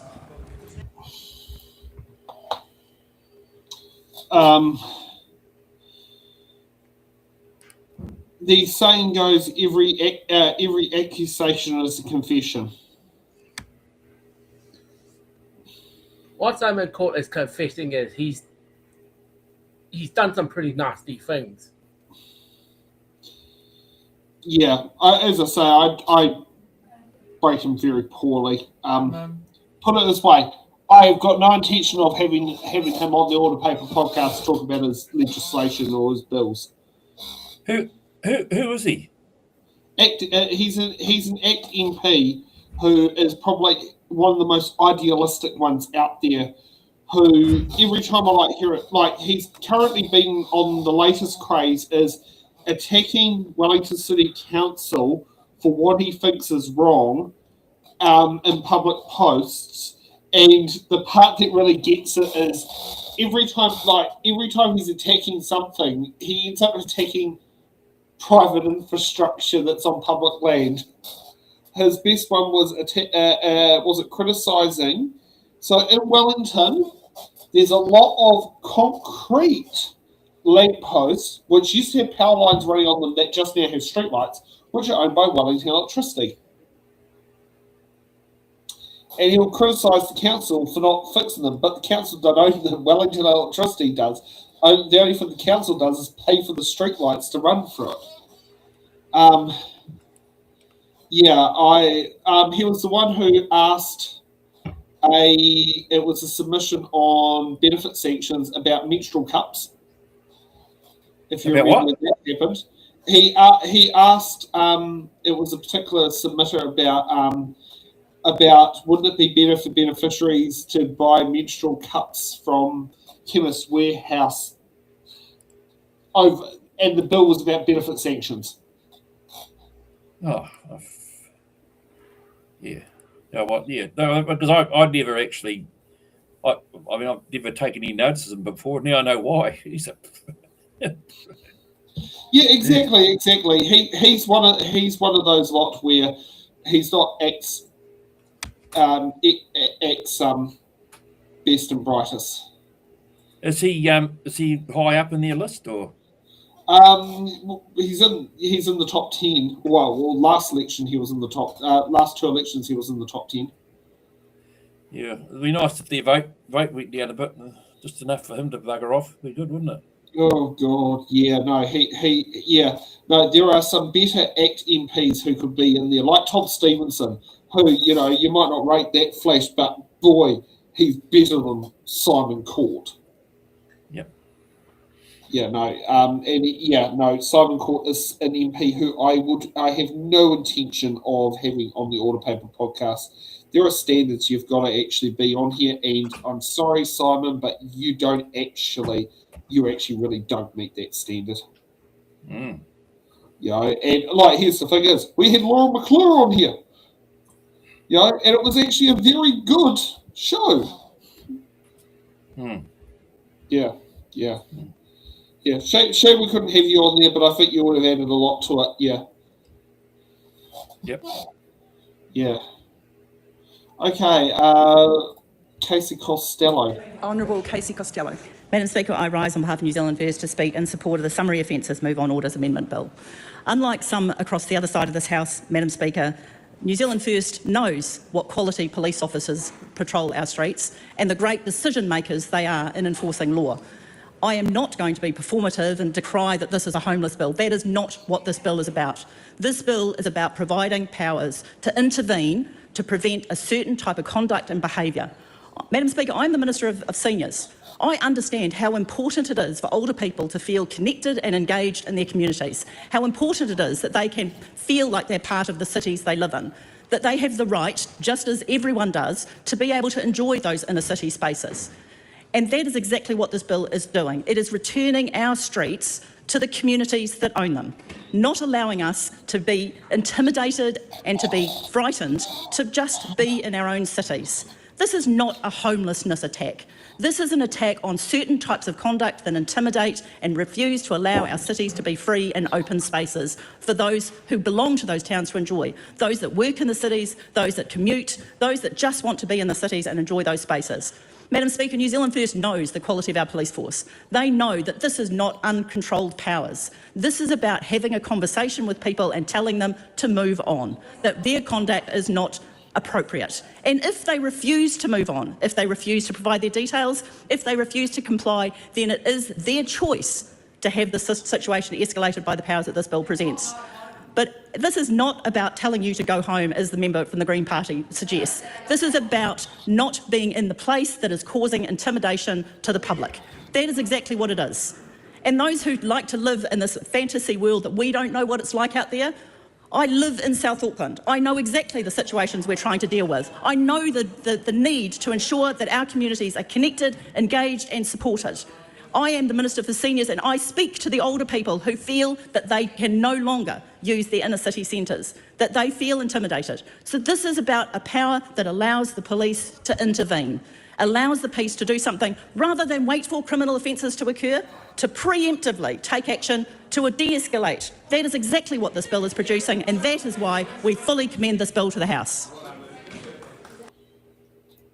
The one thing I do like about Casey Costello is she does bring up things from her policing career. She uses life experiences with her speeches. She doesn't, put it this way, I've got more genuine support out of Casey Costello's speech than Simon Court's one, because Casey Costello's speech feels like it's grounded in a bit more reality. Might not agree exactly what the word she's saying, but it makes a bit more sense why she's saying it. Yep. Yeah, but she still missed the point of it, and she jolly well knows that the police have actually got the ability to do what they're doing, what they're talking about now. Yeah. If you're a cop and you see a group of youths gathering, and you have the suspicion that there's going to be you can go and deal with it now. Yeah. You don't. Yeah, You exactly. need move-on orders and a ticket book to. I mean, this. I don't. I mean, really, what the thinking? I wonder how many cops will end up actually issuing tickets associated with move-on orders. I have a feeling. Yeah. I have a feeling if discretion is in there, it's not going to happen. It's some of the new recruits. The new recruits. Some of the new recruits who because I mean, working in the survey, you'd see the difference between the new recruits in like 2 years later, they've calmed down. But yeah, I mean, my wife got pulled over by one. As soon as I mentioned to some of the other cops and gave them the description, he won't last, and he didn't. He pulled her over, and so she pulled up. He said, "Why did it take you so long to pull up?" She said, "Well, I didn't know why you." He said, "If I signal to pull you over, then you have to pull over." She said, "What did you pull me over for?" He said, "I don't have to tell you why." Excuse me. Yes, you do. You can't just pull people over. Yeah. And in the end, he just gave a lecture about we have to pull over.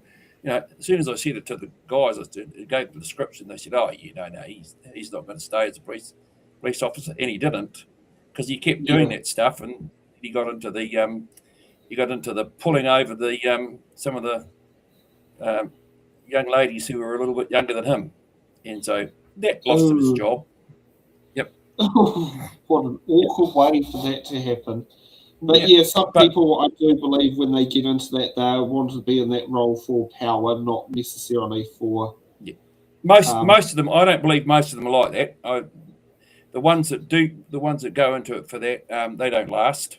Yeah, but that's correct. There are the odd one who's like that, and they'll enjoy doing that.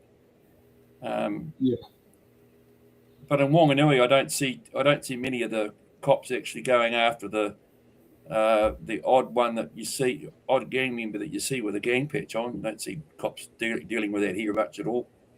No, I think the gang patch one is an absolute fizzer.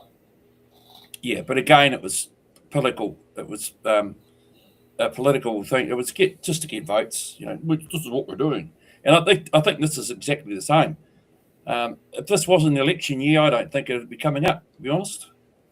Oh, okay. Yeah, that's just my view. Yeah. Okay. Let's get on to Orini Kaipra. I call Orini Kaipra.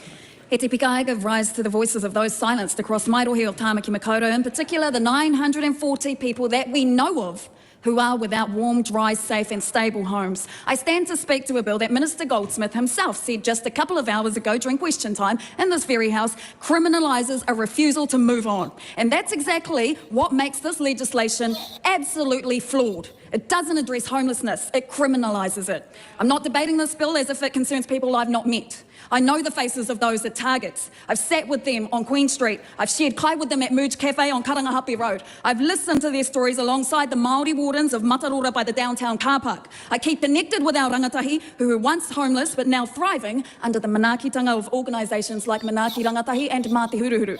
I know these people because they are my electorate, my community, my whānau. And the truth is this, Madam Speaker, most of the people sleeping rough in Tāmaki Makaurau are Māori. They are Māori. This bill is mean-spirited. It's short-sighted. It treats homeless as a matter of compliance rather than a matter of survival. It assumes that if you threaten people with $2,000 fines and arrest, they'll simply disappear. But people don't disappear because Parliament tells them to. They move because they have somewhere safe to go. And right now, too many of our people do not. The cost of living is pushing more whānau into crisis, Madam Speaker. Rents are rising, food prices are crazy, power bills are rising, and everything is rising except for incomes. When people can't afford to live, they lose their homes. When they lose their homes, they end up on the street. or they end up in overcrowding situations, which impacts a lot of Pasifika and Māori families right across this motu. That is the reality. And when this government cuts emergency housing funding, it doesn't reduce homelessness, it reduces support. It reduces safety that it craves so much. It reduces the chance for people to get back on their feet. But homelessness is not only about the absence of housing, Madam Speaker, it's also about the absence of investment needed to turn houses into homes. It's about the lack of wraparound support, mental health care, addiction services, and culturally grounded pathways that restore stability and dignity. Homelessness is complex, and it requires more than a roof. We also cannot fix what we cannot measure. Aotearoa still doesn't have accurate, comprehensive data on homelessness. We don't know the true scale of this crisis. We rely on partial counts and overstretched frontline providers. How can we legislate effectively when we don't even know how many people really are affected?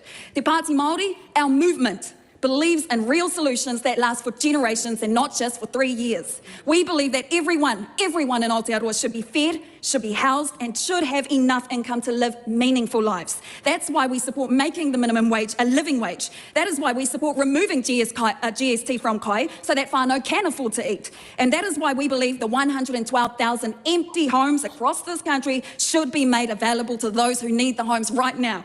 We will never end homelessness, Madam Speaker, or even poverty by punishing people. Our movement is about being hard on healing rather than hard on crime.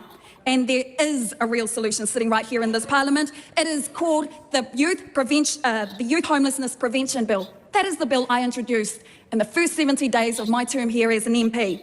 A bill that this government has ignored. A bill that focuses on early intervention, on enacting the duty to assist across all agencies, and on coordinated support that puts our people first.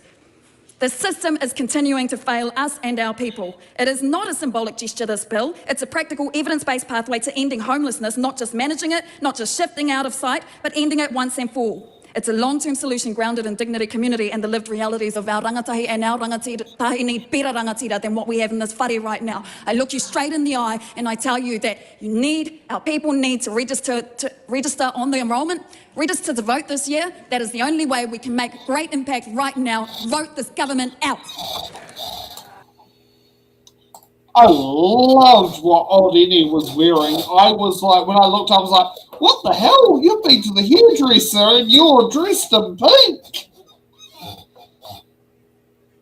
Yeah. Yeah, she's one that really impresses me. Yeah. Did you realise it was her koru that just passed away? No. Yeah. She just made a post the other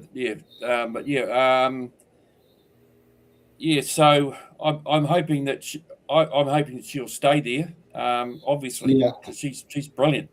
And what she said was spot on. Yeah, no, she's been a brilliant investment in Parliament. Yeah. Okay, it's time for us to call it quits. We're 10 minutes into overtime into a marathon show that we haven't completed the jobs. If you are in Wellington or would like to help support those affected by the Wellington floods, feel free to head to Whakamāru Wellington City Missions website to put in a donation. The Conservation Amendment Bill submissions closed Thursday, 2nd of July. The Serious Fraud Office Amendment Bill closes on Monday, the 8th of June. The Corrections Management of Prisoners Property Amendment Bill closes on Wednesday, 10th of June. The Residential Tenancy Registration of Boarding Houses Amendment Bill closes on the 11th of June. The Ngāta o Te Iwi o Whanganui Claim Settlement Bill closes on Thursday, the 11th of June. The Drug Overdose Assistance Protection Legislation Bill closes on the 16th of June. The Financial Markets International Money Transfer Amendment Bill closes on Thursday, the 18th of June. The Overseas Adoption Legislation Bill closes on the 23rd of June. The Local Government Ports Accountability Amendment Bill closes on Thursday, the 2nd of July. The Public Finance Prohibition of Funding of Gangs Bill closes on Thursday, the 2nd of July. And the legislation definition of a woman and man amendment bill closes on the 2nd of July. And the Summary Offence Move On Orders Bill closes on the 2nd of July. definition of a woman and a man. I mean, they just the right. You know, the biggest sad thing about that is the right wing are actually dividing the left on this issue. Yep. Yep, they are. Because some of my older cohorts on the left are actually agreeing with Winston on this. And I know where they're coming from to a degree, but you know, look, just suck it up. And if that's the only thing that you're worried about, then okay, agree to differ and move on with the rest of the left. Yeah. No? Yep. Yeah. Anyway. Yep. Okay. Oh, we will see you guys back back at 8 o'clock next Sunday for more from the Order Panel podcast, and we can catch up with more of what's happened in there. Parliament's on recess for a couple of weeks, and then it's off to scrutiny week. So, be a bit more time we can do some decent planning in advance. So 8 o'clock next Sunday. Yep, next Sunday. Yes, if you want to join us again. Yeah, that'd be good. 8 o'clock sounds better. Okay, sweet. Oh, we'll flick up the closing I won't have credits. to rush around the lawn so quickly. You can do mine as well. Yeah, right. All right. Thank you for watching the Order Paper, your express ticket to the New Zealand House of Representatives. Every episode, we unravel the complex world of legislation, debate, and democracy. From bills to select committees, we've got it all covered. From our team of political commentators who will dissect and explain what's happened so you can remain up to date on what's happened in the Aotearoa, New Zealand Parliament. To support our channel, you can become a Patreon member at patreon.com.